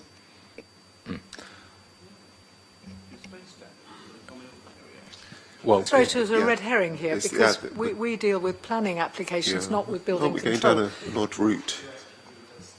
The SPD does stipulate the required standard of washing facilities. That's my question. Yes. Does it meet it without the macerator toilet? I thought that he'd said that we heard It's a that question for the planning officer on the plans. Okay, I was just thinking I- about what we'd heard already. I believe we would say it met the standards, because I don't believe we go into that level of detail in cross-referencing to licensing. Okay, thank you. Any more? Okay. Right. So, yeah, focus on change of use rather than any sort of development-based intervention into the bathroom. The points that you've got to run through here as a committee are that you've got to weigh the planning balance, which you've done well. You're coming to a view on that. I can see that, and you've had resolutions to that effect. So that's a balancing exercise, and the things in favour and those against. Do you have any acknowledgement of anything in favour of the development, i.e. the extra bed space? Again, the weighting is in your gift. I understand that, and I think we have considered. I'm sorry, I'm going to sound big on behalf of everyone. I think we have considered the officers and your view, Kieran, that essentially I'm going to reduce this. It's only one extra bedroom. It won't have a material impact against the fact that this, for different reasons, goes against either our space standards in 2019 or our space standards in 2023. For different reasons, for different bits of the property, but it does go against our space standards. And the fact that no action was taken to deal with the reasons for the inspector's refusal. I note that there was a planning application that was put in 2019 that was withdrawn, which also is a factor. So there has been no effort by the applicant to deal with the reasons for refusal, unlike other applications that we have seen today. So we have to take that into account when it comes to a breach of planning control. My view remains that the impact of the work that's required essentially to make it 7 bedrooms is a problem, but your clear view, Kieran, is that's not going to survive an appeal. So I fully understand that, and I'm happy to withdraw that. But I think the fact that this, after 4 years, still breaches our standards, and the fact that the applicant has done nothing, even before the Campbell's judgment, to Councillor, mitigate. I've got what I think need in terms of your planning balance on that, I think, and you're actually kind of leaping ahead to the second point that I need you to be clear on, which is just because you find a breach of planning control and you recognise that it injures amenity, the second point that you have to proceed to is whether or not it's still expedient to undertake planning enforcement action. So that again is a balance. It's from a wider range of subjects than just material planning considerations and the relevant local policy. So in that instance, I'm quite happy with the policy you introduced that I was not, to be quite honest, expecting in terms of the objective 9 and 5. And was there a third? I withdrew the third after you gently talked it through with Simon. Excellent. So that was 9 and 5 of that particular private sector housing Yeah, plan. I mean, I really do think it offends Objective 1, Objective 5 and Objective 9 of the private rented sector strategy, which was agreed in January 2021, which private sector housing, which brought this, has to work within and is working within. Okay, but as a balanced exercise, is there anything on the other side of the balance that you would take into account? Are there any other factors? Obviously, I've given you a big then long you memo have, on... you have to look at, you do have to consider the Campbell Properties judgment in 2021. You have to. You do have to look at and say, as we've done with all other applications, there is only one, it's only one extra person. Sorry? There's 2 extra people. Sorry about that, I got hit on 1.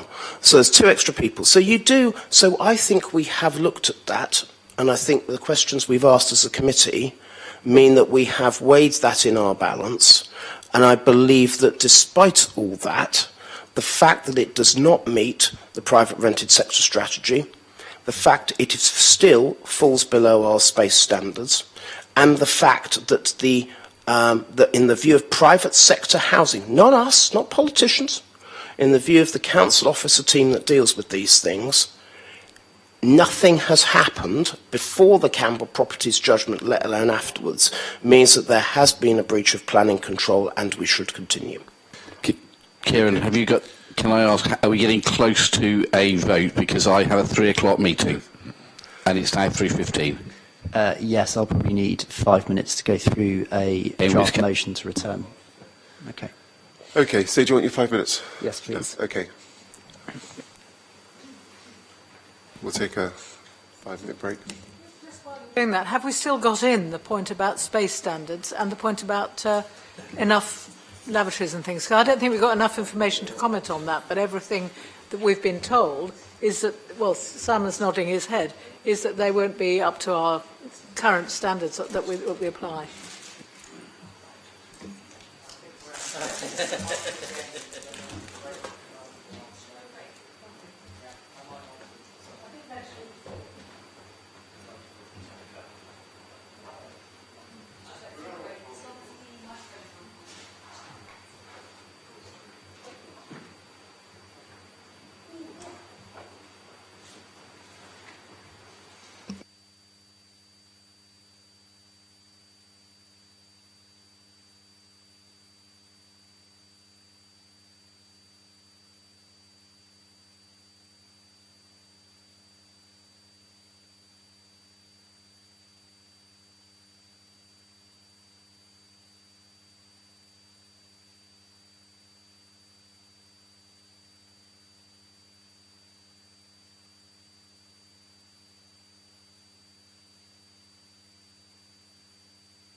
Okay. Welcome back. So,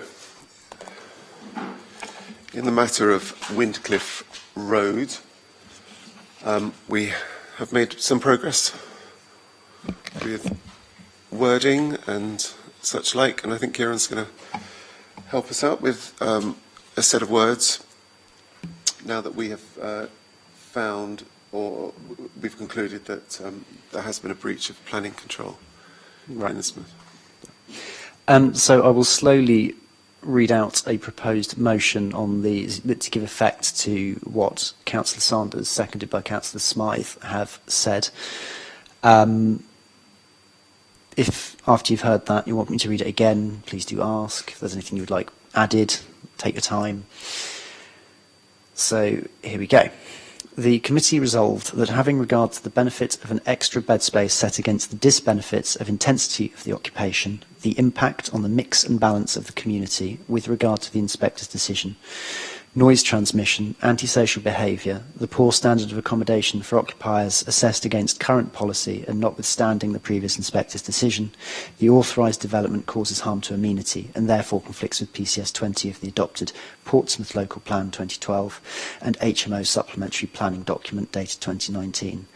And that having considered the balance of factors in issue, it would be expedient in the public interest and notwithstanding the above referenced benefit for enforcement action to be taken by officers under delegated powers. I'm happy with that. You're happy with that? Did everybody get that? Get the meaning? Yeah. Okay. So Darren, you're happy. Judith, you're the seconder. So I understand there are going to be 2 extra bed spaces, and you just implied there was 1 in your second sentence. I believe there is only one. That okay. was something we discussed between us, and Simon had mentioned needing to correct the record on that. That did That's fine. prick my ears as well. I'm just, but, okay, it's thank just you. the one. The second thing is, does that cover, or should it cover, the point that I was making earlier on in the meeting and just before we closed, about it not 7 beds not meeting the space standards, not all of them meeting the space standards, or meeting the space standards for communal areas or amenity within the house, living conditions within the house. It doesn't, it seems it could cover that, but it doesn't quite do it, and I just wondered why not. I think you have pulled up a fair point in as much as that it probably does need to reference the occupation specifically being by 7 persons. That is a perfectly and very helpful contribution. And were you saying something further about it not capturing that in relation to the Well, I understand space standards? Yes, we've actually used that as the basis for refusal, reasons for refusal twice today already. The fact that I understood somebody said, and I could be wrong, because the plans weren't that detailed, that there was insufficient living space, and also we have questioned the adequacy on the location and the amount of lavatories and shower rooms in the place. But that we had a phrase that we put into an earlier, 2 of the applications we refused today. We did it by virtue of the living conditions for residents. I thought we had that. I thought we had that covered in what we read out, Kieran. I had as well, but I take the point that Councillor's making in terms of using a set phrase of living conditions, whereas you and I have articulated it as poor standard of accommodation. And I've also, I'll read this out again, obviously, because I'm making substantial changes now. Thank you, Kieran. The SPD guidance also needs to be referenced rather than the policy per se. So that's gone in, and I still need to put in the 7 resident point. Just give me a second.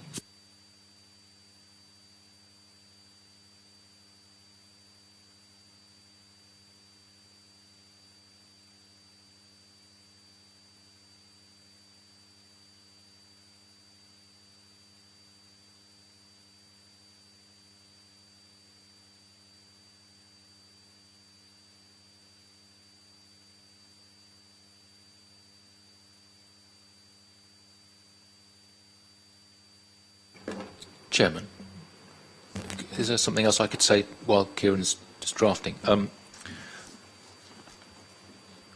It looks like we're moving towards a refusal, but let's see what the vote is, to take enforcement action. So if enforcement action is indeed taken and enforcement notice is served, there's highly likely to be an appeal against the service of that notice, and that would likely result in a public inquiry. So I just wanted to make clear, as it's a member's decision, we would likely need a member giving evidence at the inquiry, just for completeness. Thank you. Which may or may not be the chair. Is that it's the chair? Okay. You- I would have to say, Simon, whilst that may or may not be true, and we've been down this route before, and disagreed before, this has been brought by the private sector housing team to this committee, and so therefore it would only be right that the private sector housing team who have brought this and made this recommendation are also present at any public inquiry. So it can't just be members. We've had very bad experience. I'm sorry, we've had very bad experiences, not with you, not with the current planning team, around public inquiries and struggling to defend things and stuff like that. And we don't want that happening, especially when it has been a council team that has brought this here. Not us. It's a council team. So it can't just be politicos on their own. No, thank you very much. Yeah, and it's all to be discussed in due course. Should that scenario arise, then yes, we'd discuss in detail exactly who's appearing and the support, etc., etc. Absolutely. Okay, and something else that's occurred to me during that discussion is because you are refusing on the basis of an extra bed space, I'm assuming members would expect SPA mitigation to be accounted for as a reason for refusal as well. So I've incorporated that, taking liberties somewhat, but you'll tell me if you don't want it in there, of course. So the reason for refusal now reads, the committee resolved that having regard to the benefit of development of an extra bed space, bringing occupation of the house in multiple occupation to 7 persons, set against the disbenefits of intensity of the occupation, the impact on the mix and balance of the community with regard to the inspector's decision, noise transmission, antisocial behaviour, the poor standard of accommodation and living conditions for occupiers, assessed against current policy and SPD guidance and notwithstanding the previous inspector's decision, and a lack of mitigation to likely significant effects upon the Solent SPAs, the unauthorised development causes harm to amenity and therefore conflicts with PCS 20 of the adopted Portsmouth Local Plan 2012 and HMO supplementary planning document dated 2019. And that having considered the balance of factors in issue, it would be expedient in the public interest and notwithstanding the above referenced benefit for enforcement action to be taken by officers under delegated powers. Councillors Sanders and Smythe, are you happy? Okay, so we have a motion, we have a set of words, unless there are any other, it seems like hours ago, well, it was hours ago, wasn't it? We started this. Those in favour of the motion?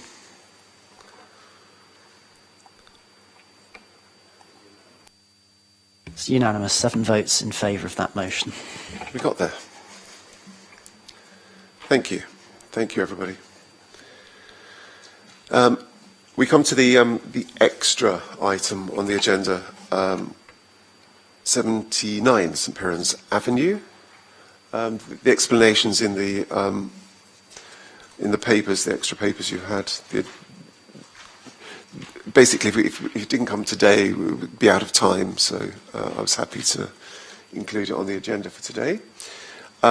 So, Simon, over to you. Thank you, Chair.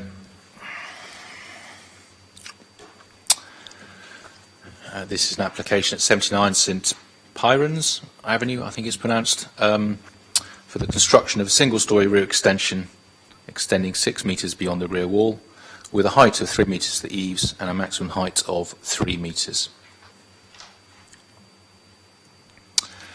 The application property there, facing west onto St Piran's Avenue.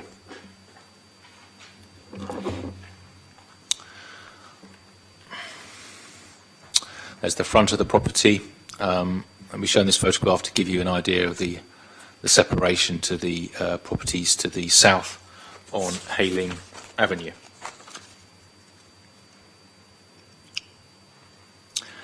So, as concerns the south elevation, if I take you back to this image, it's the south elevation, the main body of the dwelling house, and then you've got the rear wing, and you have the little indent that we tend to call the light well when it's between a terrace or properties.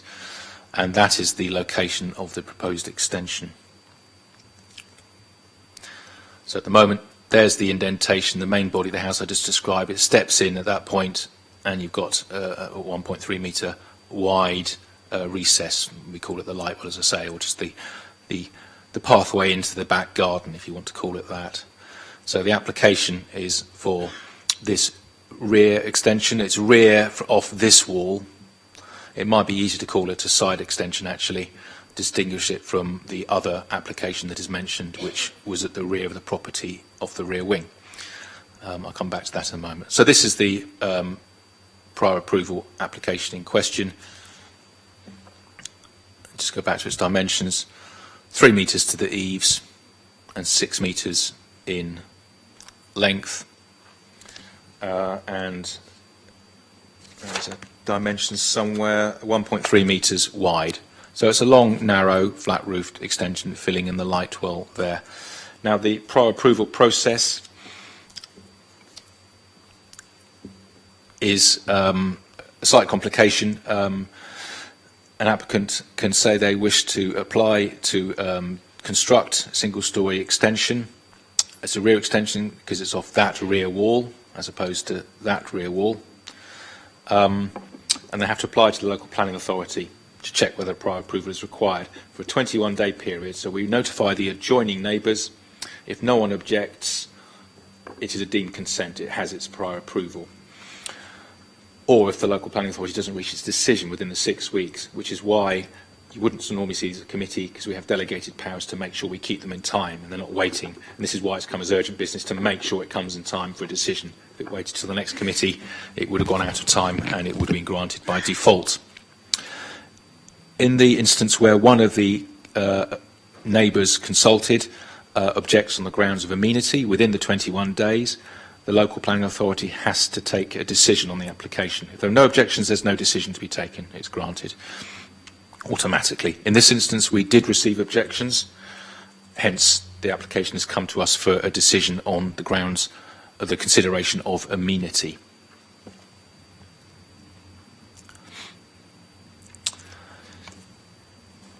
We have objections set out in the report concerning different matters, and the long and short of it is that there has been some confusion and no criticism whatsoever. It is a bit complicated. On page 5 of your report, we show the previous and refused prior approval extension at the rear of the property, the true rear, and that would have extended 6 metres down the garden, quite tall, and that would have had an impact on the neighbours to the north, in our estimation, and indeed the neighbours. So when we received an objection, we had to take a decision on application and we refused that application. Now, there is some development in train here that is the subject of an enforcement case, an investigation that is ongoing. It'll be important to see whether or not it is the refused extension that's being built or a permitted development shorter extension. That is under investigation, but not surprisingly, and without blame at all or criticism, the neighbours are perhaps getting muddled between the different developments. And there's also some roof extensions as well that may or may not be permitted development that we are investigating. So I don't think it's incorrect of me to say that the confusion about what developments are being talked about and whether or not it includes the offending current works is what has led to the objections, and indeed consulting with one of the neighbours who we've informed at short measure that this is coming,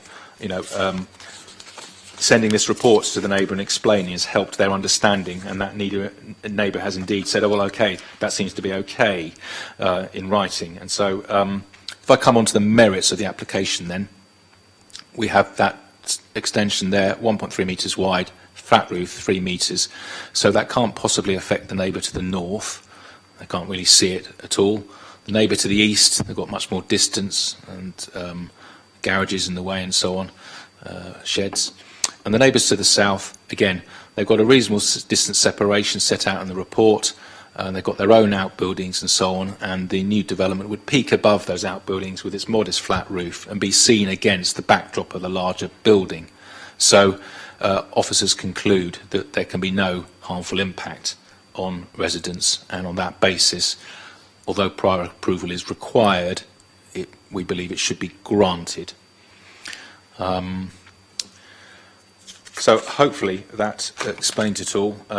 In terms of floor plans, it's quite small, but there you can see the refused extension, and this is the new one slotted in there. So that is what I mean about the view from the garden. You'll be able to see it just peeking over the top of the outbuilding, but you'll see it against the backdrop of the two-storey rear wing.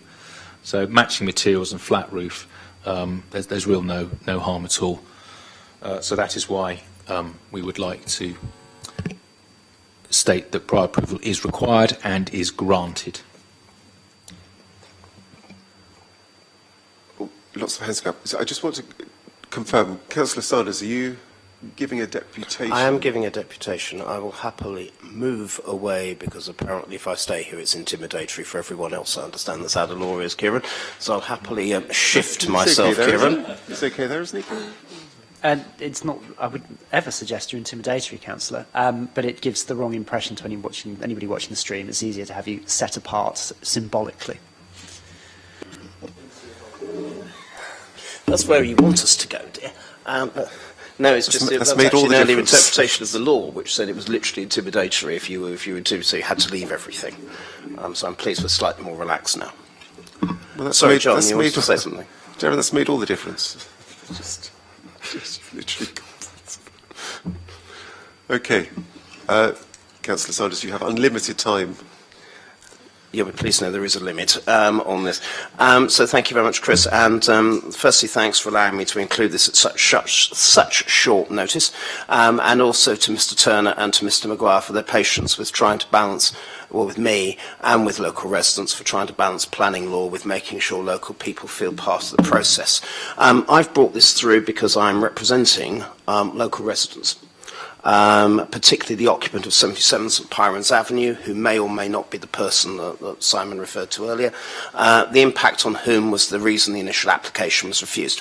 As Mr Turner has outlined, the officers believe this scheme overcomes the reasons for that refusal. The occupant does not, and I've received further emails from him today, which I shall refer to, which reinforces that in his view. And so given that gap, the place to decide that is here. As has been said, the property is currently the subject of an enforcement notice as builders carried on building what appears to local people to be the original extension. I want to thank the enforcement team for their hard work, led by Mr Eddington and others as well. This has already increased people's fears, and you know about all these fears because, after all, they led you to defer a decision on a HMO at nearby 49 St Pyrons for a site visit. However, the law means you don't have that option today. So I'm here to outline the concerns of local people, some of which I share. Mr Paul Wiggett has power of attorney over his mother, who lives at 77, and so makes comments about this application with her permission. He says that the only difference being that this second proposal removes a pitched roof and replaces it with a flat roof, reducing the maximum height by 0.5 metres. It does not change the negative influences it will have on the adjoining property, which were listed in the decision notice of 23 December 2022. Under this application, the side wall of the rear extension will remain at 3 metres high and extend to nearly half the length of the garden. Although number 77 and 79 St Pyrons Avenue were rebuilt after World War II, they were rebuilt to the same layout as before, and in this design of house the rear rooms are not blessed with an abundance of natural light, and this proposal will significantly reduce that further. I also object on the basis that the drawings submitted in this application do not show the full development, as on both the site plan and the proposed elevations. The only new construction shown is the smaller side extension, and the outsized rear extension appears to have been deliberately omitted. Without suitable drawings, I'm not sure where the foundations and northern wall of the proposed rear extension would be, and I presume it would be inside the boundary of number 79 and to the south of the existing garden party wall between 77 and 79, as agreement would not be given for this party wall to be demolished to accommodate the side wall of the rear extension being constructed along the existing party wall line, unquote.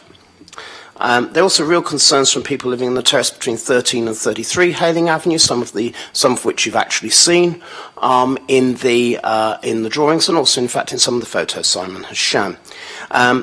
There is a real concern about this extra story and whether it's part of this application or not, or it could be part of this application. I'll come back to that in a second.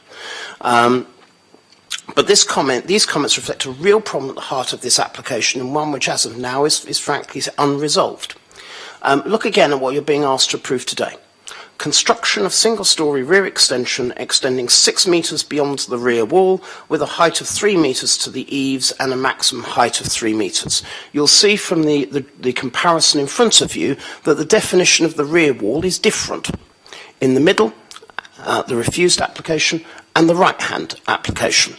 And indeed, I have seen emails from the enforcement team this afternoon which indicate that they're in discussions with the developer's agent over what is the original rear wall.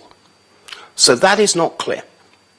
So there is, according to neighbours, a real risk that in fact they're not going to build on the side, but they're going to stick to what is in the title that you're being considered, which is a 6 metre extension beyond the rear wall.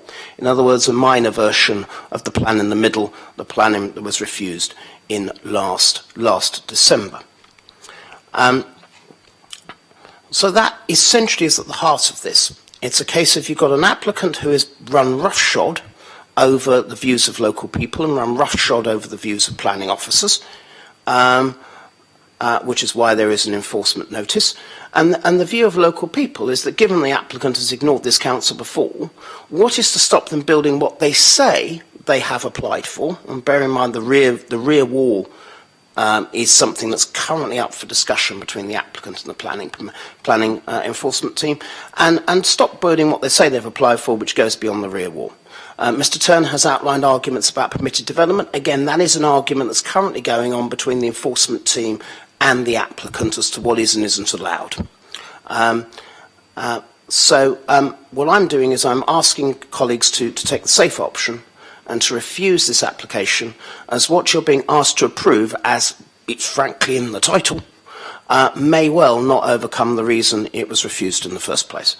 Again, many thanks to Mr. Turner, Mr. Maguire and you, Chris, for allowing me the chance to represent my residents today. Thank you. Thank you, Darren. So, questions? John, you're itching. John and then Jim.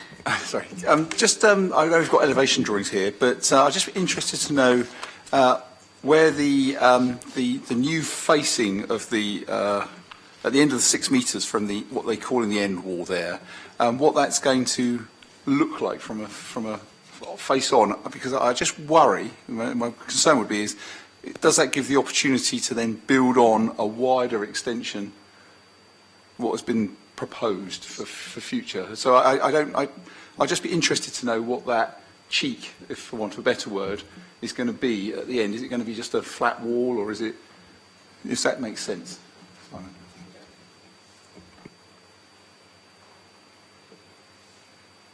Thank you, Councillor Smith.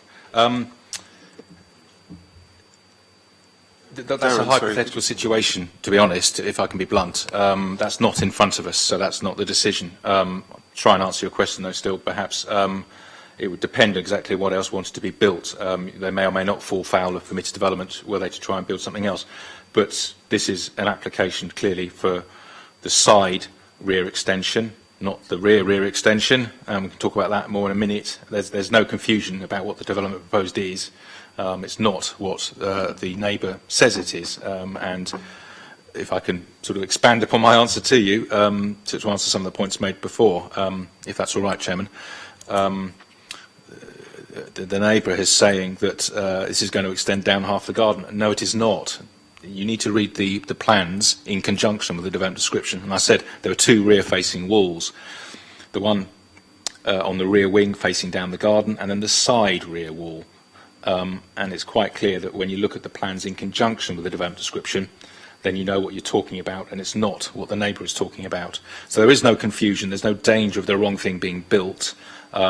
If this is allowed, it's quite clear what's being allowed. It's that one discrete side extension 1.3 metre wide, 6 metres long, in that location on the side of the property, away from the named resident. And with respect to the Hayling Avenue residents to the south who've raised concern about an extra storey, well, that'll be the roof they're talking about, which is not the subject of this application.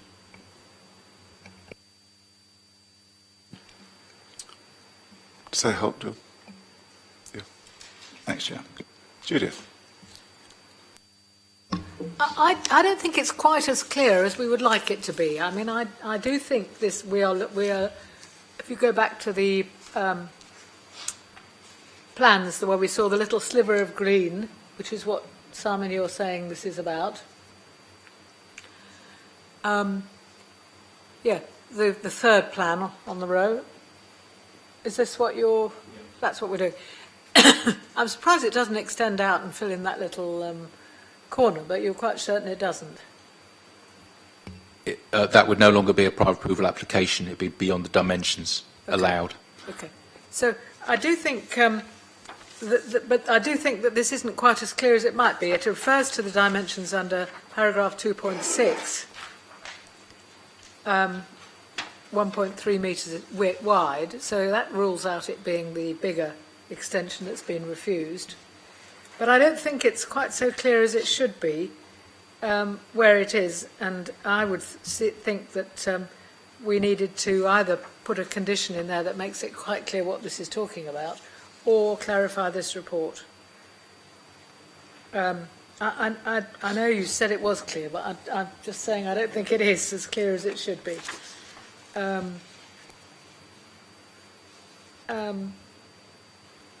Yeah, you have put it, the other place it's referred to is paragraph 7.6 and 7.7 by implication. Well, that could go either way. But I think it needs to be clarified. But if it is clarified, I'd propose we approved it, or said we would if we would give it permission. Thank you. I don't know if that helps you at all. Can't talk to Darren, but I don't think it isn't as clear as it should be. Councillor Mason. The side of the building, which is going to be built upon, contains a door and windows. How will the extension and the existing building be lit? What will the fenestration be? Because it appears to be a totally blind wall against Hayling Avenue properties.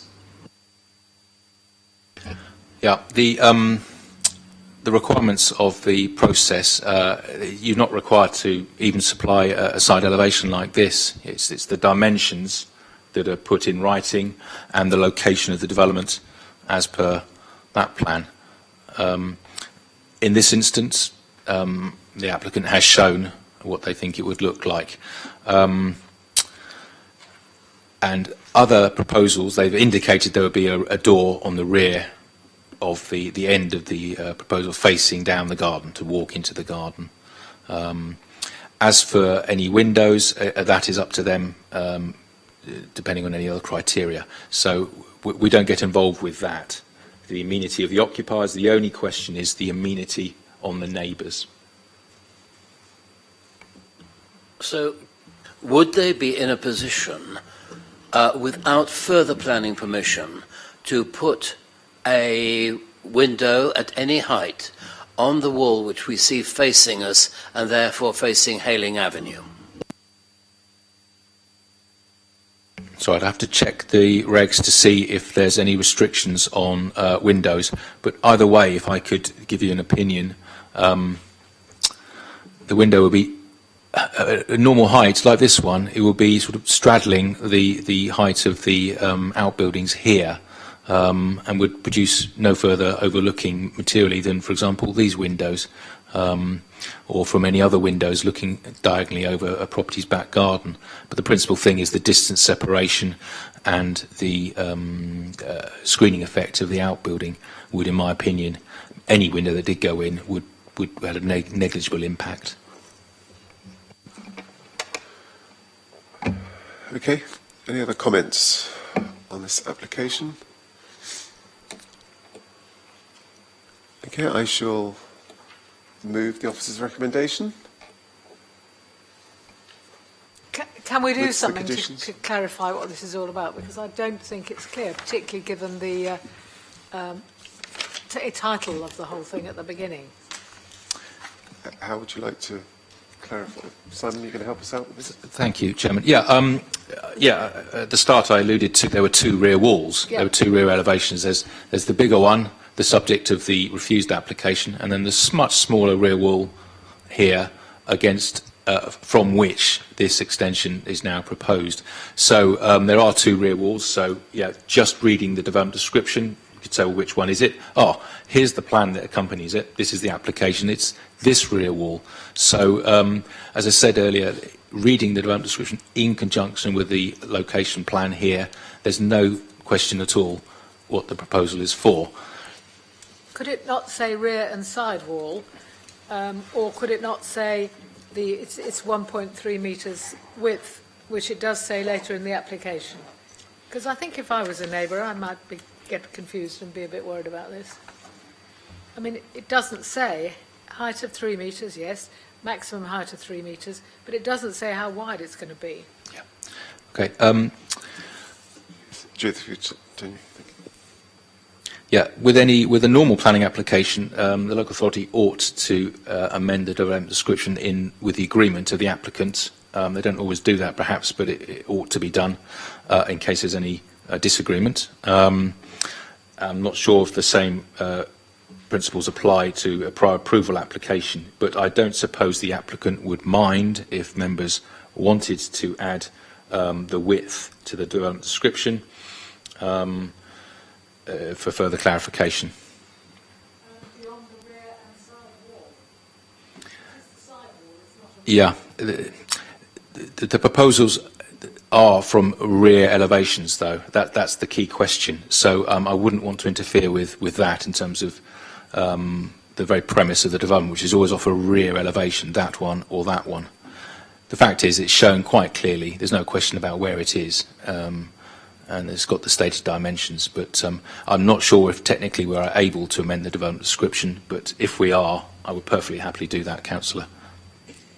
If I can assist, Chair. John, Given the context of this as a prior approval application, it's an application within the terms that it's submitted with something of a guillotine coming down if you don't make a decision within a fixed amount of time. The general position is, in planning law is that you take an objective basis on the plans that are submitted in combination with in this case, it'll be the general permitted development order and the description of the development that we've received. I'm satisfied that it's actually far clearer to just proceed on the basis of the materials we have rather than to try to do anything different, especially with that deadline in mind. So I would advise that if the Chair has moved the officer's recommendation, I don't see any benefit in interfering with that substantively for other members. Nobody seconded it yet. Okay, just one other question. The sidewall, so not off the back, the sidewall, is that, it shows it on that, the third part on that, shows it is not hitting the party wall, it's going to be a separate wall. Am I reading that correctly from the plan?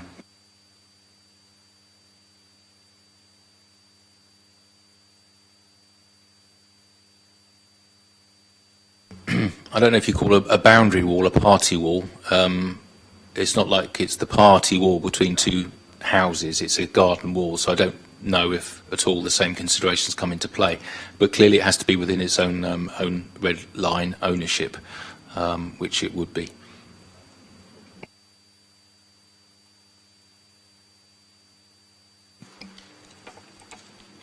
Okay. Does anybody else have any comments? Anything to add? I have moved the officer's recommendation, but that's as far as we've got. George? Second the officer's recommendation. Thank you. Proposer and seconded. Unless there's anything else on the table, I shall move to the vote. Judith?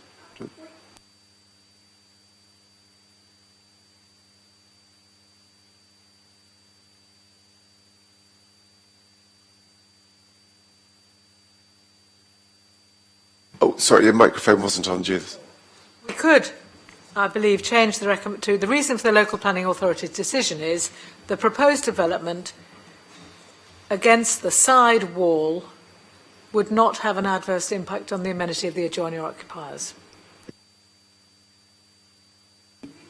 Confused, and I don't think this is as clear as it should be.